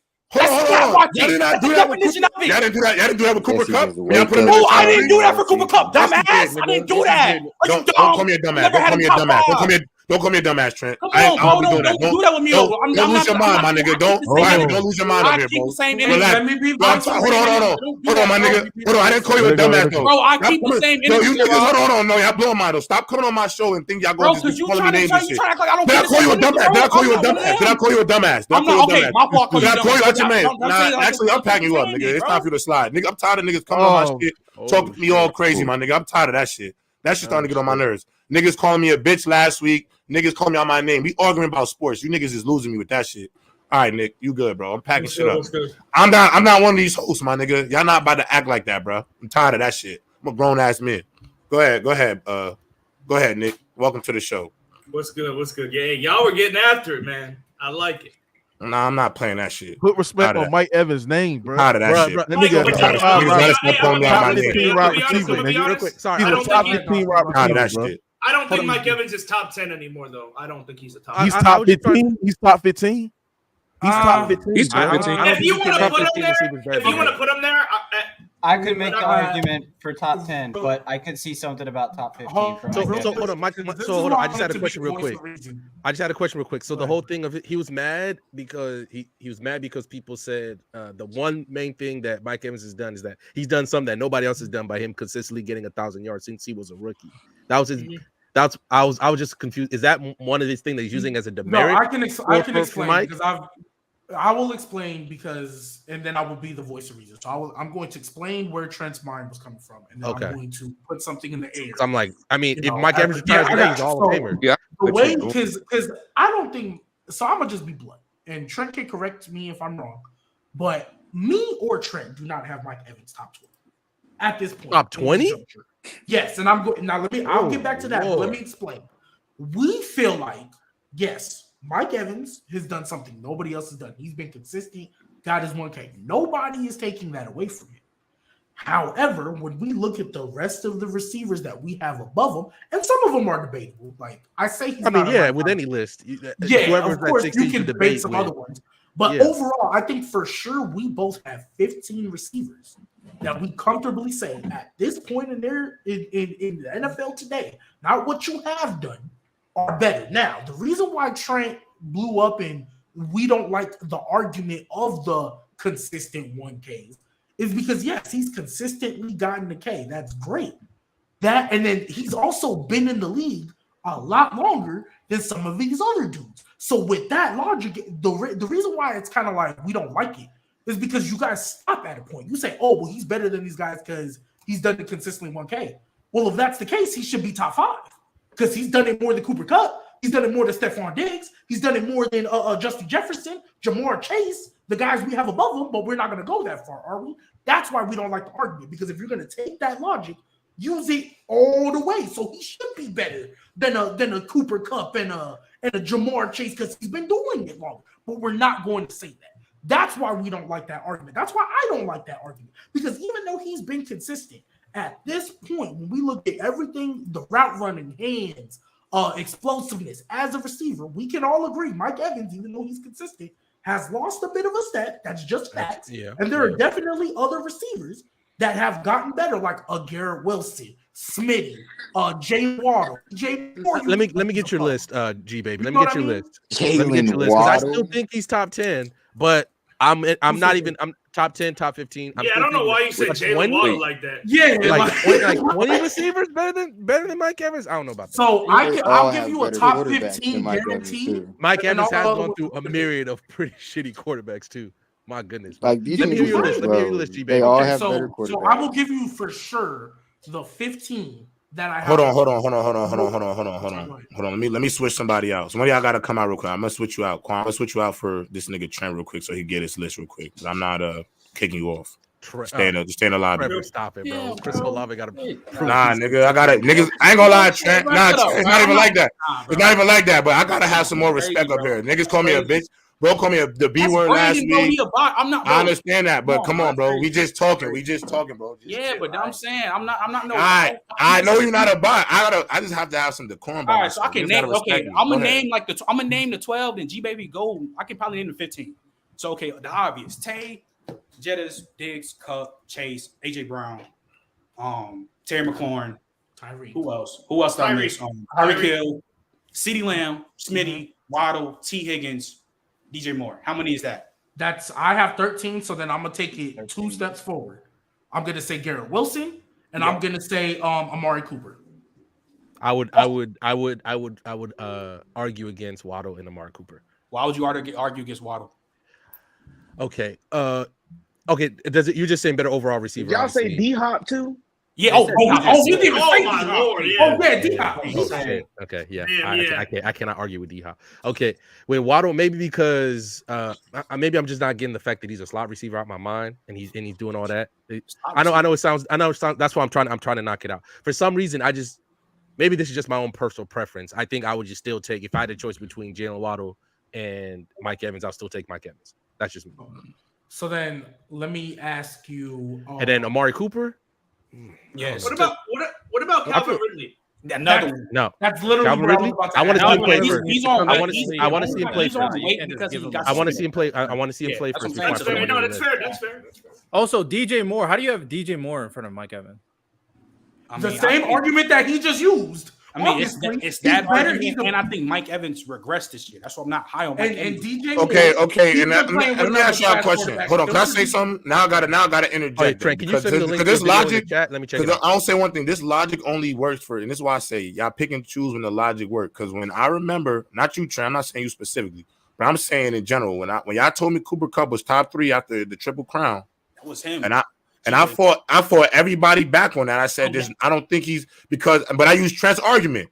I think there's a bunch of guys. I think there's a bunch of other guys who are more physically talented and could do different things than Cooper Kupp. And I also think if put in the same situation, they could do the same thing and excel. Y'all were better than me. So my question is when is production and talent where do we find the middle ground? Okay, first of all, I don't think Mike Evans I don't think the crazy production because. The last 2 years, he had 1,008, 1,045, and then he had the 1,100 because of the last. Yeah. He's more of a touchdown machine than he is a yardage. You're right. I'm saying. But I also think that's not something to overrate because he really gets in that end zone. He gets in that end zone. That's not easy. Also, Brady, man. I have a receiver like T. Higgins. He had double digits touchdowns back to back years. When I have a receiver like T. Higgins, consistency built the same way as Mike Evans, who now has better hands, he's a better contested catcher, and runs are you saying way T. better Higgins routes. is better than Mike Evans? Yeah, T. Higgins. T. Higgins is getting to that level. I'm not even. T. Higgins ain't better than fucking Mike Evans. What are we doing, bro? Because he has Chase. No, he's not. Doing that. Mike Evans. T. Higgins is not better than Mike Evans. Thank you, Vidal. Thank you. Bro. T. Higgins. Hey, AB. We're not about to. I'm not counting AB's question. Hold on.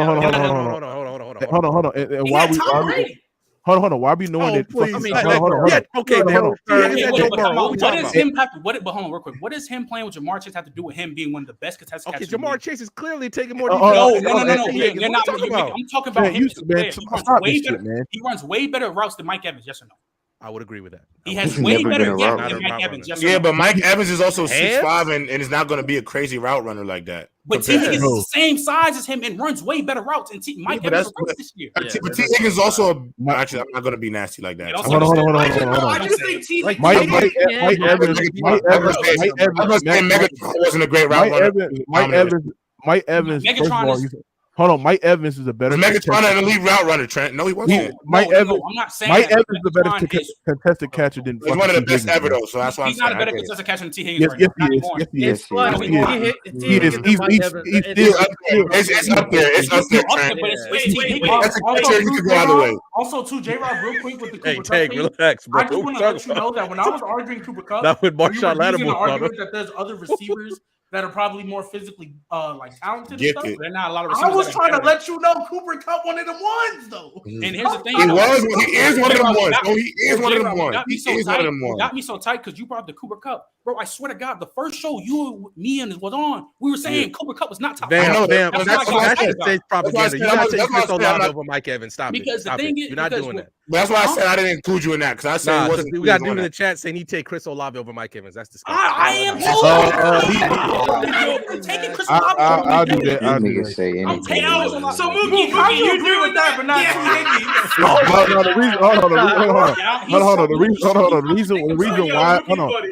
The reason why is because Chris Olave potential and his upside is much higher now. than Mike We're talking about right now. What are we doing? Okay, yes. Chris Olave. Hold on, right now.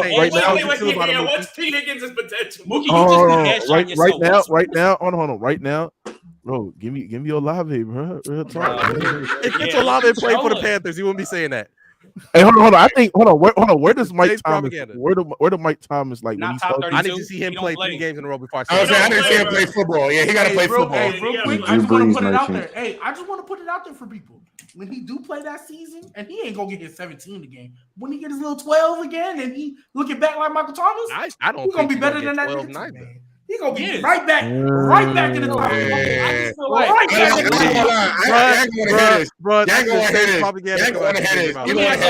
I'm definitely. I'll tell you right now. I don't care what you say. I'm easily taking Mike Evans over Michael Thomas. I don't give a.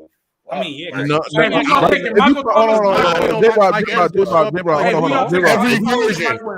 version. No, that's a bad thing. Hold on. Michael Thomas is way better than Mike Evans. Michael Thomas cleared Mike Evans. Yeah, people peak Michael Thomas was a top 3 receiver. Yes, no. Peak Michael Thomas is not best like season, yes. right now. Best season, yes, but no, I'm not the Mike Evans. Let me ask y'all this. Other than Michael Thomas rookie season, I'm taking each one of them. Wait, so let me ask y'all this. If Mike Evans gets 900 this year, y'all gonna finally realize, he might need to be beating the same person he was in 2018? Because I feel like that's the argument. Now, if he get 1,000, but if he get 1,000 with Baker Mayfield, though, I ain't trying to.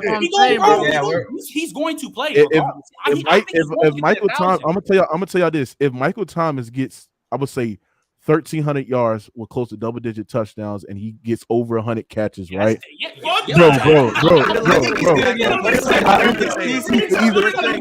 5 wide receiver. No, I'm not saying I was like, that when him and Brandon Cooks were together, they both got 1,100 or something. Yeah, they're Facts. That's not crazy. Come on. You know the difference? Wait, time out. No. You know what the difference was, baby? You had a prime Drew Brees. You got Derek Carr back there throwing it to you, bro. All right. Derek Carr was throwing hold on. That's not a good. Hold on, Trent. We got Jimmy Graham back now. Trent. Hold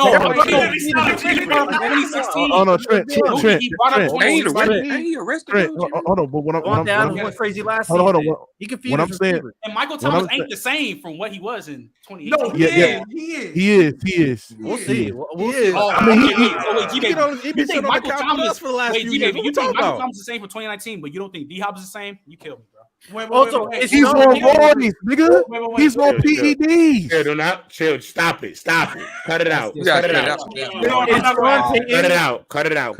What I'm saying, spam slants for Michael Thomas moving forward. Sean Payton ain't even there. He's not there anymore. So yeah. Hey, it's okay. This narrative. Hold on. This narrative that Michael Thomas just runs slant routes, bro. Michael Thomas can run the route tree, bro. What are we doing? And bro? I say this all the time. First of all, because come back to the slants be him.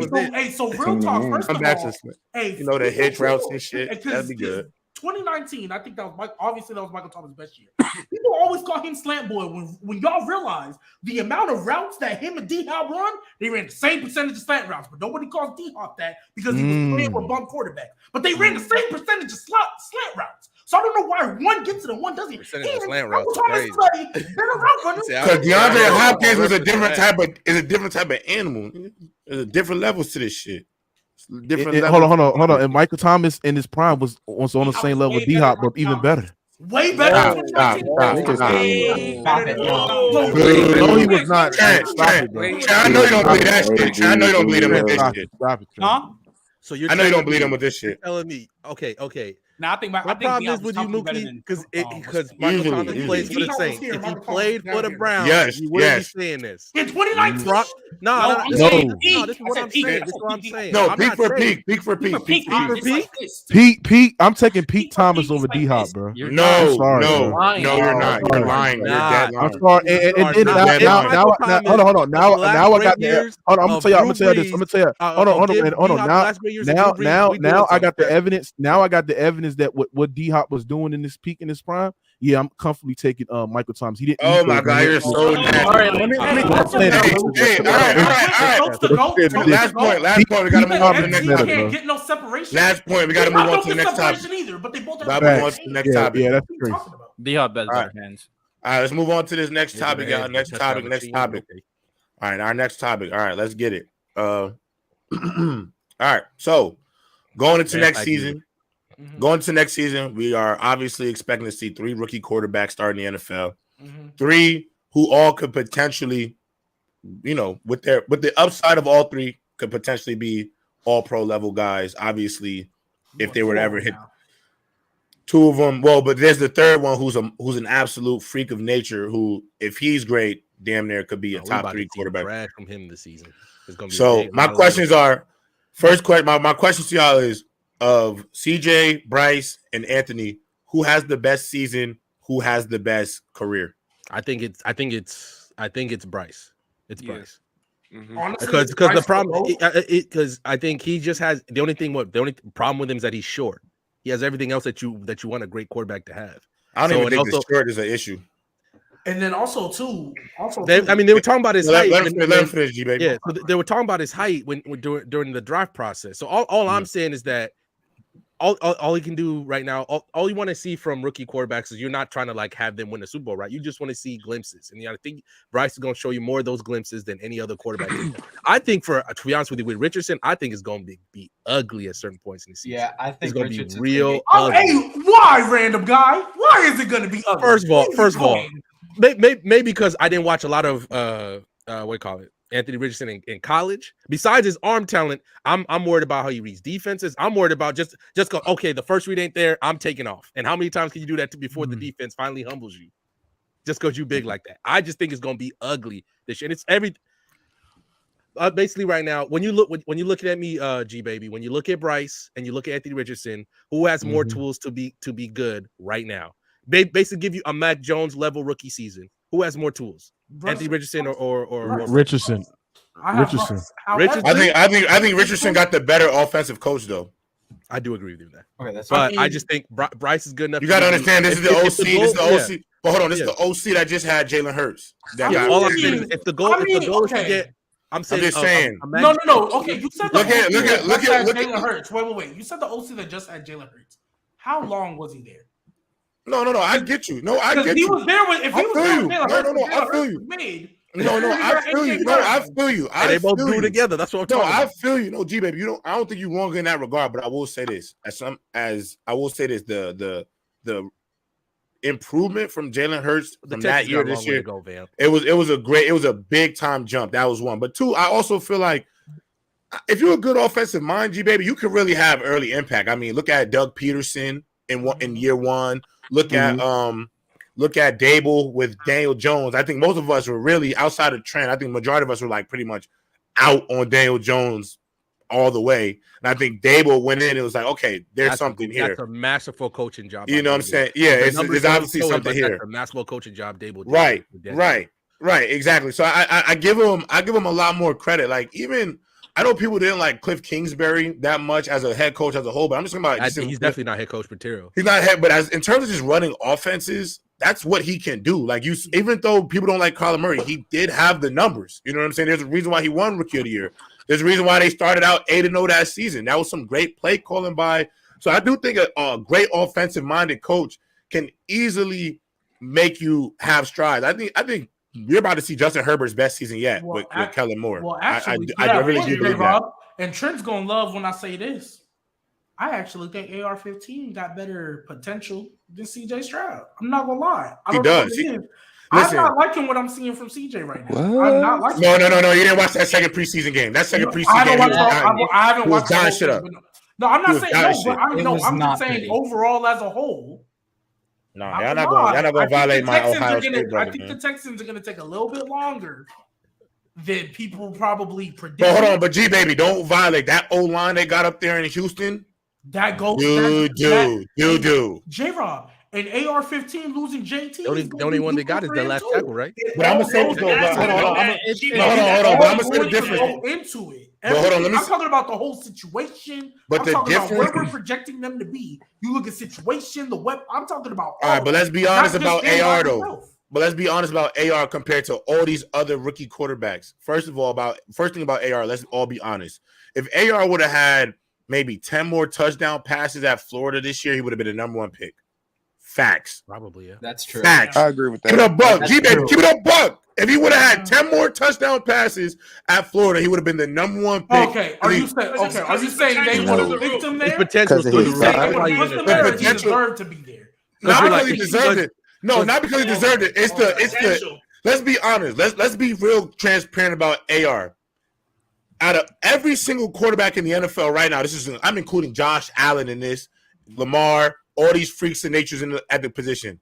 If this kid with the Colts can figure it out, that's what with all the athletic gifts, bro. The only quarterback that would be better than him would be like Burrow and Mahomes, baby. And I'm saying, and this is but hold on. But my point is, if he hits every peak that he has, you can't.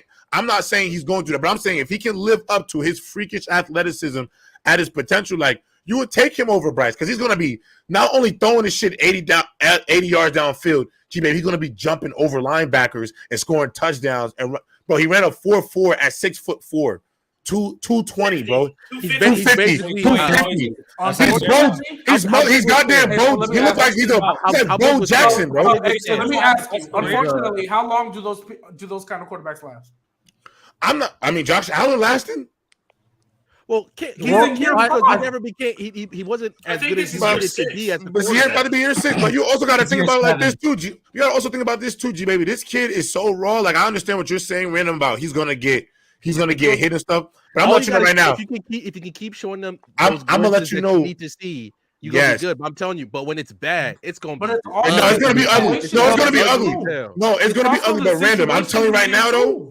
No, but random. It's going to be ugly, but there's also going to be moments in every game. There's going to be one moment in the game where he's going to be out there just freestyling because he don't know what to do, and he's going to go run 80 yards and hit his head on the fucking goalpost. That's cool, J-Rob. And you're going to watch that. You're going to watch that. Okay, no, rookies got to do that. Though. But as a rookie, I'm okay. But as a rookie, I'm okay with that. Go do that. But I'm also talking about projecting into the future with situations. Go do that. Like nobody remember one of the main things about. Now. And we don't know if that O-line is going to be as good as it once was. Let him go out there. Listen, he's so talented. He is so God-givenly gifted. Let him just go out there and figure it out. Yeah, but winning consistently, and also you don't want him to be picked. I don't think he's going to have the best year, but I think he could have the best career, though. Is the question about the future? Is the question about the future? It's 2 parts. Right? Best season, best rookie season, Bryce career. The best rookie season. Who's going to have who in the quarterback position is going to have their best sophomore season? J-Rob, because if we're talking about the future, put me on the tight screen, bro. You heard me? Who y'all think gonna have their best sophomore screen, bro? Best sophomore. Hold on. Go ahead. Take your moment. Do you see this bad boy right here? You see DJ Stroud and Tank Dell about to be the future. I'm telling you, bro. Tank is nice, bro. I'm telling you. I am telling y'all right now. I like it. We're talking about the future because they have so much young core. You got Will Anderson, you got John Mechie, you got Hudson, you got Trent. Like a net you got Trent too. All that to lose to the Trent. I need to know your time frame because it's a complete rebuild in Houston right now. You're right. So are you saying we should be seeing maybe playoff contention next year, the year after that? Because I'm thinking maybe their third year once they got everything. They fixed the O-line because the only O-lineman they really got is Tunsil, right? Tunsil. Yeah, that's all they got. So I'm saying maybe their third year, I'm like, okay, maybe they find a playoff spot. Fourth year, they're in the playoffs, and then we go from there. I gotta be honest. I think all three of them boys gonna be good quarterbacks, bro. I really do. I think all three. I think all three. I'm definitely unsure. Hey, but Random, Yo, Quan, I know, but I don't see how any of them could be trash because they really all really good. They all have talent, bro. 2-3 years. 2-3 years. That's hey, but Random, here's the thing. In 2 to 3 years, I think that's just a solidified. That's gonna be Duval's division. I don't think so. I don't think so. I don't think so, bro. Nah, I'm gonna be honest, G baby. I think y'all are really sleeping on CJ Stroud, bro. I think CJ Stroud's gonna surprise y'all. I'm very curious about him. Me too. I'm very curious about him. Everything that Trent just brought up, the young core, the weapons, the time. Bro, I really hope y'all know, and this is not me being biased or trying to preach the generation of time. I genuinely believe Duval's defense, bro, is on the way. They are super young. I agree. And they have a lot of good pieces. Now, they're not going to be able to keep everything. They're going to have to wake me up this season, but I feel you. I feel you. To be fair, Devin for the next Lloyd, couple. Trayvon Walker, Josh. You can say the same thing about the Texans. They got a defensive mind. No. Hold on. That's why I said with everything that you just said. Will Anderson going to be better than Trayvon Walker. Yeah, but this one.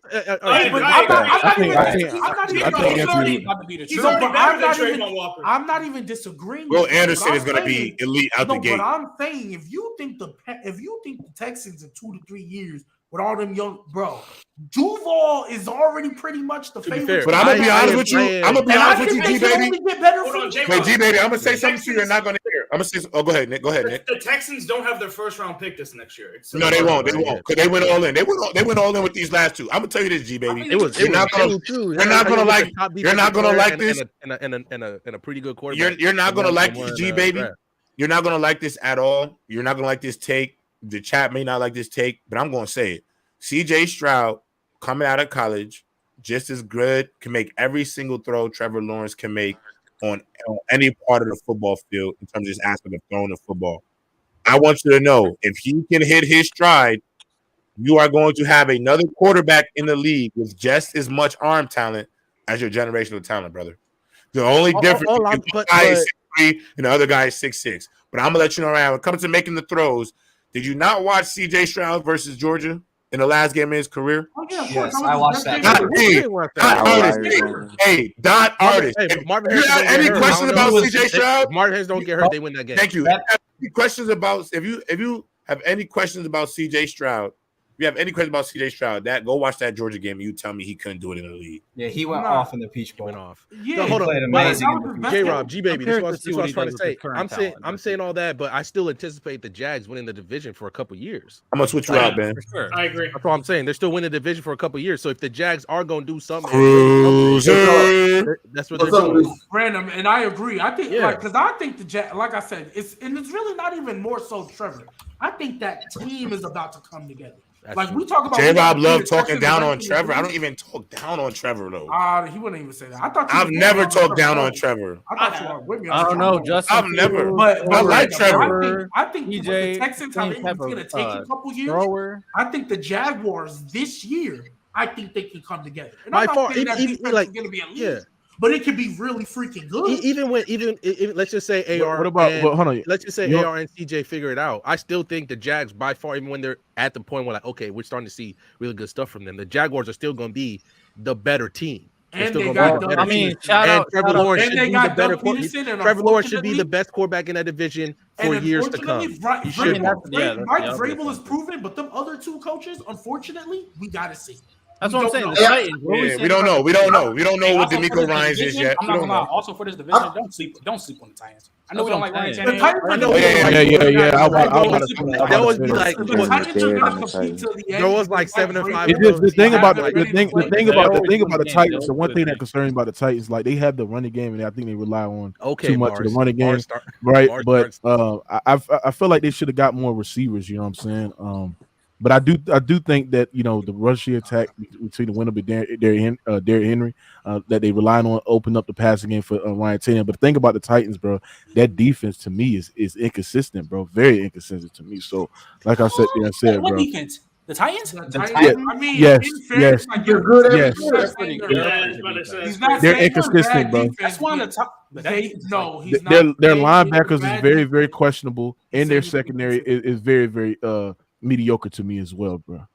And they wouldn't, but I say, and the Dukes and comment, the Titan defense was hurt last year. But I'm saying, even though Ryan Tannehill is mid-dirt, however you want to call it, bro, they still got top 3 running back Derrick Henry. Like or not, Mookie, they got Mr. PEDs. Call what you want. They got D-Hop. And no matter stop calling him that. Yeah, no matter who's throwing D-Hop the ball, we seen last year he was still he's still an elite player. He's going to eat. Savage. Man, he's not, bro. Get up, bro. He's not the same guy, bro. Like even PDs are not. He's not the same guy, bro. D-Hop is not the same guy. Bro. He's still gonna perform. No, he's not. Where's he at for you, Mookie? Where's he at in your rankings? He's not top 10. I don't see the impact that D-Hop had when he was in the Mike Evans has a chance to be top 10, but not. Okay, that's no. I said Mike. Hold on, Trent. I said Mike Evans is top 15. Do you think Mike Evans and DeAndre Hopkins are close? Yes, they're in the same. All right, we're good. Move on. Let's go. Okay, I can't go that far. All right, we're gonna move on. We're gonna move on. I was rocking with you, Mookie, that you said that. I was like, hey. Well, y'all just be over. We're gonna move. I'm not so crazy. Oh, we're gonna move on. I love Mike Evans, but nah, bro. So there's some players right now who are going to be on a hot seat this year, obviously. And I think right now one player that stands out of probably having been on the biggest hot seat in all of the NFL at the quarterback position is Russell Wilson. If the Broncos, if Russell Wilson and the Denver Broncos don't make a leap this year, and I think honestly it's either playoffs or bust or for them this year. If they don't make the playoffs, what will be the conversation about Russell Wilson? Will Russell Wilson be? Will Russell Wilson? What will be the argument for Russell Wilson if they do not make it? If they do not make it to the playoffs this year and they have a repeat season of last year, and will Sean Payton be under investigation if they don't have a good year? Yes, sir. Let Cruiser set the tone. Cruiser, set the tone. Hey, listen, I'm not gonna say Sean Payton because it's his first year, so he's trying to revamp things. So I'm gonna give him a year. Oh my God. He got. You can't just bring. Bro, Mookie, you just hating because he left y'all. Relax, bro. Let Cruiser go. Come on, Cruiser. Let go, Cruiser. Go, Cruiser. Any situation, you cannot expect a head coach to turn over a whole program. That as trash as that team was, as horrible as that offensively is, they paying 2 guys on the offensive line big money. Then they getting their butts whipped in preseason by 3rd and 2nd strings right now. Getting their butts whipped. They got to run 12 personnel just to max protect to help him. They can't go 10 personnel to get more receivers out. They got to keep tight ends on the field to help with the protection. Randy Gregory on the defense side. People not talking about this. Randy Gregory and what's the old boy name? God dang it. They paying 2 guys. The D tackle and Randy Gregory been struggling. They've been struggling as a team this whole preseason. Maybe just preseason, but it's a reason they've been playing their starters. Man, Cruiser. It's gonna take if they do turn it around, it's gonna be mid-season, and I think Russ still gonna struggle a little bit because he's not seeing the field. He's not seeing it. Cruiser, see, this is why. You be like, Mookie, you coming in out for me, Mookie. They know you're about to be nasty. Yeah, you're lagging. Go ahead. Can I just want to say, Cruiser, I think you brought up a great point as far as Sean Payton year 1. I will give you that. Because, yes, their O-line in preseason has looked trash. That's tough. I've always been a component. I don't care what schemes, who you try to get open. It's not going to matter if your O-line can't block the front 4. Like, if they don't have to blitz you to get pressure, there's nothing you can do. So I will give you that. However, J. Robert, this is more so specifically because yeah. I think if Russell Wilson plays well, I think if Russell Wilson plays well, but they still don't make the playoffs, that AFC division is so. I mean, that conference is so tough. I'm not gonna trip if a team like the Broncos win 10 games, go 10-7. Russell Wilson's playing good. They just miss the playoffs. Wait, J-Rob. There's only 7 spots. Now stay with me here. Figure it out. J-Rob, stay with me. You have the AFC East and you have the AFC North. Right there is 7 teams in those conferences that cannot make the playoffs. You have the Chiefs. Wait, hold on. Yep. Then you have the Chiefs. Then you're gonna add in the Jaguars. Then you have the AFC South. That's 10 teams. What about the Chargers? Wait, I haven't even got to it. I'm hip. So if the Broncos win 10 games and Russell Wilson plays good, but they just missed the playoffs because there was 2 other teams that got over them because they had a tiebreaker of an out-of-conference record or whatever the case. I'm not going to look at Russell Wilson and the Broncos and be like, damn, that's a bust for y'all. No, I'm just saying if y'all hear me now? Y'all hear me now? No, J-Rob, all I'm saying is if Russell Wait, J-Rob, no, because J-Rob, that's not fair. If Russell Wilson comes back, Russell Wilson is fair. Wait, J-Rob. If Russell Wilson comes back, obviously I think we all know Prime Russ is gone. But if Russell Wilson comes back and he looks good, he's like, okay, Sean Payton fixed them. They looking good, but they just missed the playoffs. Why am I going to kill them for that? Because killing them for it. Day, year 1, Sean Payton. I'm not killing them. Wait, Trent. If they miss the playoffs of J-Rob, if they missed the playoffs off of stuff that they can't control. If they did everything they needed to do, they won the games they won. It's just you're giving them too much of a cushion, though, G baby. You're giving them too much of a cushion. Hold on, but G baby, this is why I got to get on you and Cruiser. You're giving them too much cushion, though. Now, real quick, okay, I want to say this to J-Rob. Let me ask you. Say what G baby just said, right? Right. Flip it. Let that be the Ravens. Are you gonna keep that same energy? No. You're not gonna keep the same energy. You is J-Rob. Stop lying. I'm not. On God, I'm not. On God, I'm not. Lamar Jackson is not allowed to miss the playoffs this year, bro. No, I'm saying, but the stuff that he can't control, bro. Injuries, defense playing doodle, and he's playing well. You're gonna knock Lamar for that? But I'm gonna have to. In certain ways, I'm gonna have to because that's we always know some of that blame, even if the defense suck. Some of the blame always trickle to the quarterback. We know that happens, bro. Because I'm saying is this: quarterbacks, unfortunately, at times, and yeah, I think Trent GB, I would agree to this. In terms of from a media perspective, quarterbacks are sometimes expected to be perfectionists. And so let's say the defense go out there and play like ass, right? They're gonna say the defense didn't play good, but let's just say in that same game, the quarterback makes one mistake. Plays a pretty good game, but makes one bad throw, or one throw, or one interception is thrown, or one layup is missed, and that's going to be the conversation. Is that he came up short in this moment of the game, and obviously the defense is not going to have played well, but that's also going to be brought up. And my thing with, and honestly, when it comes to Lamar has more than enough to make a legitimate playoff Super Bowl run. So I'm not going to give him a bunch of shit he can't control. He got a team that could do it. G baby, the reason why I'm not going to give Russell Wilson a cop out is because Russell Wilson has enough on his team to make a playoff run. Now, don't get me wrong, his division is hard. He's in the SEC. I get it. He in the best division, best conference in football. Oh well, you wanted to go there. You wanted to be Broncos Nation. Let's ride, and you have an expectation as Russell Wilson to get a certain job done. Okay, so if that's a fact, yeah, that's a fact. Yeah. Let me get on Cruiser, G baby. See this is why I hate when y'all give baby guys give these guys a little lollipop in the color. Yeah, you can't. Yeah, you can't give them a lollipop. This is why I don't do. First of all, no,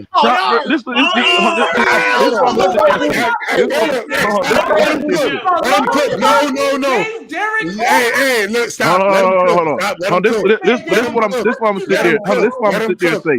This is what I'm gonna sit there and say. First of all, did everybody sit there and say the Broncos are a legit head coach away for making a deep postseason run in the goddamn playoffs, right? So, but y'all sit there and say, "Oh, I don't think the Broncos gonna do this. I don't think the Broncos have enough to do this." Y'all on the same panel that sat there and said, "If the Broncos get Sean Payton, Russell Wilson's gonna put up some great numbers. They have an elite defense, right? They have great overall weapons that they can make a deep postseason run." So when you sit there and say that if Sean Payton doesn't deliver or if Russell Wilson doesn't deliver, first of all, I already told y'all Russell Wilson is freaking washed. His confidence is gone. He's not the same quarterback that he was, bro. So what I'm saying is this: if Sean Payton's what y'all sat there and say he is, right? This all-time great offensive coordinator can put up some schemes that can actually develop quarterbacks. He turned Wilson, Drew Brees, and all that other stuff. Then it's suspected for Sean Payton that everybody sat there and said that the Denver Broncos with that elite defense, right?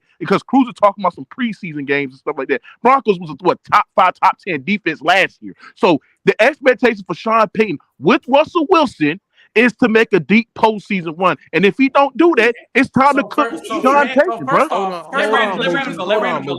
You misquoted me. Go ahead. I said when he got Sean Payton, the only way you could go is up. I'm gonna let Random go, then I gotta ask Mookie because he be I like what Mookie's saying. Hey, no lollipops and coloring books. Mookie. So I real quick, recognize how tough this AFC conference is. So the Broncos playoffs all right, hold on. would not shock me because of how tough this conference got. G baby, hold on. So Mookie, you telling me? Are you telling me that Sean Payton is not a good coach? Is that what you're trying to tell me right now? I think Sean Payton is overrated to me. It's because he quit on hold on. So Mookie, let me ask you this. I think he had a luxury of having an all-time great quarterback thrive. That he turned into. Okay. And I'm gonna tell you this too. And I'm gonna tell you this too. And I'm gonna tell you this too. Got a great quarterback. I'm gonna tell you this too. If Sean Payton is what y'all say he is, and y'all say this man is an all-time great coach, he's an all-time offensive genius in mind, as he say he is. Now, he's an elite head coach. He's an all-time great head coach that y'all said he is, right? Then the expectation for the Denver Broncos, they said they need a head coach. They said the problem of Russell Wilson problems was the Daniel Hackinson and the way that he was able. I mean, he was one of the worst coaches we've ever seen. Okay. So they got they replaced him with an elite coach. So if they don't, with that elite defense, they also you could say the O line dropped a little bit, but they got some weapons and stuff like that. Okay, so my point. My point is, if they don't live up to the expectations for the Broncos is to make the playoffs and win some playoff games, bro. They don't do that. Mookie. So let me ask you. Let me ask you this, right? So you came for Justin Herbert, right? You said what? I said you came for Justin Herbert, right? Like we all know you came for Justin Herbert. I don't cape. I speak the facts, but go ahead. Okay, how you want to call it? Say this year happens. Justin Herbert is playing good, like how G-Bay was trying to say with Russell Wilson, and the defense again is not playing well. Players get injured. Are you going to attack Justin Herbert? Because you was just agreeing with J-Rod talking about Russell Wilson needs to get it done. I ain't gonna lie, Yeah. You want to do the same thing? What are you gonna do, Mookie? What are you gonna do? Mookie, what are you gonna do? Hold on, repeat that again. Mookie, what are you gonna do? You was just agreeing with J-Rob saying that Russell Wilson with all this Sean Payton, you need to get it done. So with the fact that he got Kellen Moore, who you think is a great OC, right? What if the defense start playing bad again and this and that, right? Bro. That's not ours. That's not Herbert's control. Are you going to attack Herbert like you got a headshot? All right. This is why it's different situations, bro. Okay, let me tell you why. Hold on. Let me tell you why it's different situations. Hold on. Let me tell you why. Hold on. Let me tell you why it's different situations. First of all. Hold on. I'm gonna tell you why. Hold on. I'm gonna tell you why it's different situations. First of all, Russell Wilson played like shit last year. That's number one. Number two, he's always had a elite defense. Hold on. Number two. Number two, he's always had an elite defense. So if you telling me if Russell Wilson, hold on, yes he did. The Broncos was an elite defense last year. So you telling me if they was if you telling me if they was a head coach away for getting to the promised land that y'all sat there and said, right? And Russell Wilson still plays bad. And the defense is still playing good, bro. The blame is on him. Now, from Herbert's situation, right? You would have a point if Herbert is not producing with Kellen Moore. If Herbert, like the expectation for Herbert is to make a deep postseason run, I have the expectation for him. But if he's not producing and they're not making a deep postseason run, then yes, I would get on Justin Herbert. I would blame him. No. Because let me ask you. No, Mookie, you moved the goalpost. You did one of these. No. You pulled one of these. What have you been saying? You pulled one of these, bro. You moved the goalpost. Wait, hold on. What have you been saying since the Chargers blew a 20-3 lead? What have the Chargers been needing? Nothing, but get a new what? O-line. Was you talking about the O-line? No, running game. OC. Yes. So just like Sean Payton got Russell got Sean Payton, you're getting a new OC. You say he's a great OC. So again, if he starts putting he can play at an MVP level. But if the defense is playing bad and they're not, like the stuff that he can't control, you should tax Justin Herbert too. You should get it done. Even though he's in the stack, he's in the same division as Russell Wilson. You should say get it done. No, that's not the same energy. thing. That's not the same thing, Trent. How was it? They just blew a 28-3 lead. They literally just said we was all. But Trent, hold on, Trent. Did we not all say all the people that came for Justin Herbert? Yeah, but I don't judge football like that, Trent. That's the thing. If you produce in a great offense and you play well, exceptionally well, right? You do a great job. I got it. And you do a good job, and you lead your team down the field, and you pick up extra change, and you produce in a good situation, a good offense. If the defense play bad, then that's when we have to assess things. So why do you crap on Lamar Jackson? What do you mean? Why you crap on Lamar Jackson in 2019? He had 500 yards total yards. He had 500 yards.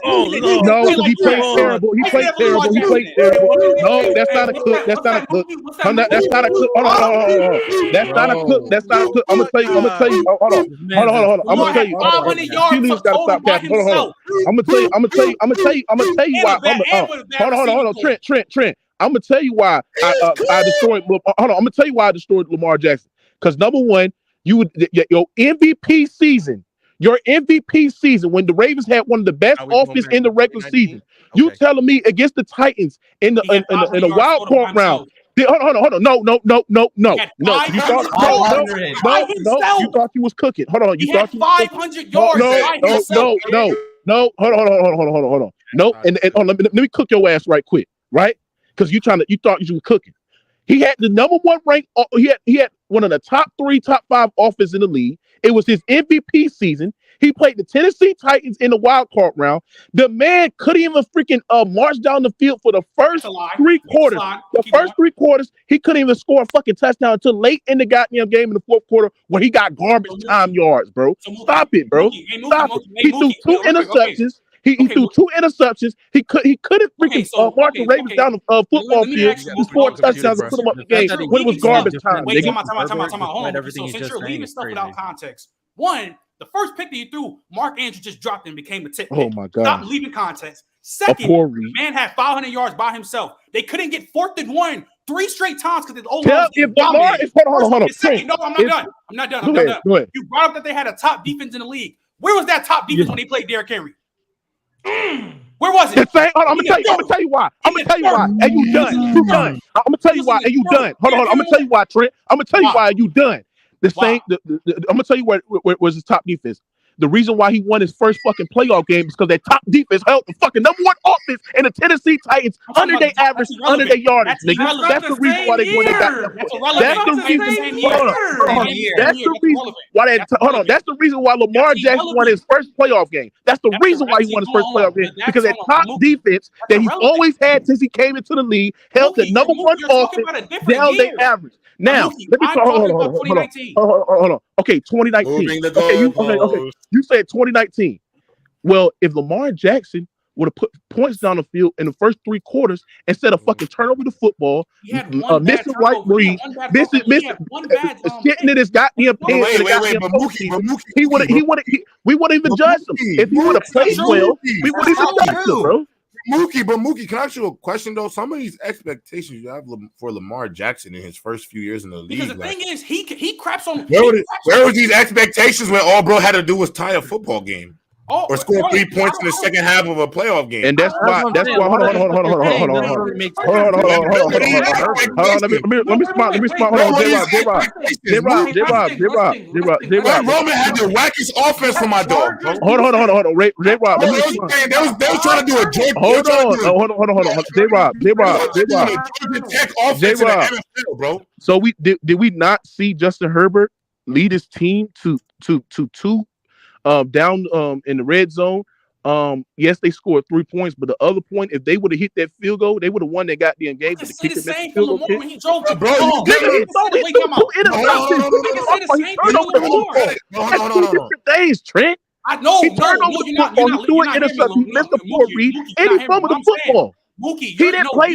Trent. He went 3 quarters. He went 3 quarters with. Hold on, Trent. He went 3 quarters. Hold on, Trent. He went 3 quarters without scoring a touchdown, Trent. Mookie, this is why you're leaving out context. He drove down the field. The Mark Andrew pick was in the red zone. Are you not driving down the field? Yes or no? What? Explain. If he got the number one offense, if he had hold on, Trent.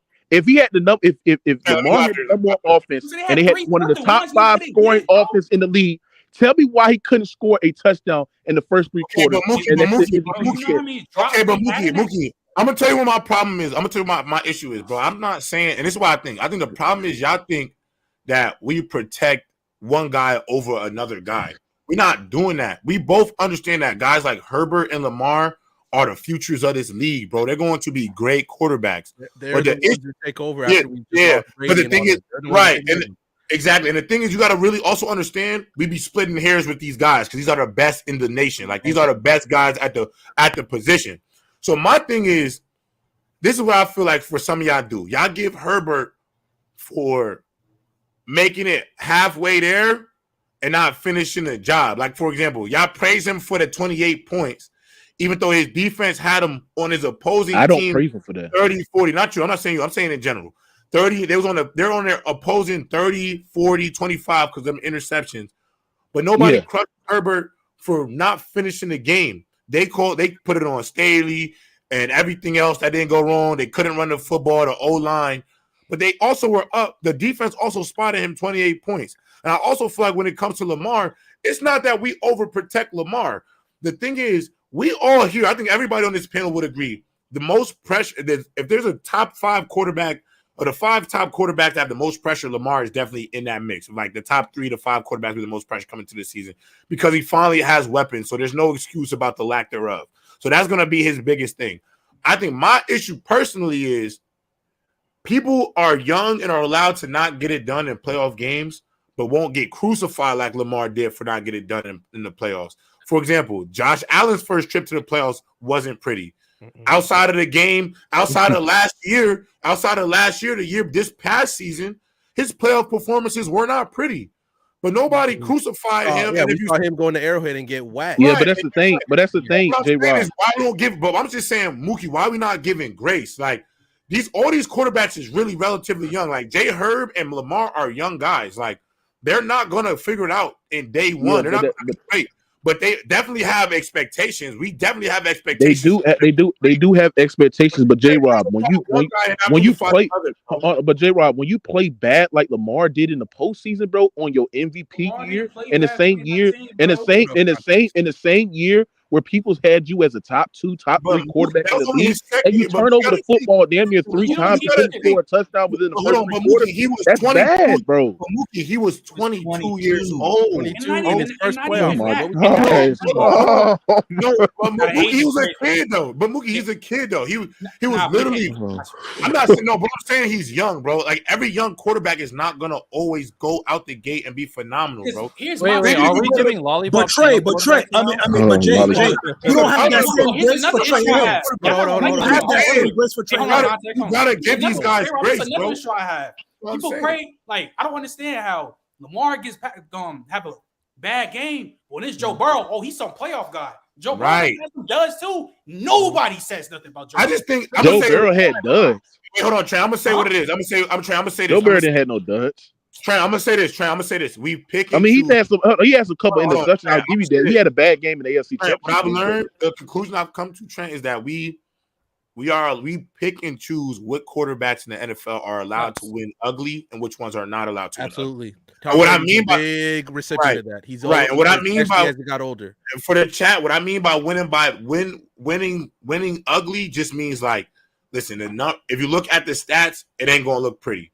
But you're gonna go to 1, 2. You're gonna go to 2 or 3 plays in a game that the quarterback made that were pivotal to them winning. But ultimately, if you look on paper, it ain't gonna be pretty. The completion percentage not going where we want to be. They probably 1 touchdown, 1 interception. It's not ugly. Some quarterbacks can win ugly. Some quarterbacks can't. And I think, for example, I think Lamar was never allowed to win ugly from the start. I think Justin Herbert has been allowed to win ugly because he was all. Justin Herbert been scapegoated his whole every season because he's been in a terrible situation. Even from after the Super Bowl. But you don't think Greg Roman's offensive scheme was perfect for Lamar?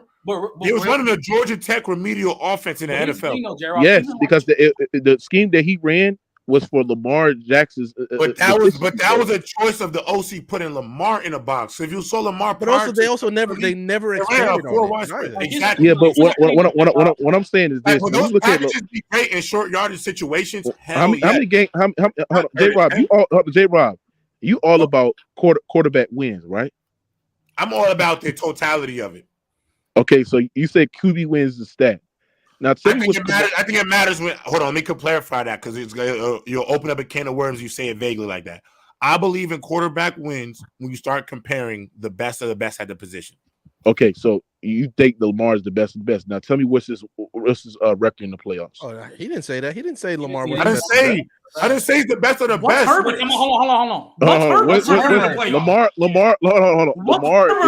the playoffs? Lamar played it more. So hold on, Lamar played it more. So hold on. So what I'm saying is that Lamar is 1-4 in the playoffs, right? And on top of that, his completion percentage in the postseason is 52%. He has a quarterback rating of 68. He has stole. Hold on. He has stole more interceptions than touchdowns in the postseason as well. He's not lived up to that standard in the regular season compared to the postseason, bro. Mookie, I'm not disputing that. That's the thing. Y'all think I'll be disputing that? I do think there was a lack there of weapons for Lamar. Go ahead. Actually, go first, and I'll bring it back in. Yeah, because Mookie, you said what did you say? Herbert's completion percentage was in the playoffs. Nah, I'm gonna the context on. I mean, Lamar Jackson's. What did you say his completion percentage? It was like 50. It was like in the 50s. So was Herbert's, by the way. In the playoff game. So was Herbert. He played. Hold on. He played one. He played one playoff game. And Lamar's played 5. But you bringing up playoff records, played 5. Like bringing up I don't know. But so is it hold on. G baby, you thought you was cooking, but it's a large sample size for Lamar, and Lamar hold on, more interceptions. But Mookie, quarterback rate of okay, hold on, but Herbert, the only sample size we got is you were killing Lamar. Not being able to tie a football game, or he couldn't even tie a game. You know, this is the last thing I'm gonna say. You also killed Lamar for his first playoff game ever. Hold on. Let me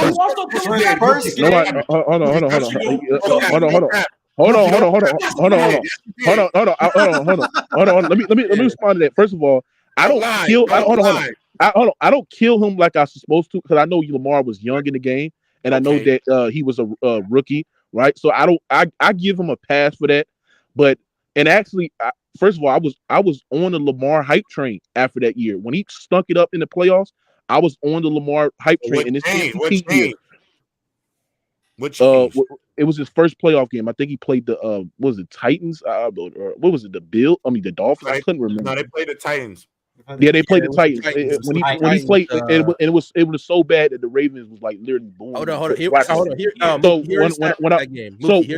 I was on the Lamar hype train the year after that, when he had his MVP year, right? And he played exceptionally well, but that's when, it's not. And the thing is, I don't use quarterback wins as a stat. If Lamar would have played well in the postseason and his team would have lost, I'm not killing Lamar Jackson for that. But the fact that he's played bad, and we talking about his team couldn't even get down the field for the first 3 quarters. There's a limited. You know what? He didn't play to his standard. He did not play to the. Let me chime in because this is why I say. This is why I say quarterbacks can't win ugly, because it's a slippery slope, yo. It's a slippery slope. But I'm gonna tell you why. I'm gonna tell you why. Have like 8 people in the box. If you look at Justin Herbert's numbers in his playoff game against the I'm gonna pull them up right now. The numbers gonna look good to you. They're gonna look good to you. But if you watch the game, you're gonna look at that second half and be like, Justin Herbert as a quarterback did not do enough. Now you could talk about play calling, this, that, and the third. Like Mookie, I could sit here and say that Greg Roman's schematics in the postseason were not conducive to winning playoff games. I just was gonna ask that because they were. I think not only was the offense remedial, it was limited in what you're doing because you're putting 3-4 tight ends out there with a few receivers. You're running college style triple option shit in the NFL, and everybody in the NFL is fast. You know why triple option don't work in the league? Because every D lineman in the league can run sub 5 in the 40-yard dash. Everybody is quick. everybody is elite within those parameters of the box. So you have freaks of nature up there. That's why that offense never worked. Yeah, but have we not seen them? Have we not seen them win 12 personnel against the goddamn what was it? The Titans when they won their first playoff game, and they were still able to run the football effectively. Have we not seen that same scheme that Greg Roman ran? Was a same scheme that people were sitting there saying that Lamar Jackson was this top 3 wide receiver, and he was the MVP, bro. He was the MVP, bro. It's not bad. You can't spam schematic. You can't spam the same scheme. Right, that's what they were spamming against the Titans. I hear what you're saying. Yeah, I hear what you're saying. I'm not denying it, but what I'm saying is there is some limitations to that offense, and if for one situation where it does work well, we can't say it's going to translate, and if it doesn't translate, we can't blame only the quarterback. Context. Let me ask you a question. Do you think that the scheme that they ran is because of Lamar Jackson deficiencies of not throwing the football? I think it's more. I think it's more personnel. I think it's more personnel based. Yeah, let me answer that. Because if Greg Roman is going to put an offense out there where he can utilize Lamar Jackson's weapons to run the football, that's not true. What are we talking about? I'm gonna tell you why it's not true. I'm gonna tell you why I can't agree with you because in this remedial offense that I think Randall said it best, that has not evolved. It did not evolve. The MVP year, he led the league in touchdown passes. Now, for those people who say he can't throw, if you can't throw, you can't lead the NFL in touchdown passes. Because I'm gonna tell you why. Because in Trent, tell me if I'm lying. Unanimous that year too. When you get to the 20 and 10-yard line, the field it actually gets harder to pass the football than it is down the field because it all shrinks. The football doesn't become the football field isn't long anymore. It's wide now, so it's a deep down there. All those windows get smaller. But when he led the lead, in touchdowns, if you look at his yards, yards per attempt, it was not really that. I'm not disagreeing that. But that same year, people say Lamar's not great outside the numbers. He threw inside the numbers better than a guy like Josh Allen, better than guys like Justin Herbert. And why is he able to? Why was his intermediate throws better? Because he was great in the red zone at throwing the football that year. That's not easy to do. You can agree with me. It's not easy to do that. It's not easy to score in the red zone from a pass from the able to good passer do not watch tape. So we don't even. You don't watch tape. Listen, I can give you he's not the best outside of the numbers thrower. Never throw right. That's game, but I can also say he's a great intermediate thrower. He's great within the numbers, and I can also say, I can also say Josh Allen struggles inside the numbers. And the stats, and I can throw the tape on. He's not as good inside the numbers as he is outside the numbers. But any quarterback that's supposed to be an elite that we look at is supposed to be good inside the numbers. They're supposed to be good at them intermediate throws, bro. So that's not really saying too much. When we looking at Lamar,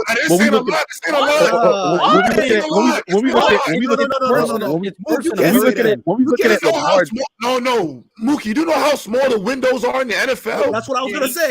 Yeah, and that's why I said if you had the top accuracy and you know how to read plays, you know how to recognize plays pre-snap and post-snap really well, to know the gaps of the defense and know how to deliver the ball where the receiver can catch it, then I believe every quarterback that's that elite quarterback is supposed to do that. The thing about Lamar Jackson, yes, his intermediate pass. Quarterback. Yes, what I'm saying. So you think Lamar's elite then? Because he does that. No. He's inconsistent at doing that. He's inconsistent at doing it. The one thing about Lamar Jackson as a passer, the one thing about Lamar Jackson as a passer, right?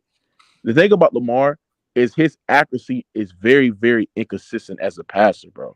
If you watch the tape, if you watch the film, and you look at Lamar Jackson on how he delivered the football, his arm strength is not that bad. So we look at the accuracy is very, very inconsistent, bro. Mookie, what tape you watch? Lamar. Okay, hold on. Mookie, what do you think Lamar? I got Lamar stats right here. If you look at the game against the Steelers, it was terrible. Okay, so now you're pointing out one. What do you think his stats were last year before he got hurt? Because now I'm confused. Do you think that Lamar is how many quarterbacks you got in front of Lamar? Because if you're saying he's not, he's like the end range of 10. He's like 8, 9, or 10. Name the quarterback. Okay, the quarterback. Hold on. Mook, just before you, I got a question for you. Just so, what do you think is his best ability? Besides the running, but in passing, what do you think that he thrives the best at? In passing. Don't lie, bro, and say some crazy shit, Mook. Mm-hmm. What he thrives the best at? Right. Oh my! Come on. I can't really. I mean, the intermediate throws Lamar is. Don't say it's whack. It's good. No, I'm gonna say is average. I mean, but for the most part, as a passer, it's not really. I mean, bro, his passing is not that special to me, bro. It's not. Wait. Now let me hold on. Somebody said let me name the quarterbacks I got over Lamar. Let me name them. Patrick Mahomes. Okay. Justin Herbert. No. Joe Burrow. Not jacking. Josh Allen. Not jacking Aaron Josh Allen either. Rodgers. Okay, cool. That's not quarterback. That's not quarterback. Trevor Lawrence. Stop. Hold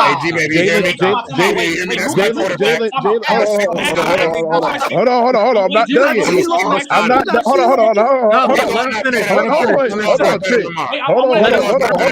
Pipe down, bro. Pipe down. Hold on. Can I get my list back? And I answer the question. Let me God damn, bro. Let him finish. Patrick Mahomes, Justin Herbert, Joe Burrow, Josh Allen, Aaron Rodgers. Hey, Trent, my boy is cooking in camp right now. Jalen Hurts. I think a healthy Deshaun Watson is better than Lamar Jackson. Wait, hold on. Don't say nothing. Who else we got? How much is that? Who else? Also, Derek That's 8. Don't forget Derek Carr. I think Derek Carr at his best is better. Now you're lying. Okay, yes. Derek Carr is best. Are you kidding me? Wait, time out. Let me ask you. There's no way. There's no way. So wait, let me ask you. He's lying. He's lying. Wait, time out. Hold on. You think after 8 games, because that's how long Trevor Lawrence was good for? 8 games? You think that's why he's better than Lamar Jackson? I think the reason why hold on, I'm gonna play season. The reason Trent, y'all move the goalposts to certain quarterback. Trevor Lawrence is better than Lamar. Trent. The reason why I'm so high on Trevor Lawrence is because I think his potential and his ceiling is not done yet, bro. Top 5. So I rank Trevor Lawrence off his potential and his ceiling. His potential and his ceiling is the top 5. Hold on, Mookie and Trent. We got two super chats that we did not do. Let me do these shits real quick. What would be said of Russell Wilson this year? Easy. Should have ran the football out there like a rhinestone cowboy. Payton stock in jeopardy. I will say this: if they don't make the playoffs this year, then next year we can have Sean. Yeah, it's gonna be a fraud watch. He'll be on fraud watch. That's Hold on, let me finish. Drink more water. Is it crazy to think QB is the most dependent position, meaning a QB rely on the O-line, RB, and receivers to do their job correctly for them to succeed? No position beside running backs needs others to success. Actually, I don't agree with that because a running back needs an O-line. I think wide receivers are. I think wide receivers because you legitimately need to get the ball from the quarterback. Wide receivers. AJ can't be dependent they are literally dependent of the quarterback making them a factor in the game. AJ Rod. Huh? Go ahead. AJ Rod, drop the link for Brandon. He wants to hop in and get. Brandon, I'm not dropping. J-Rob, how can you say? Okay, you're saying. Hold on. This dude, Brandon. Bro, call me a bitch on live TV. We gotta fight first before he can come back. All right, J-Rob, hold on. We physically shake for him calling me a bitch on TV. I need the one. Come on. I need my ones first. I need my ones first. All right, J-Rob. Brandon. I live by hood rules. You feel me? I live by hood rules. You feel me? So you call me the B word. We gotta find out. I'm trying to see what he's trying to say, but yeah. Okay, Jared. But my point, like that's why I said, like that's why. Hold on 1 second, please. All right, so I've been watching this dude Brandon slander Lamar in the chat. Okay, you calling Lamar Jackson a terrible passer, like worse than Daniel Jones? What you talking about here? Okay, you cannot. First of all, I'm still wild that Mookie said Derek Carr. Daniel Jones Derek Carr is vastly better. Me and J Rob had a heated viral clip about that shit. I still stand on that shit, bro. I still stand on Derek Carr. You think Derek Carr is better than Derek Carr? Hold on. Yeah, see, this is why. This is why. Viral for the fourth quarter. I see what's going on. That's why you feel that way, right? Derek Carr. Like last time we seen a good Derek Carr in the right scheme, bro. Like everybody was saying he was a top 10 quarterback when he led that trash Raiders team to the goddamn postseason. When he was a playoff? No. Come on, bro. It was 2021 to 22, where his Henry Ruggs got out. He had to throw into that mid-Hunter throw. He had the bottom 3 ranked defense, right? And that's when I looked at Derek Carr. Like, that impact. You cannot be serious about that. So when I'm looking at Derek Carr, right? He said Daniel Jones is a better passer than Lamar. Stop it. Stop it, Brandon. Hey, J-Rob, bring him up here, bro. Bring this nigga. I'm not bringing him up there, bro. It's crazy right now. Until he shakes me on my fair ones, I cannot do it, bro. He don't know me. He don't know me from a can of paint. Had the audacity to call me a bitch on my own show. Mookie, he has to pay the price for that. Lamar Jackson played half the season, still threw more touchdowns. You have to fight me like a man in real life first. So until that happens, you can't come. You said what? Lamar Jackson played half the year, still threw more touchdown passes than Daniel Jones. Come on, bro. I mean, it's Daniel Jones. You're really not moving. My thing is, when it comes to this argument, at the very least, I respect that J-Rob was being consistent when he's saying, like, okay, if Lamar doesn't succeed next year, then he deserves that slack. And when it comes to Justin Herbert, it seemed like you were pushing back against it, considering you were saying Russell Wilson doesn't get lollipops from all these different factors. So I'm just trying to make sure that we're all on the same page, because I'm sure you feel the same way about Lamar. No, I think Justin Herbert does this. Like, if Justin Herbert does not make a deep postseason run, like the expectation I got of Justin Herbert, because I think I got somebody who want to talk to you though, Mookie, in a second if he come up. I think he's a top 2, top 3 quarterback in the NFL. So the expectation of Justin Herbert is high. I need Justin Herbert to make a deep postseason run.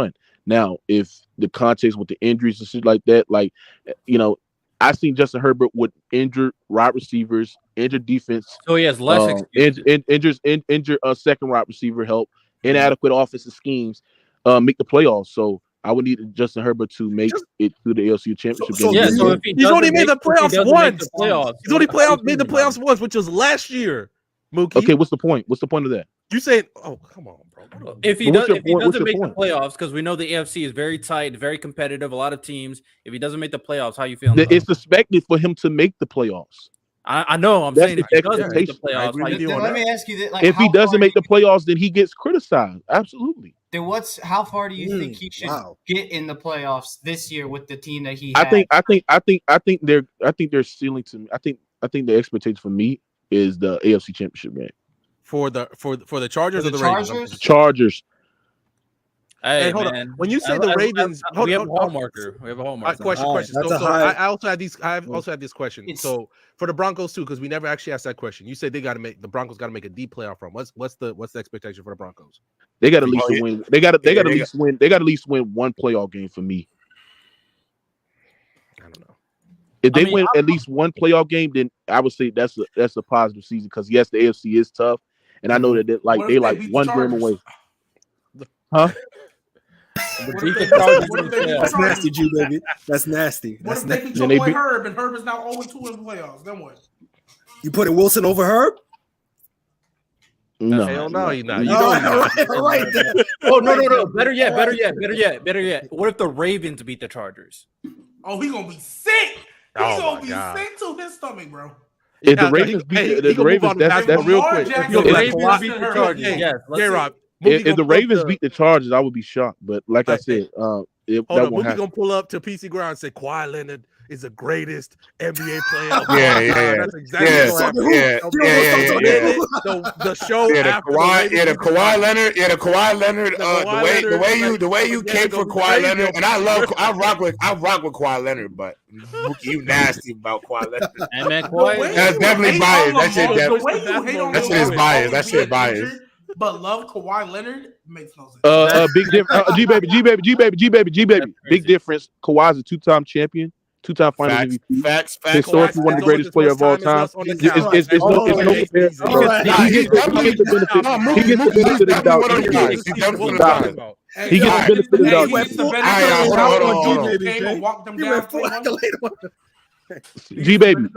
G baby, stop it. Lamar Jackson is like the NBA equivalent of Derrick Rose. One hype year, bro, and then that's never got it again, bro. No way. One hit wonder. No way. One hit wonder, bro. Bro, hold on, bro. Y'all can't discuss Lamar Jackson without that 2019 season, bro. You can't have a conversation. He's had good seasons afterwards. You can't discuss Lamar without the 2019. You can't. Because outside of that, where's his book? Where's the story? Where's the paragraph? All right, hold on, y'all. Hold on, y'all. Go ahead. Because we got about 5 minutes left. So I have one question. Go ahead. Context. Go ahead. No, say your question. And I'll wrap up. In regards to Jonathan Taylor, I know that you guys saw that the Colts allowed him to go into trade talks.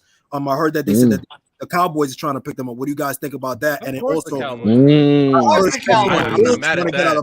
I'm not mad at that. I don't know how true that is. How you guys feel about that? Pollard, hold on. Pollard and Jonathan Taylor in the backfield? I'm gonna be honest, bro. Let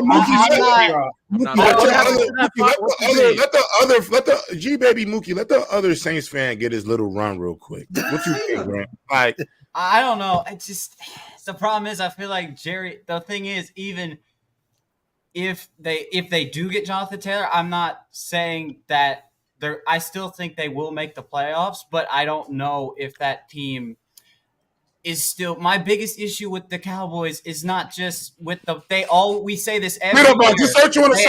They have a stacked team. They think this team that's going to make a deep run into the playoffs, and then they get to the playoffs, and then some crazy stuff. And then what happens? Greg, don't say stuff happens. What usually happens? They hold an L at the end of. They hold an L.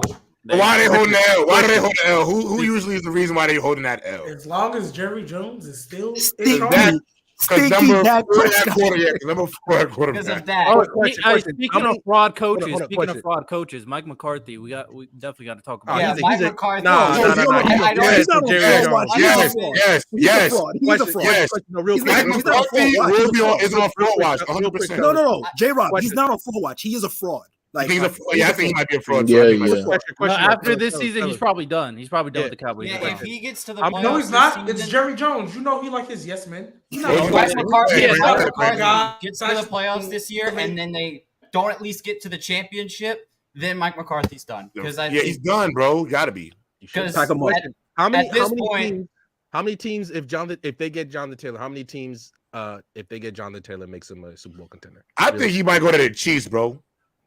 No, they got Pacheco. They don't need him. They developed Pacheco. I'm gonna tell you why. I'm gonna tell you why, because you're gonna have to take a pay cut to go there. He's trying to get the Chiefs don't want to pay their running backs. No, they're not. What I'm saying is, if I'm Jonathan Taylor, to me, I know wherever I'm going. By the way, yeah, but this is my thing. If I'm Jonathan Taylor, my mindset is I'm trying to go do a 1 year somewhere and try to win as much as I can, be as impactful as possible, just so I know I can get this bread. Because you got to think, what is this? Last year, his rookie deal he's going to be on, right? Yeah. So he's going to go back into that market. I think you should try to go somewhere where maximizes him. Right. We can maximize my talent. I could be on TV as much as possible. If I go to Seahawks before I go to Chiefs. I just was about to say that. I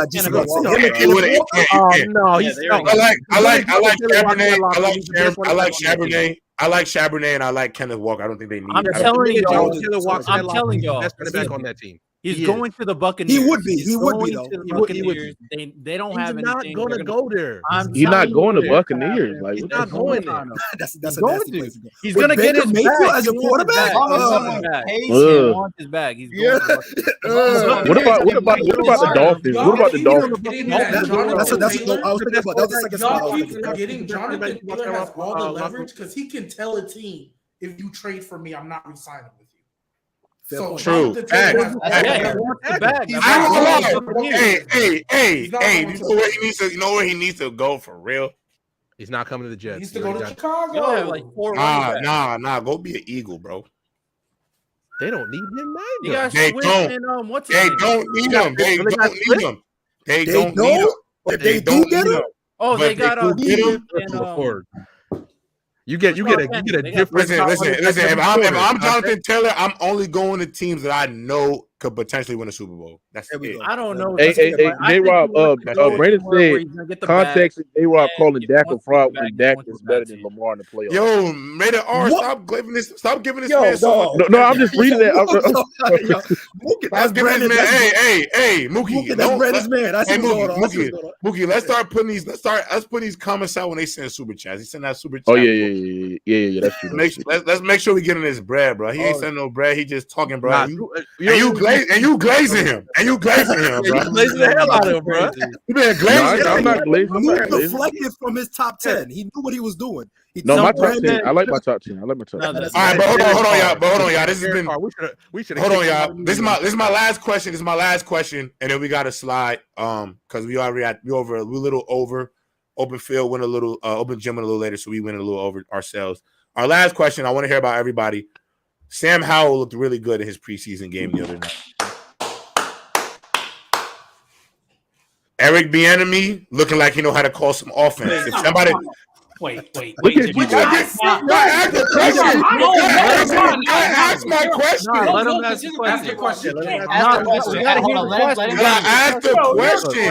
Could I ask my question? Damn, Trent. I think most of us would all agree. That the Washington Commanders have a pretty damn good defense. Yep. But they have never had but over the last 2 seasons specifically, they have not had the offense to coexist with that level of defense. Hey Trent, I got my question. The Commanders will be better. The Commanders will be better than the Giants. Let me finish. My question is, will the Washington Commanders have a better season than the New York Giants? Okay, now wait. Now wait. Hold on, wait. Let me ask you. I can't even get it out yet.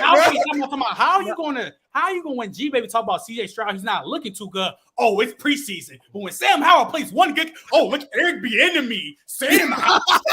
To be honest, this feels like Eric Bieniemy propaganda. Eric Bieniemy is crazy on preseason though. To be fair, they was getting kind of mad at Eric because he was coaching him a little too hard. Yeah, I didn't like that. I didn't like that. Y'all been asked for too long to be mad at y'all getting coaching hard, bro. Y'all been asked for too many years to be mad about that. That blew my mind. I just want to say this because I said this when they hired Bieniemy.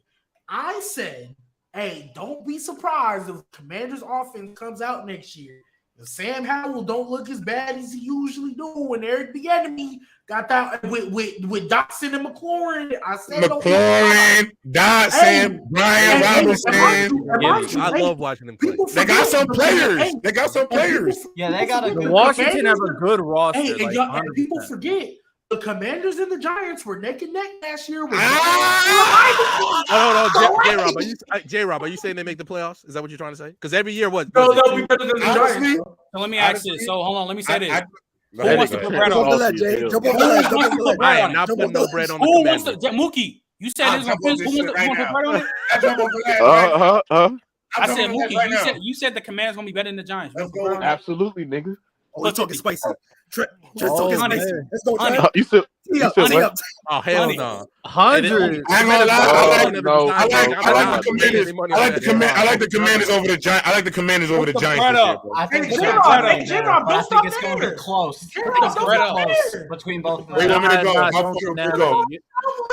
Rank the division. Rank how the division's going to go, Jay. Rank how the division's going to go. All right. I want me to rank the division. Want me to rank the division? Rank the division. Y'all know Eagles unanimous. I rank the division. I rank the division. I don't know what y'all see. Eagles. I feel like Eagles is easy. Eagles, right? Yeah, unanimous. Facts. Now you ready for the second one? Do it, J-Rob. Dallas Cowboys. Okay. I agree with that. I will go to Cowboys. I really wanted to say the Commanders right there to violate. I'm gonna say the Cowboys. No. Because J-Rob, if that happens, Eric Bieniemy get a head coaching job. Yeah, he'll have to be. I would tell Ron Rivera to retire. Ron's preparing himself. I think that's the plan too. I think that's the plan. Yeah, I do too. Yeah, I think that's the plan. Third, I ain't gonna lie, Trent. Give me the Washington Commanders at 3rd in the division. The fact that y'all saying that off a preseason game is crazy. Yeah, that's something. It's not off a preseason game. It's not off the preseason. I disagree. I think Giants will win. Y'all trying to troll me because yeah, you like. Wait, hold on. Trent, let Grant save you. I think about it. I saw that game last night. Yes, he looked good, but mind you, we have to understand that this is still just preseason, and he can go into the first I'm game. being nasty. I'm trolling a little bit. But I think Eagles, Cowboys. I think Giants are going to finish over Commanders because I just think. But hold on. But it's going to be close. Last year. He had one game. Yeah, I like what the Commanders got. I like it. You're trolling. Wait, Trent, you want to know why I don't want to hear that? Why? Because you paid for Trey Lance and he only played 2 games too. Because he don't have a fair situation. He don't have a fair situation, right? You lack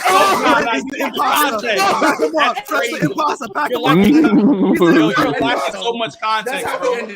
Yo, random. I said I wanted Trey Lance to play. I never thought about him playing per game. That's crazy. Hey, G baby, you said I came for a Trey Lance playing this season. I never did.